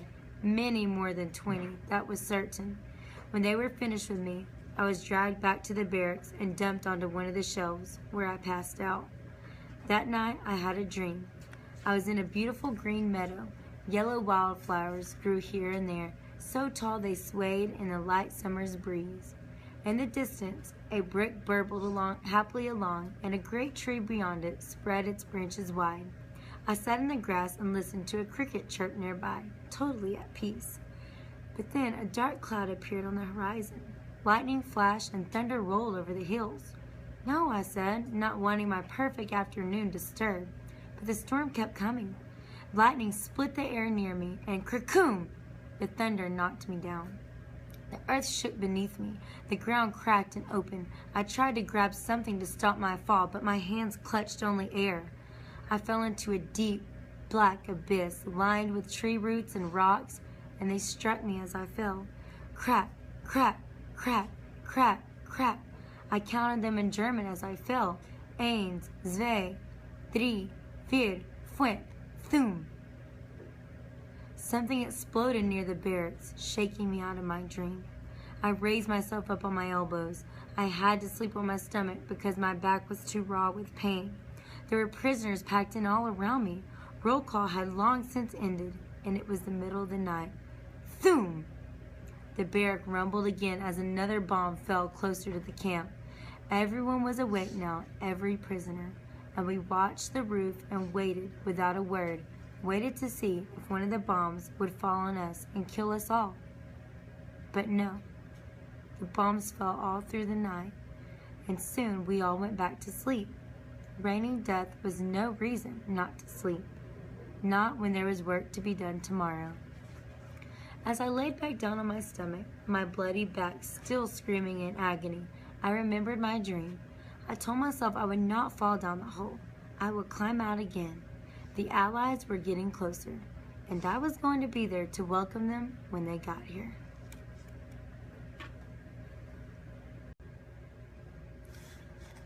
Prisoner B-3087,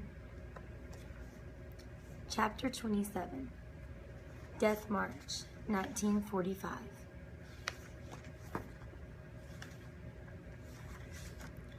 From Gratz, we were to be moved again, this time to a camp called Dachau, and once more we would walk. It was late in the winter, almost spring, but the ground was still frozen and the snow hadn't melted. The wooden clogs I wore were terrible for crossing icy patches and clomping through snowdrifts, but I was still better off than those who had lost their shoes or never had any to begin with. If you could keep good care of your feet in the camps, especially on the marches, you could survive. The sides of the roads were littered with the dead bodies of Jews who had marched this way before. They were blue and frozen, lumped into the ditches along the side of the road so cars could still pass. The bodies were a constant reminder to us to keep up the pace. As we walked past the frozen corpses, I wondered who else used this road. Someone else had to, surely. Someone besides the German army. Who were these people who passed the bodies of dead Jews in the ditches every day on their way into town and work? How could they not see what was happening? How could they be all right with this? Along the way, we passed through villages and suburbs. Little houses lined the roads. Houses with painted shutters and wreaths on the doors. Electric lights lit the windows, and inside, we could sometimes see a family sitting down to listen to the radio together, or washing dishes in the kitchen. Every now and then, from a doorway hung a Nazi flag, bright red with a black swastika in a white circle. It was warning enough that we should keep our heads down and stay quiet as we passed through. The route from Gratz to Dachau, north of Munich, took us through Czechoslovakia and back into Germany again. Czechoslovakia was still held by Germany. It had been one of the first countries to fall at the start of the war. But the homes we passed now were Czech, not German. Germany had conquered them, but that didn't make them love the Germans anymore. If anything, the Czechs hated their Nazi overlords. There was a change in the SS officers guarding us when we crossed into Czechoslovakia. They still walked like they owned the place, but they were more wary, watching the doorways and crossroads for any sign of trouble. There were no Nazi flags to welcome them here. No Czech revolutionaries jumped out from behind the bushes to free us, but the Czech people fought back in less violent ways. In one little village, there was bread left out on the windowsills. Bread! One of the prisoners saw it and ran for it. Others joined him, and the bread was gone before the Nazis could yell at them to stop. I saw a loaf on the doorstep of another house, but it was gone before I could get it. Snatched up by starving prisoners and devoured on the spot. Every Czech village we passed had some little food set out. Not nearly enough for us all, and not nearly enough for those lucky enough to get a bite to eat. But it was something. Further inside Czechoslovakia, some of the villages hung out their windows to throw whatever they had to us. Crusts of bread, half-eaten apples, raw potatoes. The Czechs couldn't share much. There was a war on, after all, and food was hard to come by. But their kindness in the face of Nazi soldiers and their guns warmed my heart. It was easy to think the worst of humanity when all I saw was brutality and selfishness. And these people showed me there was still good in the world, even if I rarely saw it. The capos took as much of the food as they could for themselves, but a little still made it into the hands and mouths of prisoners. The SS officers were mad about that, but they yelled at the Czechs, not us Jews. "Can't you see you're helping traitors to the fatherland?" they cried. The Czechs didn't care. Germany wasn't their fatherland, and how were we Jews traitors anyway? What had we done other than to exist? We marched on for 3 days, and I still hadn't been lucky enough to get any food from the kind-hearted Czechs. I was starving, and I knew I would die of hunger before the cold got me. I was already struggling to keep ahead of the prisoners at the back of the column. Any further back, and I would end up one of the frozen Jews on the roadside with a bullet in my head. There was a capo in front of me with 4 big loaves of Czech bread slung over his back in a sackcloth. I stared at the bread as I walked, imagining having such a feast. 4 loaves? That bread would go bad before the capo ever ate all 4 loaves. The capos were healthier and better fed than the rest of us, but they were still not fed as well as the Nazis. He couldn't possibly eat that much and not get sick. What if I could talk him into giving me some? Not every capo was a monster. I summoned what little strength I had left and moved up closer to the capo. I couldn't speak to him now, here, on the road. There were too many other capos around. But maybe if I stayed close to him, made him see me as a real person, the way the Czechs saw us, maybe when I asked him tonight for bread, he would take pity on me and give me some of his hoard. I sidled up alongside the capo, but when I saw his face, I gasped. It was Moonface. Moonface, the capo who had beaten me whenever he could at Bergen-Belsen. Somehow he'd been transferred to Gross-Rosen, and now he was marching south with us to Dachau. Moonface turned and would have seen me, but I quickly backed away. What terrible luck! I wanted to cry again. So much bread, so much more bread than one person needed, and it was Moonface who held it all. Moonface would never give it to me, or to anyone else. He was too cruel. But as I trudged along, I couldn't help staring at that sack of bread. If I didn't get food by the end of the day, I would die. I knew it. My arms shook on their own, and the green spiky leaves and toxic red berries of hollows growing alongside the road started to look appetizing. I'd be eating poisonous fruit and bark by nightfall if I didn't get some of that bread. I marched up beside Moonface again, my hunger making me brave. What could Moonface do to me that hunger and the cold weren't already doing? I walked right alongside him until he looked down and saw me. I smiled at him, trying to make him remember me, not as a boy he used to punch in the face, but as one of his best workers at Bergen-Belsen. Moonface frowned at me like he was trying to remember who I was, then ignored me. I did everything I could to get his attention short of talking to him. I crossed back and forth in front of him. I walked right beside him on the left and right, matching him step for step. When he walked faster, I walked faster, even though my feet were sore and frozen and my legs were so weak they wanted to quit. I wouldn't let them, not yet. That night we stopped in a field. I watched where Moonface went away from the other capos. Maybe he didn't want to share with them either. Moonface opened his sack and pulled out one of his loaves of bread, and I inched closer. I glanced around to make sure none of the other capos were watching. If they saw me, if they heard what I was about to ask, Moonface would beat me to death. He would have to save face. But Moonface had sat far enough away from the other capos that they didn't notice me. The only people around were the mute living skeletons, my fellow prisoners. I moved close enough to stand over Moonface, and he looked at me with his scarred, pitted, round face. I faltered. This was a face I had often avoided so often at Bergen-Belsen. This was the face I had fled to Gratz to avoid. Moonface would beat me senseless for what I wanted to ask him. But what choice did I have? I cleared my throat and spoke for the first time in days. Do you remember me? I croaked. Moonface grunted and tore a bit of bread off with his teeth. If you remember me, I said, my voice cracking, then you know I'm a good worker. The other prisoners on the ground around us looked up at me with wide eyes.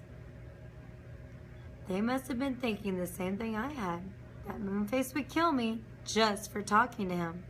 I pushed on before my courage left me. I want to work, but I won't make it on the march another day if I don't get some bread.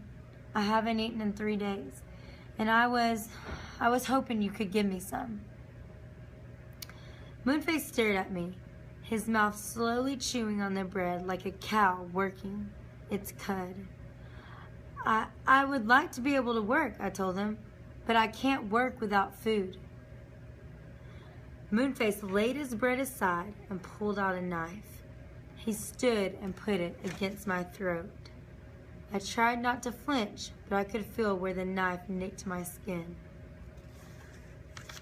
Blood from the cut ran down my neck. The prisoners around me seemed to hold their breath, waiting for me to die. Or maybe it was me holding my breath. I couldn't tell. All I could do was stand there as tall and strong as possible and wait for Moonface to decide my fate. Moonface held the knife against my neck, staring into my eyes. I stared right back, showing him how strong I was, showing him I wasn't afraid to die. Neither of us blinked. Another long minute went by. If he was going to kill me, I wish he would just get it over with. I was ready to scream. At last, Moonface pulled the knife away from my neck, and I breathed again. To my amazement, and to the amazement of the other prisoners watching us, Moonface cut a hunk off the loaf with his knife and tossed the bread to me. A murmur of surprise went through the prisoners around us, but Moonface silenced them with a glare. I nodded my thanks to the big ugly capo and hurried away before he changed his mind and killed me. My heart was racing as I found a place to lie down and eat. With shaking fingers, I tore off a small piece and lifted it to my cracked lips. No bread had ever tasted so good in my life. I wanted to eat it all, right then and there, but there was no telling how much further we would have to walk. I had to save as much as I could. Moonface had found it in his heart to be generous for once, for whatever reason, but just this once. Prisoner B-3087, Chapter 28. We marched another 3 days before we crossed back into Germany. The Czech people continued to help as much as they could along the way, but once we were back in Germany, the doors in the villages were closed to us again and the window shades pulled down tight. If the Germans didn't see us, they didn't have to think about us. But we left enough dead bodies in the ditches that day that they'd know we'd been through. I made my bread last as long as I could, but there was no way I could march for another 3 days. Neither could any of the other prisoners. From the looks of our ragged ranks, how close was Dachau? How much longer would it take us to get there? Would any of us be alive to see it? The Nazis must have been thinking the same thing. On the afternoon of the 6th day, we came to a tiny depot where a train waited for us. The capos split us up, Jews in one car, Poles in another, and we were loaded on. In a third car, the Nazis loaded in wooden crates. Our documents, one of the other prisoners told me. They send them along with us wherever we go, the monsters. They like to keep track of who they kill and how they do it. It seemed like an awful lot of trouble to go through for traitors of the fatherland. The cattle car was crowded and unsanitary like all the rest, and there was no food or water.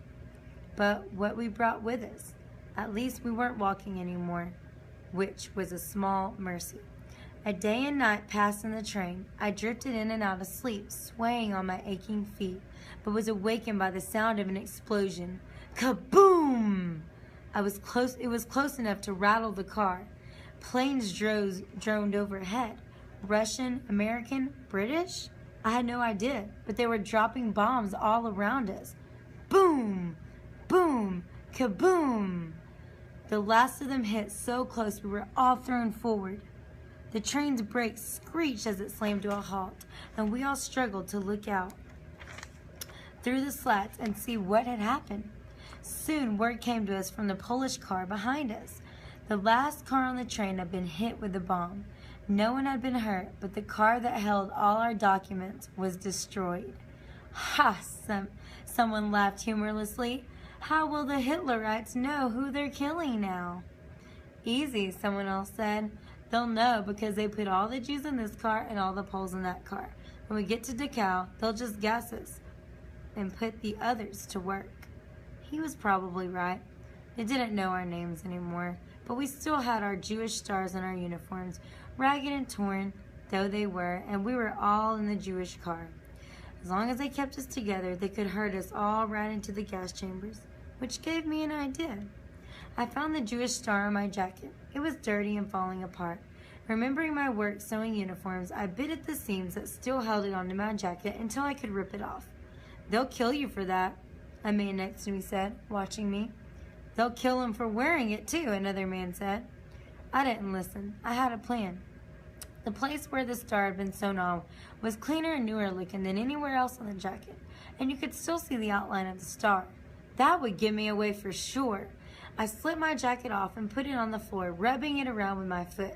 When I picked it back up, it was filthy all over, including the place where the star had been. Good. Now at least I would look the part.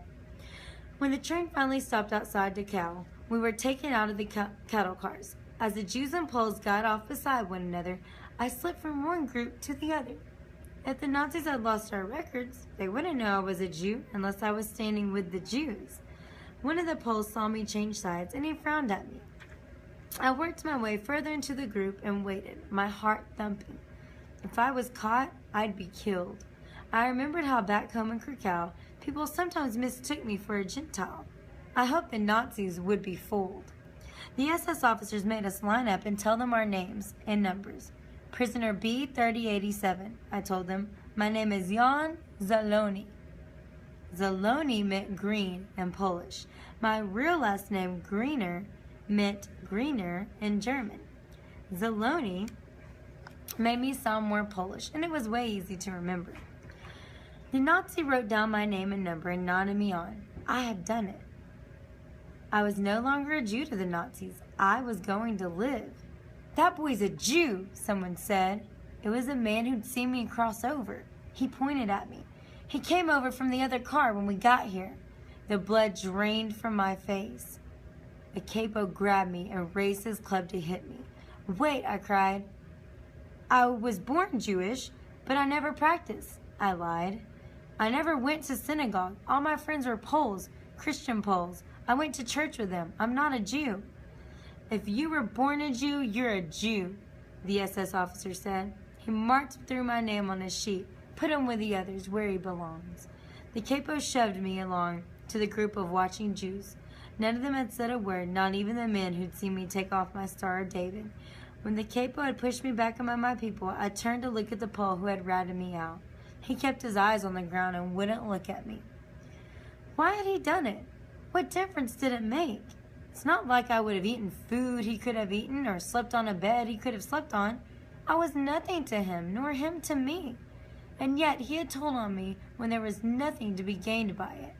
He had told on me for no other reason than that I was a Jew. The Nazis took our names and numbers and made new documents for us to replace the ones that had been destroyed before they marched us into Dachau. They would need them so they could keep track of how they killed us all. Prisoner B-3087, Chapter 28, Dachau Concentration Camp, 1945.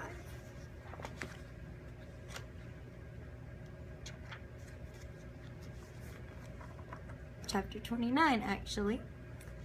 Chapter 29. The day after I got to Dachau, the man next to me on my bunk got the camp fever. Camp fever was what everyone called the typhus that spread like fire throughout the ranks of prisoners.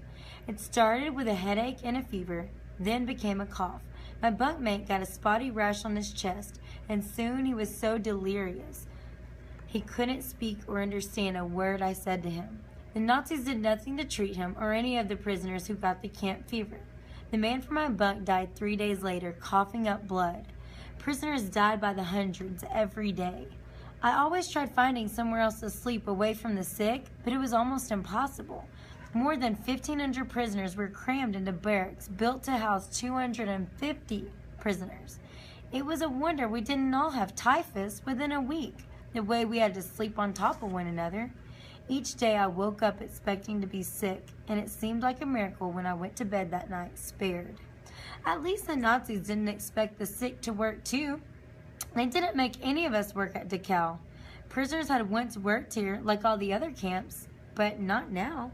Dachau was in chaos. Some days we didn't even have roll call. The war was coming to an end, and we all knew it, even the Nazis. Like we had guessed, the Germans had been moving us around to avoid the approaching Allied attack.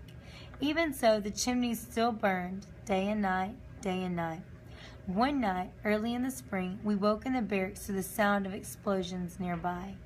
They were so close they were deafening. A building in the compound exploded, shaking our barracks, and I covered my head with my hands just like all the prisoners around me. There was no place to go, no place to hide.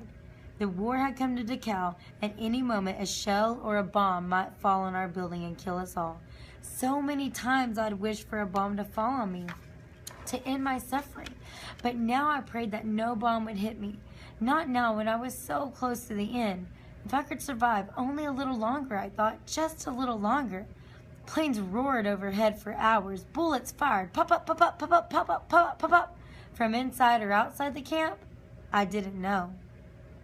The heavy poom, poom, poom, poom of artillery shook our wooden beds, and the dust and dirt of 7 years rained down on us from the roof. I heard Nazis shouting to one another in German, more gunshots, more bombs exploding, but I kept my head down like the rest of the prisoners, whispering to death, pleading for it to pass me by yet again. Then, close to dawn, the shooting and explosions stopped. I felt a rush of relief at the silence. The bullets and bombs might come again another day, but for now, we were alive. Used to the sounds of war coming and going, we went back to sleep. There might be a roll call in the morning, and we would need to get all the rest we could get. But come morning, something was different. For one thing, no capo came around to wake us up. I woke only because my body told me it was the time. As everyone stirred in their sleeping shells, we looked around at one another, wondering where our jailers were. One of the prisoners crept to the door and peeked outside. There aren't any guards, he told us. I don't see any guards. What trick was this? I didn't believe it. Slowly, we all climbed down from our shelves and looked out the windows and doors. The man was right. There wasn't a capo or an SS officer to be seen. Prisoners staggered out of each of the barracks, looking this way and that, waiting for the Nazis to jump out and start shooting us. But the camp was empty. The Nazis had fled in the night. I staggered into the yard, but there I stood. I didn't know what to do. None of us did. For so many years, we had only done what we were told. That was the only way to survive. Now I was on my own. I could walk right up to the front gates of the camp and walk away. But where would I go? What would I do? My home was in Krakow, hundreds of kilometers away. And what was home anymore? I had no family to go back to, no apartment that still belonged to me. I had no possessions or belongings. And even if I tried to go back, who would help me get there? Who would give me real clothes? Who would feed me? Who would be a friend to me, a Jew, when no one else had stood up for me to begin with? The grim reality set in. We were free, but we were still Jews in a land that hated us, that had stolen everything we owned and had taken our families and put us in camps and gassed us and cremated our bodies. Soldiers, someone at the front gates cried, soldiers are coming. I steeled myself.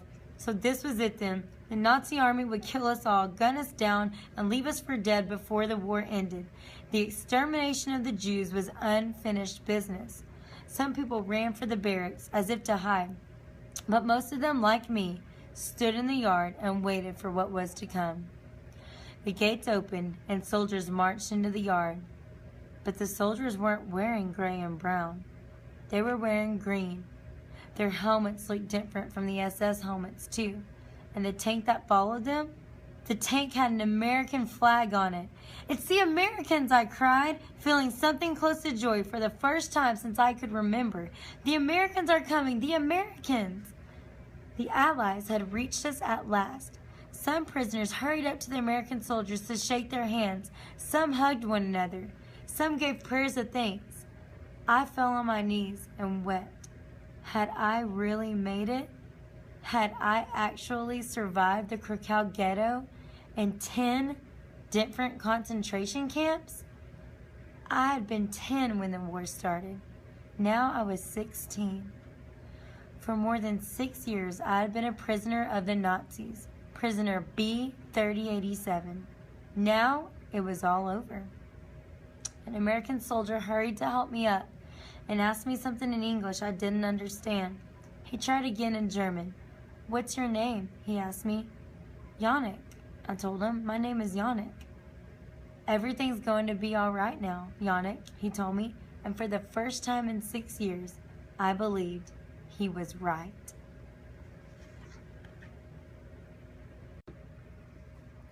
Prisoner B-3087. Chapter 30. Munich, 1945.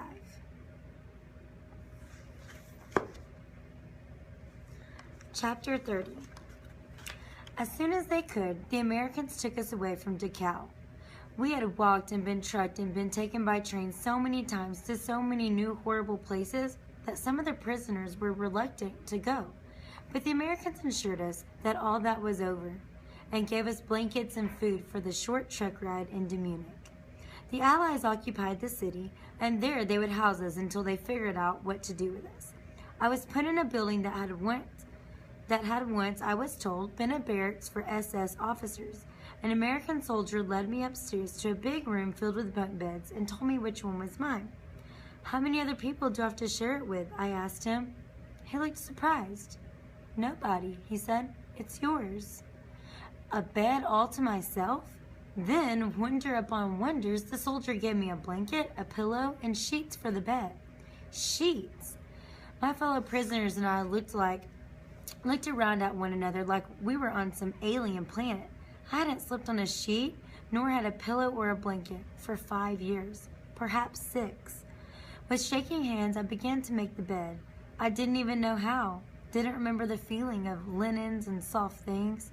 The soldier helped me, and I climbed carefully into my new bed, a real mattress with springs. My body sank into it, and my head fell into the pillow. What luxury! Beside my bed there was a little table, and on the table the Americans had given more gifts, a washcloth, a cup, and a toothbrush. I picked up the toothbrush reverently and cried as I held it in my hands. I remember that day standing at the pump in the camp. Which camp had it been?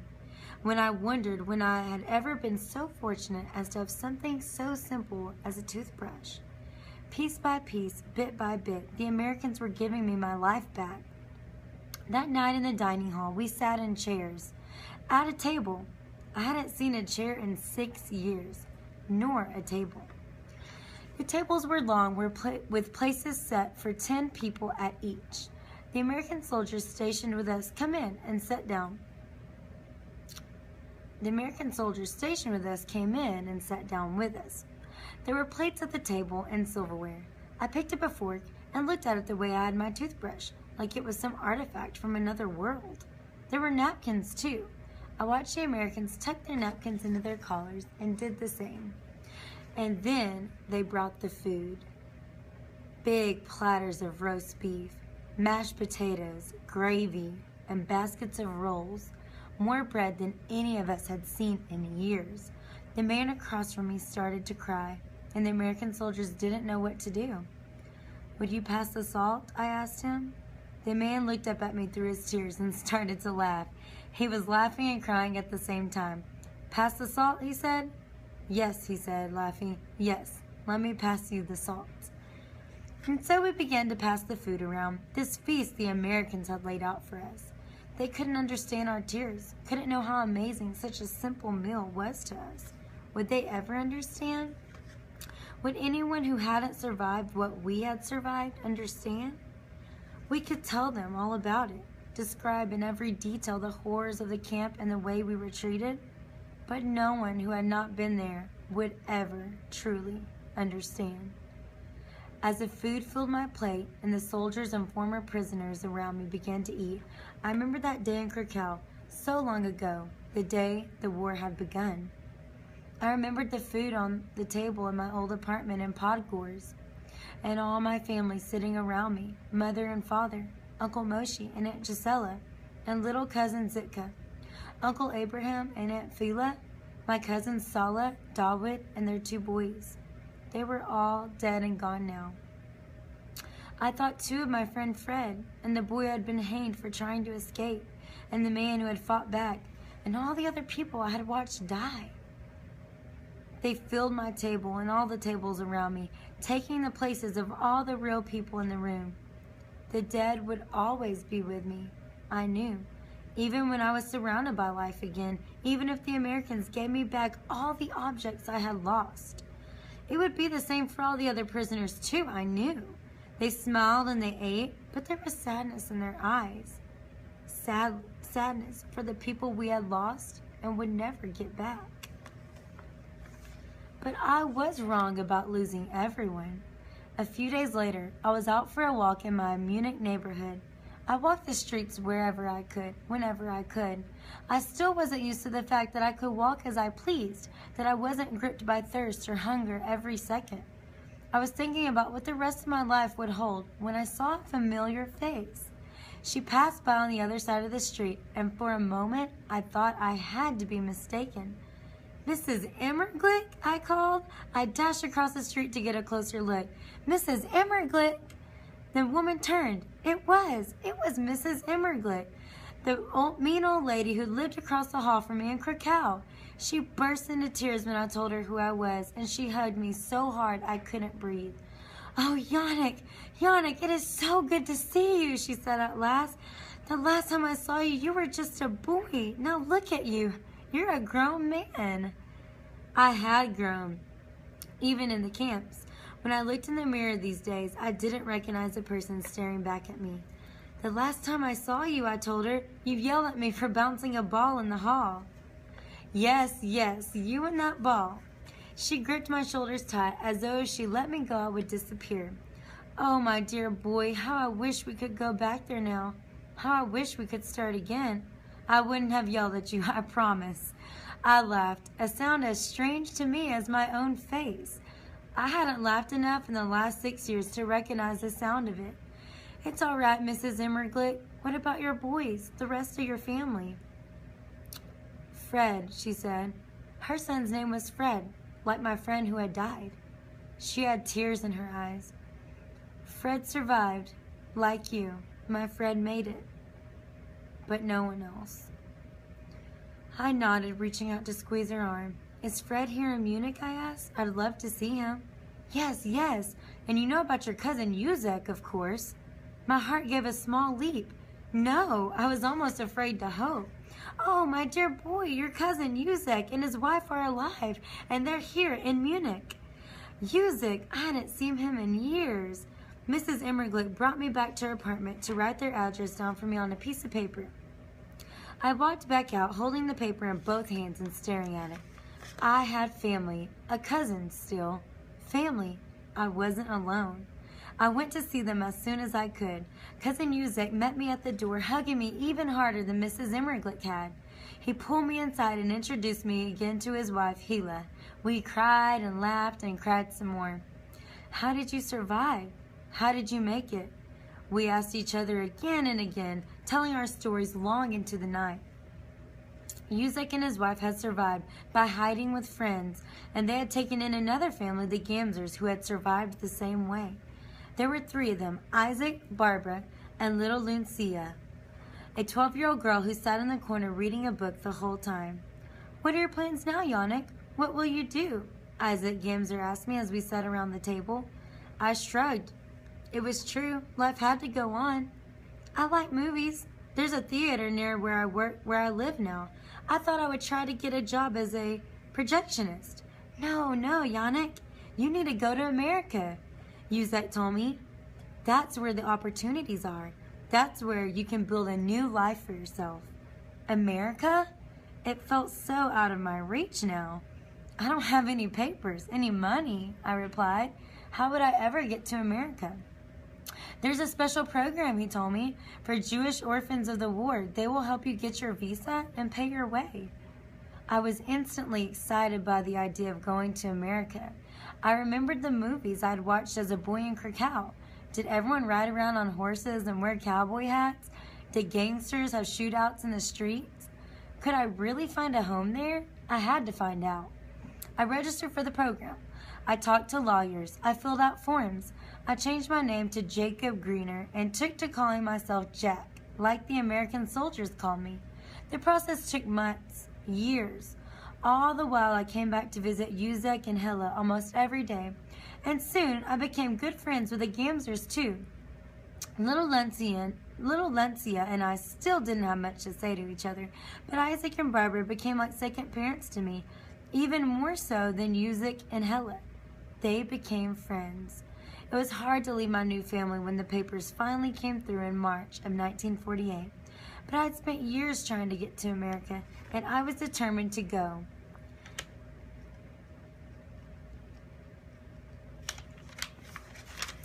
Yanek, Hela, the Gamsers, and I had an emotional farewell before I boarded the train that would take me to the coast, where I would catch a ship to the United States. The Gamsers planned to come to America too, when they could, and I promised to stay in touch. It had been almost a decade since the Nazis had rolled into Krakow, and almost that long since I'd last seen my mother and father, my uncles and aunts and other cousins. But they were gone now. I would always yearn for them and remember them, but there was nothing left for me in Europe but ghosts. I had said goodbye to all of them long, long ago. I stepped on board the train and didn't look back. For 9 years, I had done everything I could to survive. Now it was time to live. Reading from Prisoner B-3087. Today I'll be reading the Afterword. Afterword. While the story of Jack Gruener is true and remarkable, this book is a work of fiction. As an author, I've taken some liberties with time and events to paint a fuller and more representative picture of the Holocaust as a whole. All this was done with Jack's blessing so that the honors and realities of the Holocaust, beyond those that he personally experienced, would not be forgotten. Jack did in fact survive the harsh conditions of the Krakow ghetto by living in a pigeon coop with his parents. He baked bread under the cover of night with his aunts and uncle, had his bar mitzvah in a basement, and watched his parents deported by the Nazis, never to see them alive again. At Plazo, Jack hid under the floorboards from Amon Goeth and was inexplicably spared by the madman when he emerged. Even more incredibly, while Jack was at Plazo, he worked for a time at the very same animal wear factory where the German businessman Oskar Schneider later saved hundreds of Jews from extermination. Schneider was able to protect the Jews who worked there because Goeth made enough money off the factory to look the other way. But Jack was transferred away from Plazo a mere 3 months before Schneider began protecting his workers from the Nazis. Jack only learned how close he was to salvation years later, when the truth story about Schneider's list was told. Jack then went on to survive 9 more concentration camps at Jelshka. He toiled beside the famous salt statues that became a tourist attraction after the war. At Birkenau, he waited under the gas heads for death, only to be showered with cold water instead. At Auschwitz, Jack came face to face with the infamous Nazi killer Joseph Mengele and lived. Jack endured slavery and starvation, death marches and cattle cars, Allied bombings and Nazi beatings. Of the more than 500,000 Jewish kids living in Europe before the war, Jack was one of only 500,000 to survive. After the war, Jack immigrated to America and became an American citizen. Less than a year after he became a citizen, he was drafted into the U.S. Army and was sent to Korea to fight in the Korean War. There he survived again, this time with a gun in his hands and a pack on his back, all the while keeping up his promised correspondence with the Gamzer family who had at last immigrated to America. When Jack's 2 years in the Army were up, he came to visit the Gamzers in New York City. He discovered that little Luncia, the little girl he met in Munich, who always sat in the corner reading a book, had grown up into a beautiful young woman. Jack fell in love with Luncia, who had since changed her name to Ruth, and in a few months they were married. Jack and Ruth now live in Brooklyn, New York. They have 2 grown sons and 4 grandchildren. Together, Jack and Ruth travel the country to speak about their experiences in the Holocaust. I had the pleasure of meeting Jack and Ruth while working on this book, and it is my honor to write about Jack's life so the generations that follow will never forget. Jack still bears the tattoo with the number the Nazis gave him, B-3087, but it is his name, Jack Gruener, that lives on. So I've read now all of the book called Prisoner B-3087. If you have any questions about the book, just message me them or search them up online. So this book was, in my opinion, a great book. I'd like to know what your opinion is, and this book was, if you're wondering how many pages it is, this book is a total of, book pages that, okay, so, there is a total number of pages, hang on, 260 pages long, and that's including the afterword. Okay, so thank you for watching these videos, and tell me what you think about Prisoner B-3087.